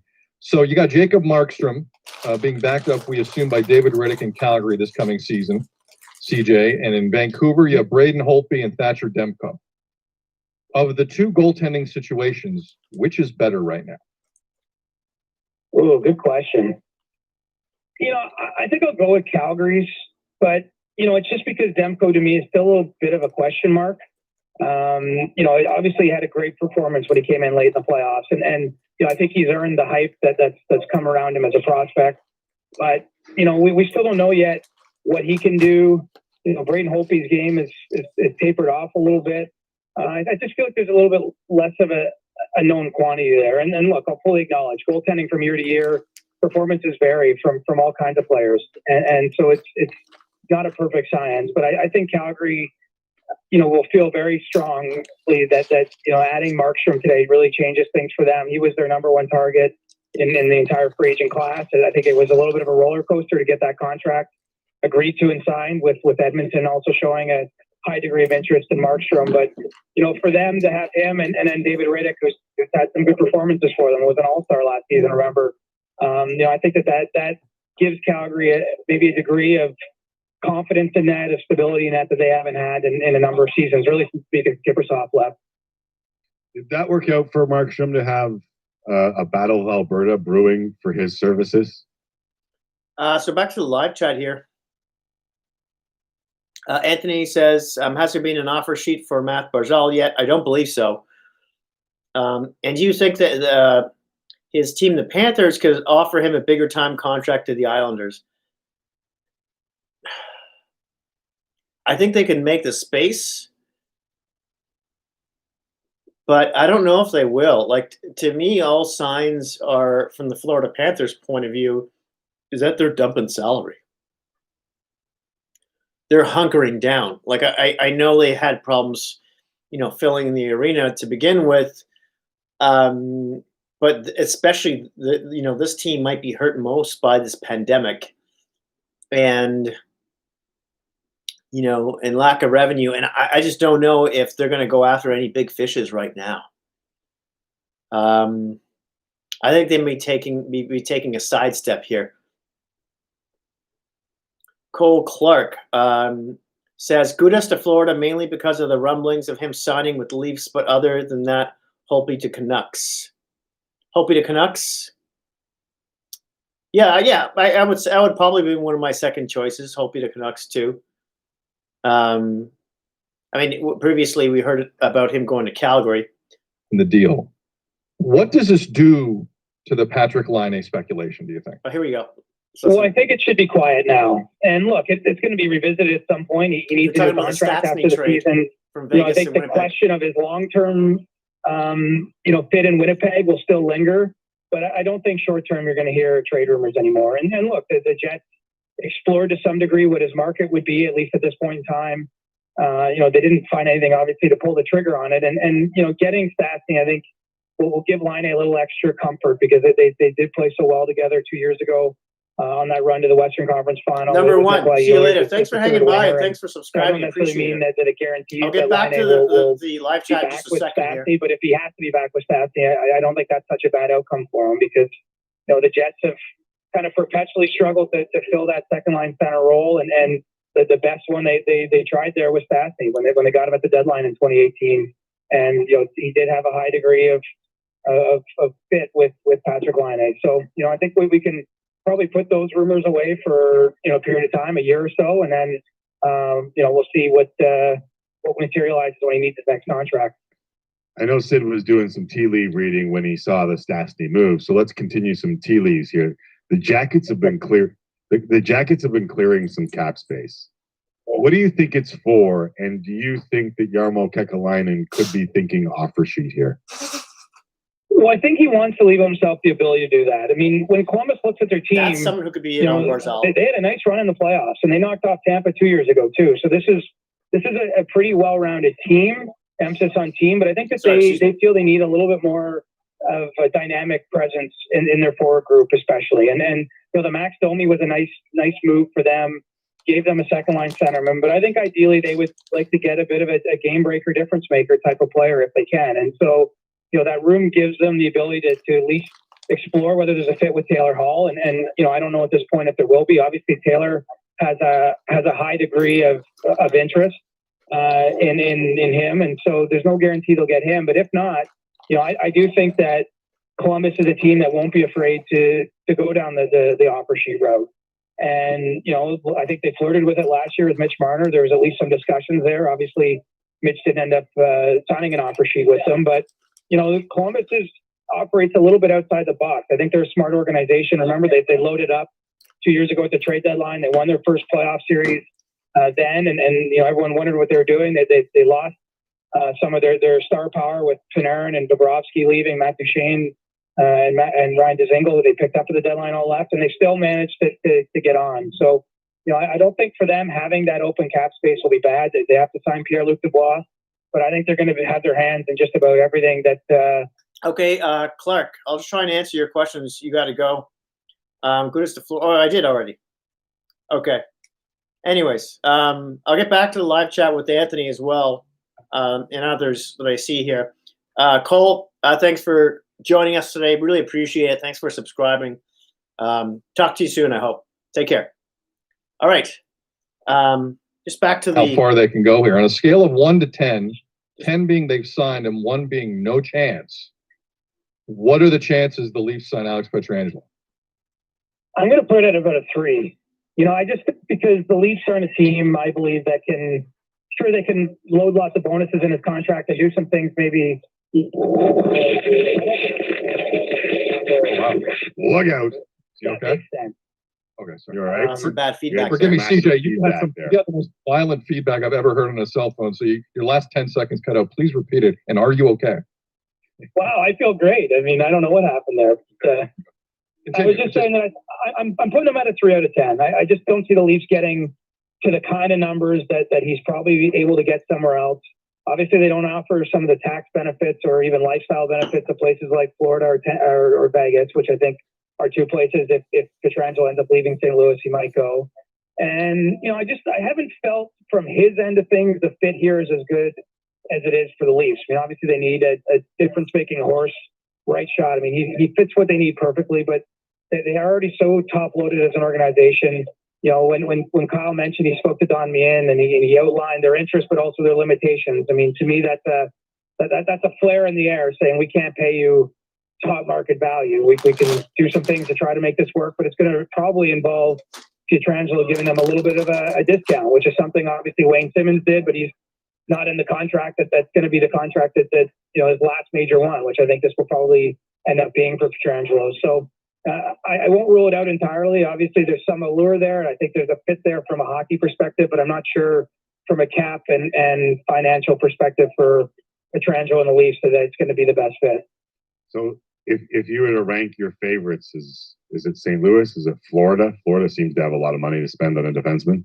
Will they spend it, though? I would say St. Louis still remains number one. I think that, who knows? This is such a strange negotiation. It's a bit of an unusual situation, but the feeling is, I think that all things being equal, this isn't someone who's begging to get out of the city that he's been his whole career, where he just won a Stanley Cup 16 months ago, where his wife's from, and they just welcomed their fourth kid to the world recently, and so there's obviously family aspect to it for them. I think he'd like to be there. If it's not St. Louis, I think Vegas will be motivated to keep moving out some salary, which they started with the Stastny trade to get him. I would even put Florida probably ahead of the Leafs. I mean, I might be wrong on that. That's an unofficial ranking. It's my own reading Florida sort of the situation when it comes to acquiring Pietrangelo agent's mouth. But I just feel that, the Leafs might make sense, and who knows, crazier things have happened, but I don't see them breaking the bank to make this happen. But stay tuned. You never know what's going to happen. Day 2 of our signing season coverage. Day 2 of our 80 straight days of coverage of NHL free. Okay, let's just get back to the live chat here for a second. How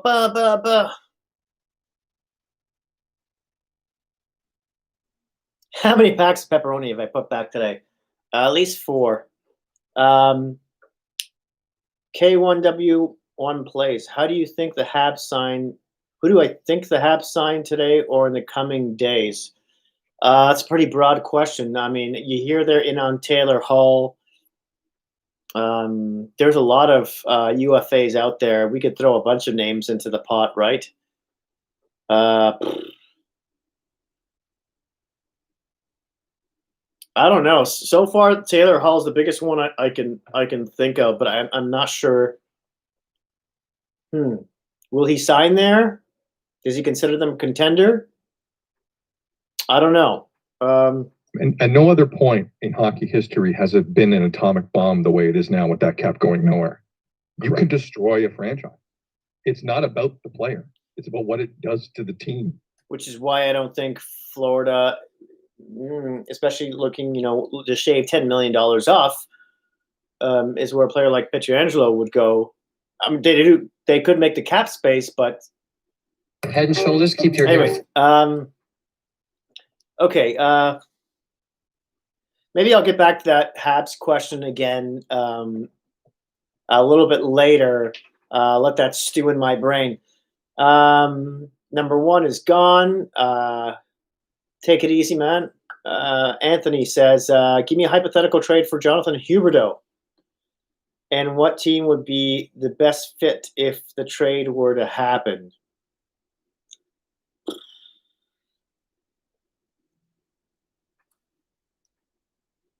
That's something I'm going to have to digest in my head as well.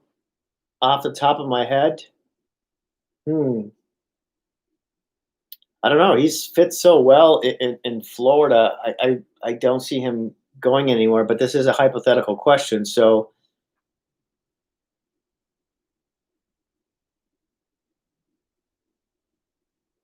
if they're able to move some money out, off the top of my head, Nashville. They could always use scoring. Maybe Calgary, maybe Tampa. Again, these teams could all may need to make some space.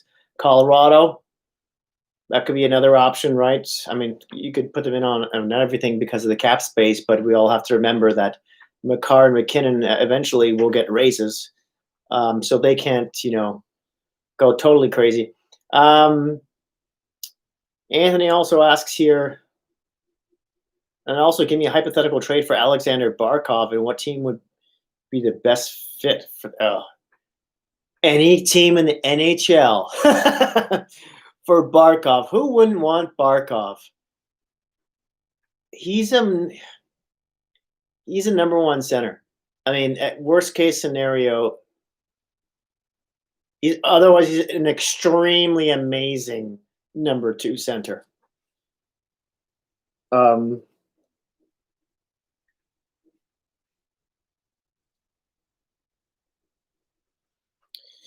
Calgary really could use a number one center. Could use a player like Barkov. That's again.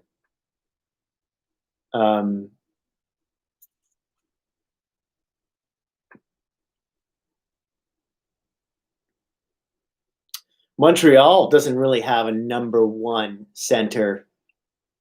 Anyways, yeah, I'm just throwing that out there.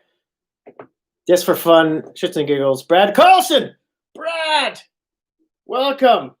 It's my old buddy from Victoria. Thanks for hopping in, bud. Good to see you. Woot woot. Just checking in while the students are busy. Okay, you may be gone already. Hopefully not. Hope in Vancouver. Is that a good fit? He asks. I think so. I think it's not the most ideal fit, you know. So you're still here. Great. I think he's a good fit in Vancouver. I mean, would they have liked to keep Markstrom and everything? Yes, but I think he was asking for too much for the money that they had left to spend. And remember, he wanted and got $6 million in, was it 5 or 6 years? So Vancouver is gonna have some serious cap problems soon, with raises, you know, for Quinn, Pettersson, that kind of thing. So they saved like around $2.5 million on signing Holtby instead. And I know he's been declining over the past few years, but you never know with a new team. And Holtby is goalies, as you might have heard mentioned on some of the reporters speak of earlier, they can go bad to good from one season to the next, right? And they all have bad years. So I think it's possible he does rebound just a little bit in Vancouver. We'll see how that progression goes. It also depends on what Vancouver does about filling in their defense. Let's say if they got Chris Tanev back, that would help their goaltending, right? So from a standpoint of, trying not to spend too much money, but still wanting someone to relatively split the games between goaltenders, 50-50-ish between Demko, so you can ease him in to a starter's position. I mean, hopefully only signed for 2 years, right? I'll just double check that here. Wow, the list is so long. He's already off the board.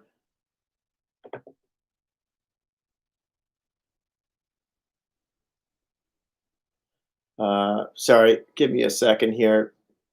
Vancouver, where are you? Where are you? I'm pretty sure it's a 2-year. Yeah, he signed for 2 years. Thank you. So I think that's 2 years at around just over $4 million or whatever it is. I think that's a pretty good deal for Van. Saving roughly $2 million on Markstrom, and having him platoon with Demko. I think that was a good move by Benning for sure. Yeah, keep the questions coming, boys. Absolutely. Brad, thank you so much for jumping in. Good to see you. I put out, I was doing the draft a couple days ago too. That's up, but it's long. It's so long. Good Lord. I'll be here for until 3 o'clock. So for about another 30 minutes or so. Okay. See you, Brad. Thanks for joining. Hope to talk to you soon. See you soon, maybe even. Say hi to the wife and kids. Cheers. All right, so let's refresh Cap Friendly here. Let's see if anything's happened in the past few minutes. And oh boy, wow. Okay. We have a big update here in Cap Friendly. No one too huge, but there's been a bunch of small signings I'll go over in a second. Anthony's saying, do you think it would make sense for Florida to restructure both the contracts of Barkov and Huberdeau to create more room in the cap? I don't really think there's much restructuring that can be done unless they re-sign them. I think they're already re-signed to some pretty good deals. Can you please remember about the contracts, Barkov and John? Yeah. So that's with Barkov and Huberdeau. Where are we here? Florida. I'll just take a quick look at them. Yeah, Huberdeau was signed for 3 more years at $5.9 million. He's 27 years old. There's no restructuring that contract. It's that 5.9 with 23 goals, 78 points last season. That's a pretty good deal. That's a really good deal. It's a bit of a steal, actually. So yeah, that's not changing. Barkov, where are you, Barkov? Barkov here is signed for another 2 years at $5.9 million, and he's 25. Forget sometimes how young he is. Those are amazing deals for those two players. So Florida's not going to want to do anything about those contracts at all. Just in my opinion, I think they're pretty good. I mean, the big thing with Florida is, are they spending to the cap or aren't they? Because the owners seem to want them to shave down by $10 million, as we all heard about in the news. So this is why I was surprised a little bit by Gudas going there, and of course the rumors of Pietrangelo going to Florida. Not because it's not a great destination, it is, obviously, but will the new GM be able to spend that kind of money, spend to the cap again?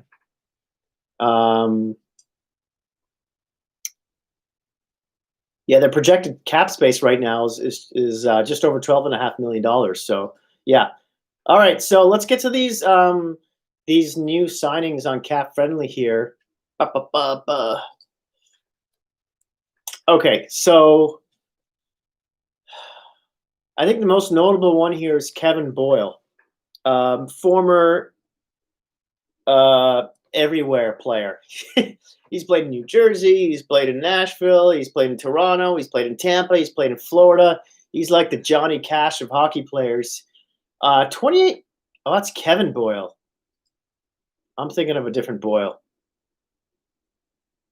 I'm thinking of, Yep, I made a oopsie. This Boyle is a goaltender. 6'1", 197 pounds, from New Jersey.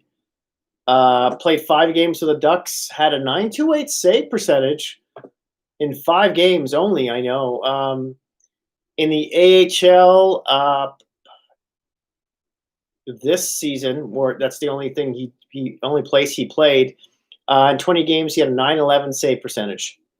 So Detroit has signed him for a year at $700,000. That's a good risk, I guess.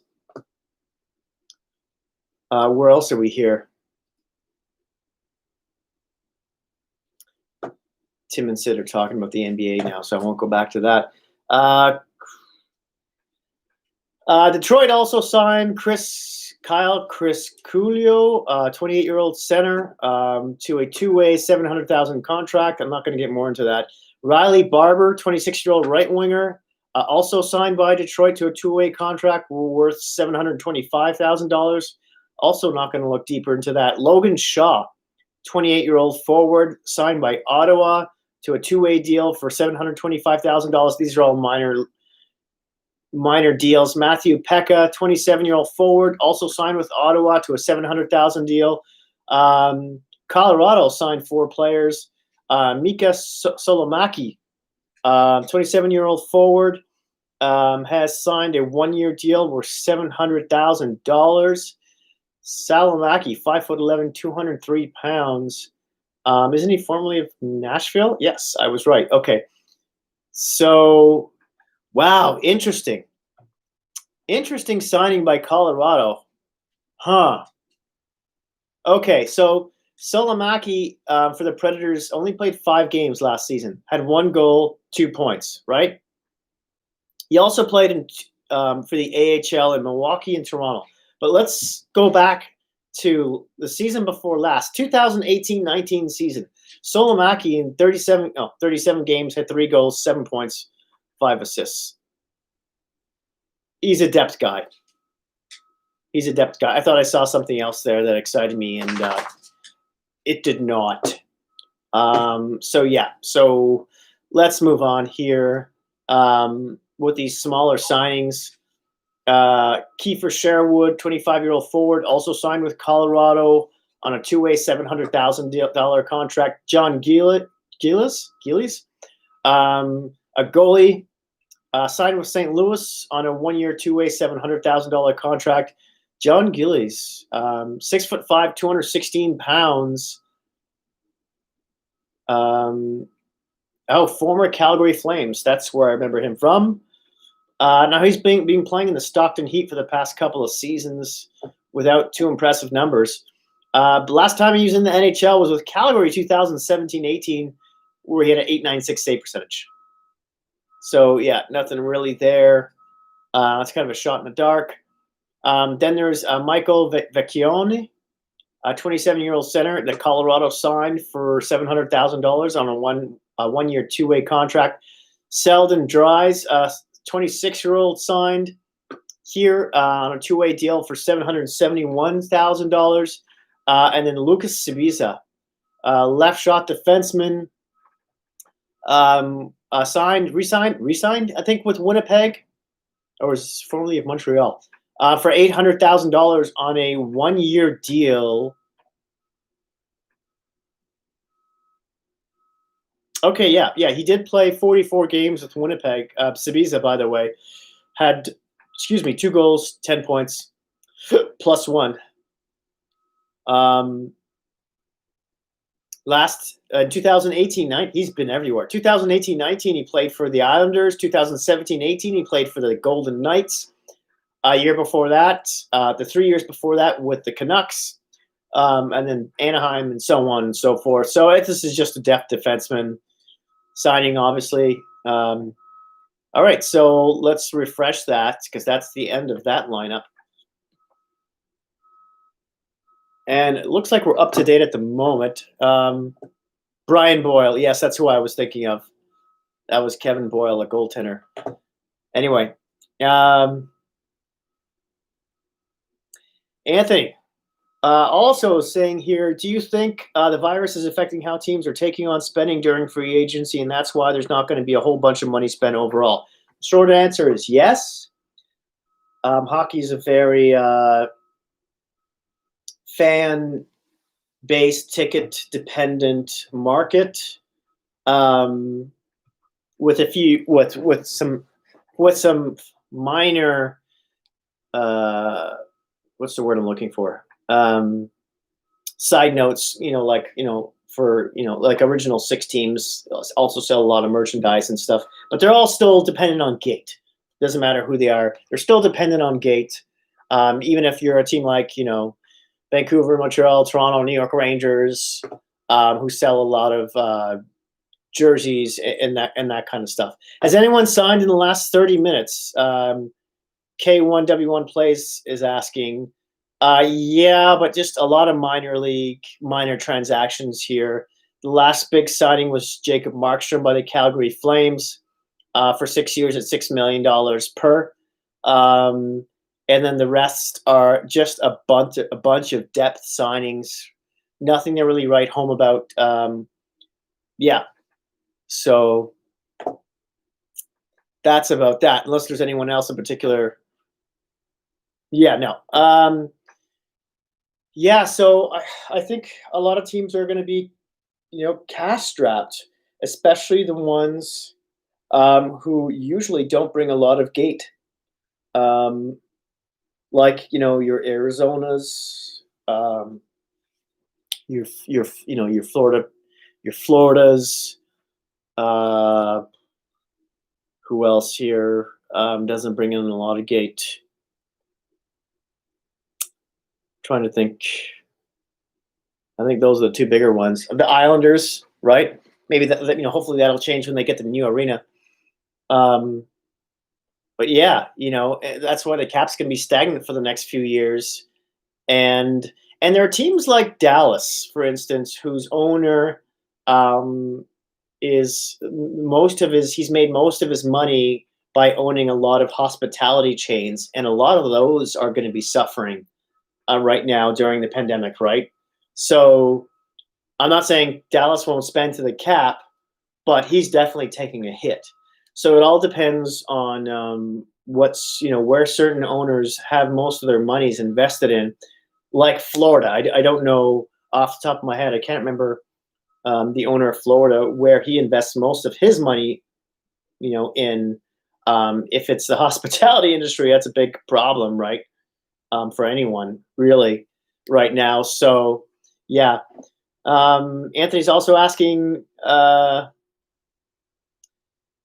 as a hockey fan, do you think it would make sense for major hockey teams to buy junior teams to create their own junior team so they can have a feeder system?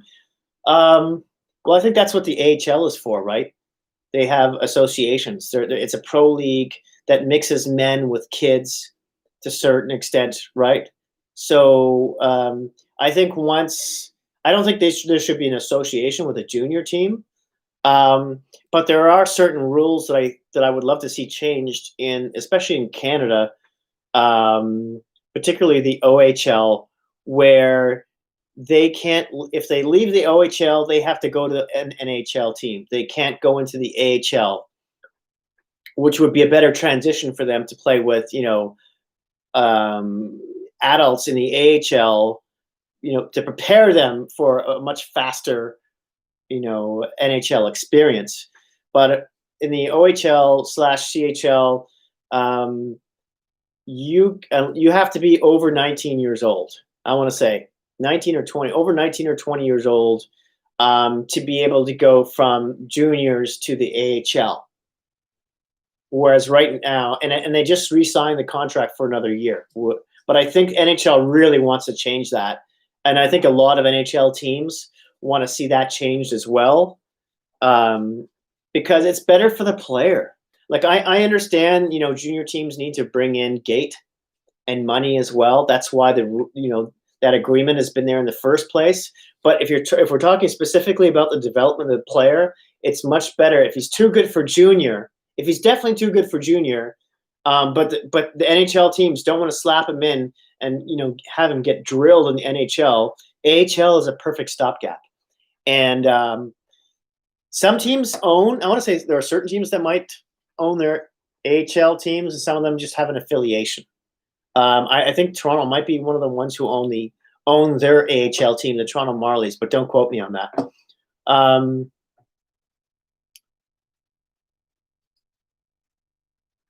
Oh, we've had a few people skip out, but that's all cool. We're having fun here. Anthony, the owner of the Panthers is Vinny Viola. Yeah, I knew his name, but I couldn't remember what he invests in. I believe he's invested most of his money in real estate.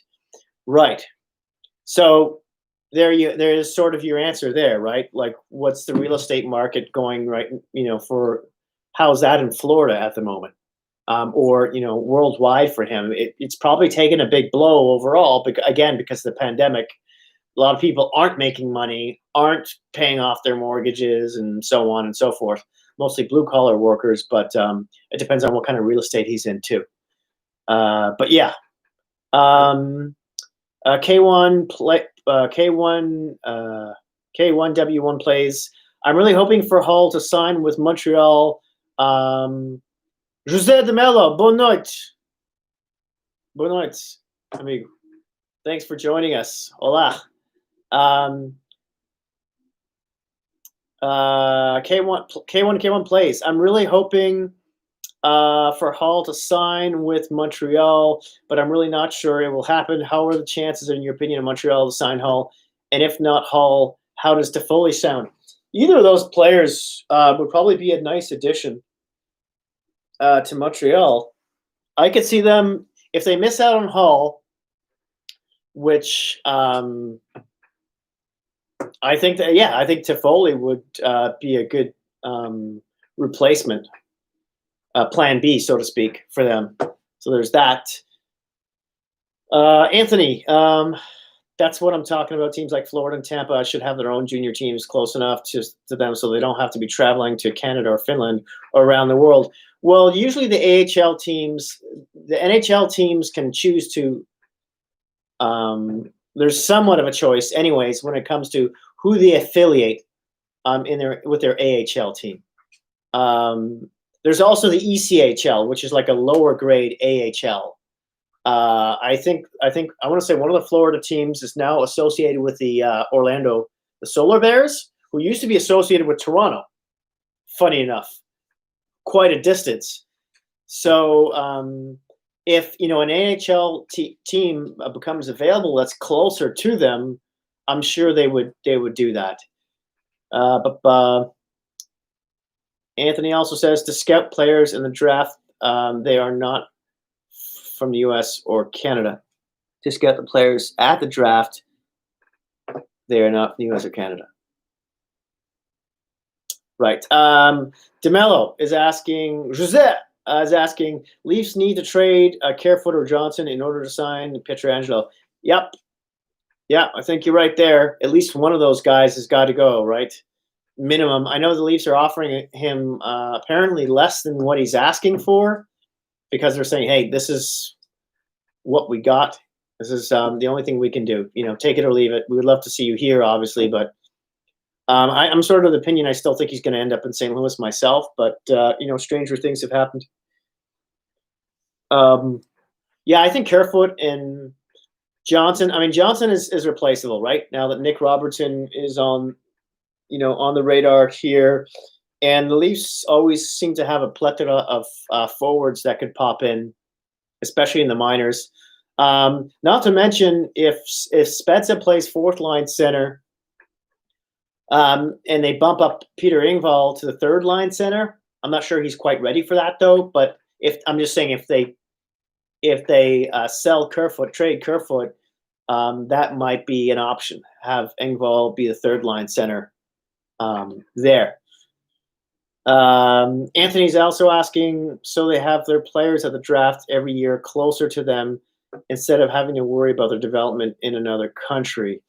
Yeah, I don't think you can get away from that, Anthony. I think a lot of teams send their players, especially if they're not from North America, back to their home country to play in men's leagues, or as high a tier as possible, like the SHL in Sweden, for instance. I know the KHL isn't kind to rookies, but there's the MHL and the VHL there, which are junior leagues there. Sometimes, it depends. Some of them do end up coming over, playing in the NCAA or something, or the USHL, that kind of deal, or somewhere in Canada.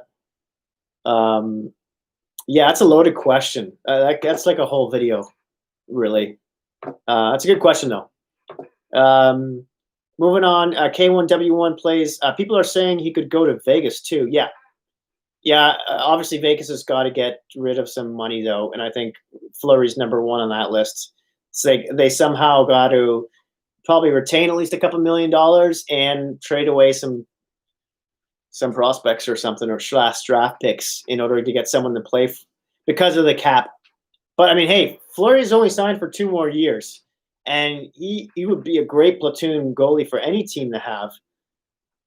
It's just his, again, it's his cap hit. So how many teams are going to say, well, we need a platoon job?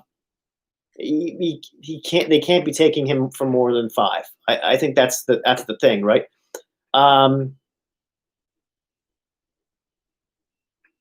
Anthony is asking, which one of the major hockey leagues in Russia? Is it the KHL or the MHL?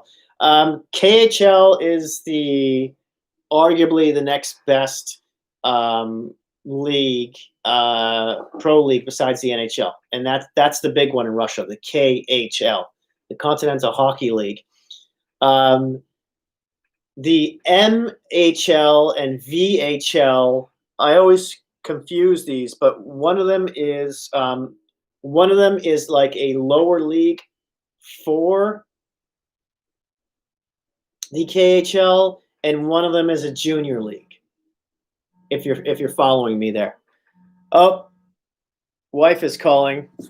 Gonna have to take a quick side break here. let's see if I can turn up the noise. See Nate who Tim and Burleson Sid are talking will about. join us a little later on and Hello. add a little flair, a little energy to this Friday edition of Tim and Sid. Time now for the best of the week, brought to you by Mary Brown's Chicken. Crave Ask me 1 second. delicious. Hello? They'll give you the options Oh, for our did I miss the favorite call clip here? of the week. You vote, make it your favorite of the week at Tim and Sid on Twitter. We will reveal the winner at the end of the show. Got it good? It's into understood. Sydney, nominee number 1. Oh, sorry, that's me. Alex Trebek. It's me. Oh, is it you? Sorry, keep just screwing up. I am No, let me calling throw back it. my Let wife me. You've done the here. heavy lifting this entire block. You know what, Tim? I got a clip no one's seen before. Here's Alex Trebek reading the 3rd overall pick for the Ottawa Senators. Roll it. That's true, Jose. I guess it's a money and term thing, right? Thank you, Johnny. Hi, everyone, and welcome to Jeopardy! Our category today is the NHL. And here is the clue for you. With the 3rd pick in the 2020 NHL draft, the Ottawa Senators choose this player. That The was correct awesome. response? Who is Tim Stützle?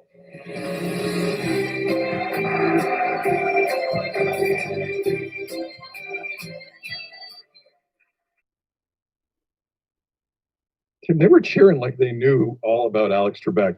No, they were cheering They were because cheering. their friend got picked in the NHL Well, it's a draft. combination of the two. Obviously, they were happy for Tim Stützle, but they were really happy for Alex Trebek to see him. That he looks good. We're all happy for that. Great to see Alex Trebek. We should make it a thing on this show where we ask Tim how to properly pronounce his last name like a German would, and then we do it. Because I butchered it, didn't I? Well, no, I think you went Stützle. Do you have to say it that way though? Like he's Stützle. right Yeah, back. no, Oh, you don't have to say it like that. I want to ask him if that's actually what it is. Alfonso Davies to Stützle. Yeah, Stützle today, like that. Yeah, that's what I'm talking about. They're All right, so talking that's about nominee Tim number Stützle. 1. That'll probably win in English. But we got 2 nominees, and this one's pretty good. Tim, in television, and just to talk to people at home and pull back the curtain for a Sorry, moment. just give me 1 second here, guys. Tim and I have been in plenty of moments in our life, either in studio or on remote. Where you're in your basement in a global Sometimes you're in your basement. Throwing out back and a runny nose. Exactly. Okay. But what I'm talking about is when you throw to a piece, there's actually time in the middle of that piece where a lot of things can go wrong. And sometimes we're in compromising positions when the piece is over, the sound is done, and then we come back. And like 98% of the time, you have no idea what's been going on in break. You have no idea what's been going on live on location. Okay, let's that's just. really I not gotta. what you're supposed to see. That's a secret for us. All right, let's. Joe Johns of CNN. Jose says had a Pietrangelo video won a cup with go to St. air Louis, this and he'd week love to that win a cup showed with his what happened hometown to him Toronto. while he was I'm sure literally that's on the true. White House lawn reporting. But I just don't know if it would be too much. You're talking about $8 million plus, right? I just think they're already, so heavy with those 4 top-heavy forward contracts. I don't know if they can take any kind of hugely enormous contract like that one. Yeah, I'm just not sure I see that happening. It could still, and I would love for him to see him play for them, but I don't know if that's going to happen. I just don't have much confidence that it will. I'll definitely jump up and down if it does. Let's look at Cap Friendly here. We have about 10 minutes or so left.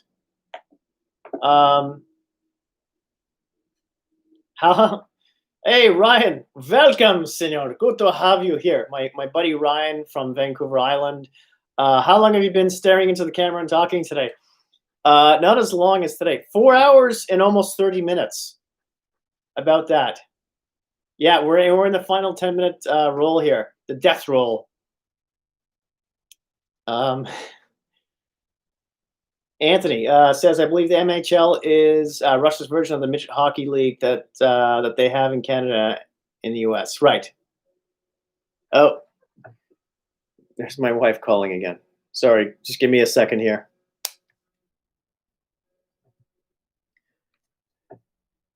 Bonjour. Ça va? Je suis fait le live stream en YouTube maintenant. Oui, je suis parlé avec toi, enfant de l'entraîneur. Ryan Spedding says hi. He's watching right now as well. Yeah. I'm probably going to finish this in around 10 or so minutes, and then I've got some things to do before I hop on over. Is there anything particular you wanted to talk about?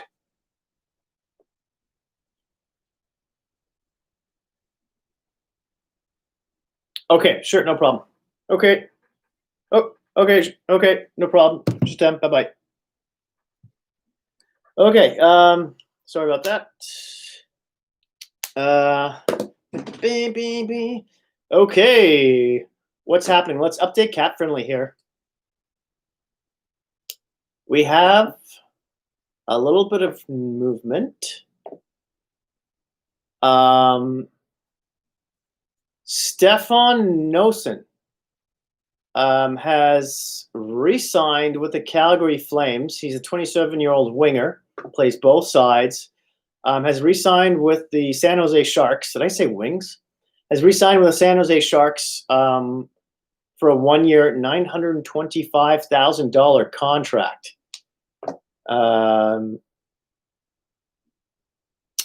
Let's just look at his stats, shall we? So, in 34 games with the Sharks last season, he had 6 goals, 8 points, a -1.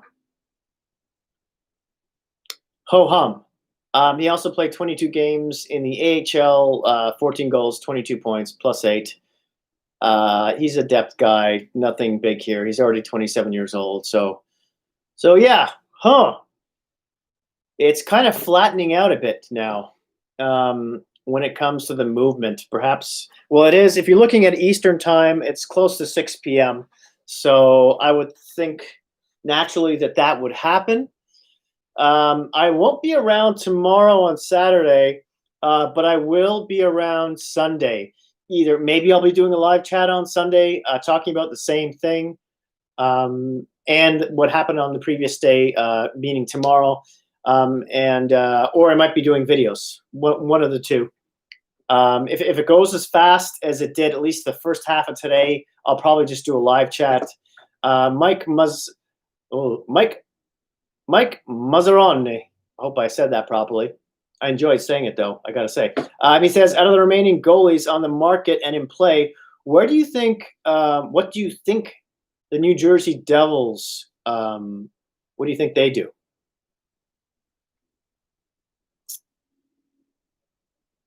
Well, it would have been great if Blackwood had Lundqvist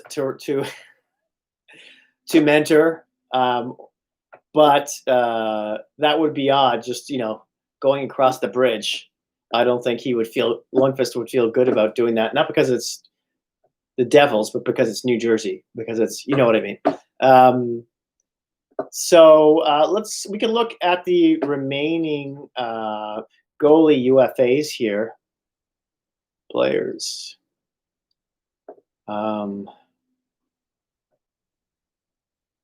Free agents.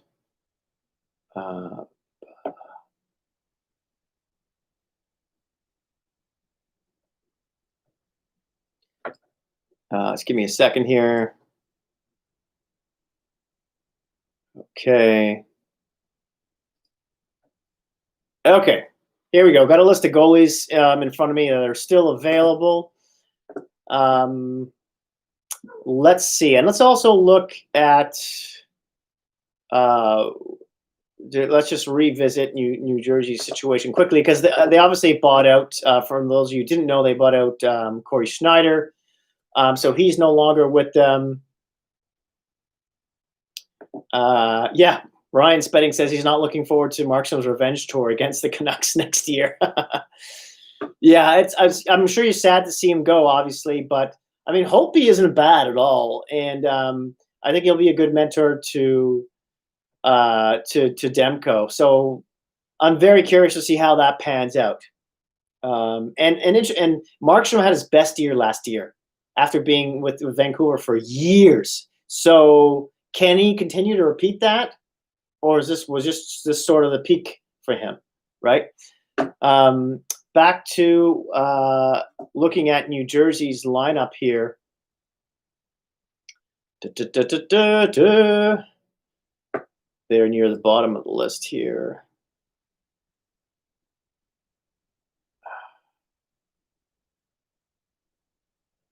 Okay, yeah, so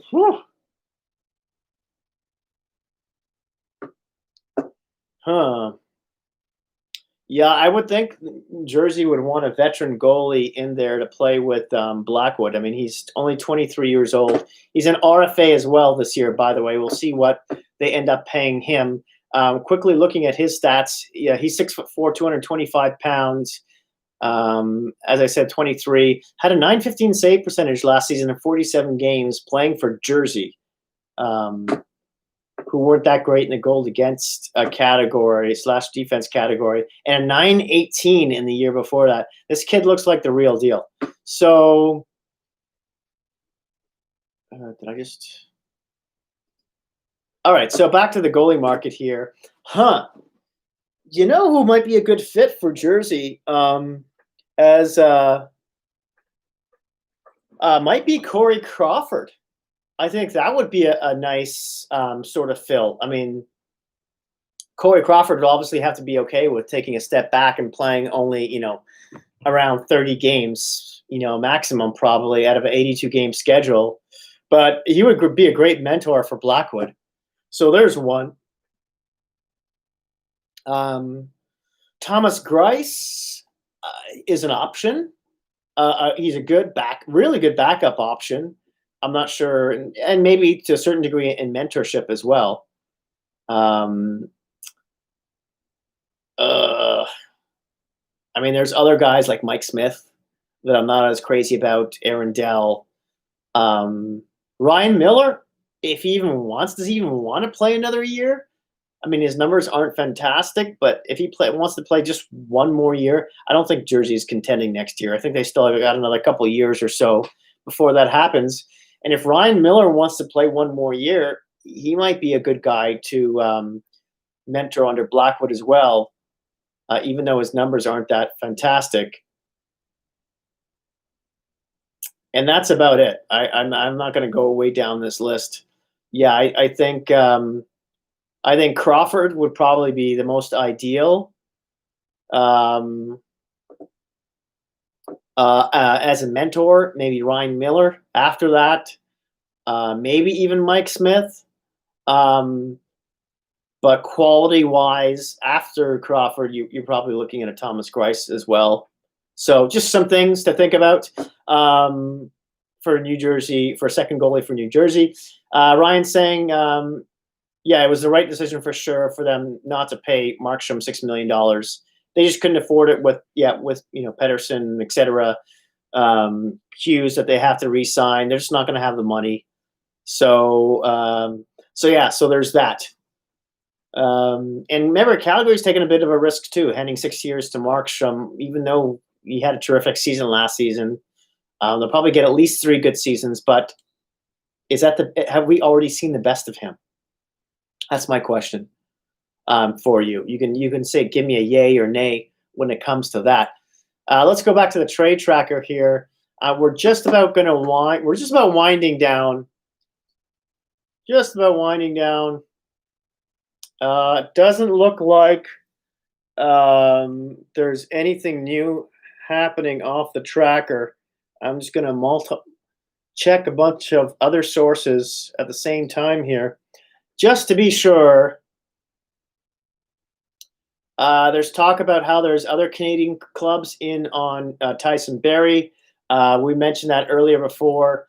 I think he'd be a good fit in Winnipeg. For instance, maybe even Edmonton, Calgary, either of those 3 teams could use him. Maybe you'll even get a bit of a deal on him, seeing as he sort of take a step back with Toronto. Hey, Kona. My dog is growling for some reason. Didn't like that Tyson Barrie idea, probably. Ryan Spedding also says he'll be awesome for the next 2 years, then start to fall. You're speaking of Markstrom, I'm assuming.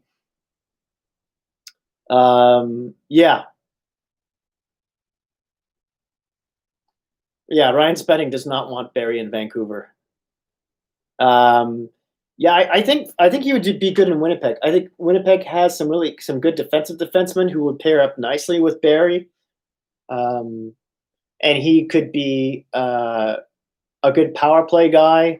I mean, I think Krug is obviously the best power play guy out there right now, but I could see one of Edmonton, Calgary, or Winnipeg signing, a player like Tyson Barrie and or Krug, formerly of Boston. So that's just my 2 cents. If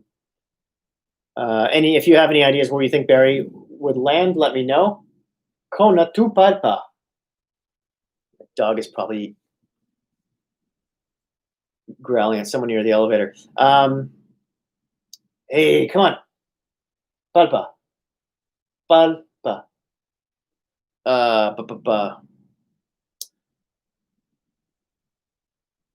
And so just looking at if there's any other updates here. One of the most peculiar deals I think I saw today, just to round things out, I think is the Capitals signing of Justin Schultz to a 2-year deal worth 4 AAV. I think he's overpaid there. I think going rate for him should be closer to $3 million, maybe even like $2.8, $3 million. I don't see how they gave him 4. I don't get that at all.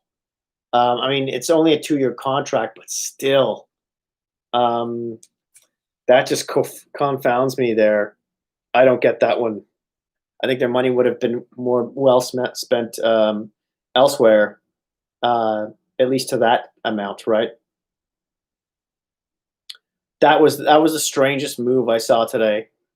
The happiest player I was to see signed today was Wayne Simmons to Toronto, even if it's just a very depth signing, third, fourth. Really, he should be like a 4th line player right now. I was a little surprised to see Hudobin re-sign with Dallas.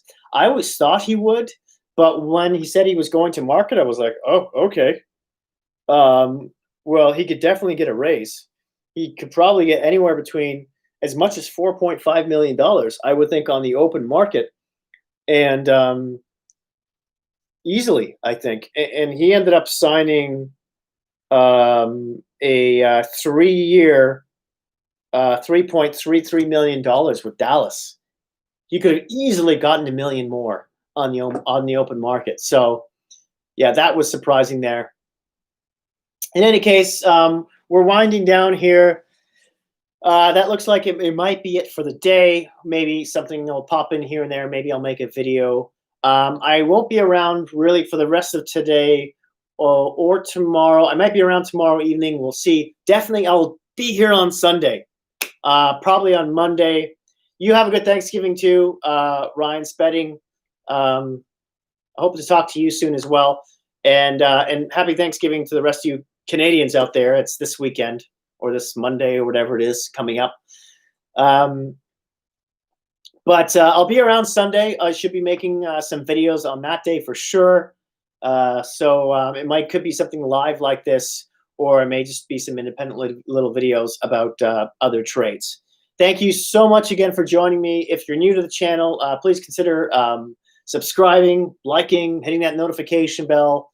And you can also follow me on Twitter at Hockey Crash Test, and Facebook and Instagram at Crash Test Hockey. I'll also be putting up a Patreon in the coming couple of weeks or so. Thank you so much for joining me today. I really appreciate it, guys. Have a good night. Enjoy your Friday night. Enjoy your Saturday. And at the very least, I should be seeing you on Sunday. Thanks again. And peace.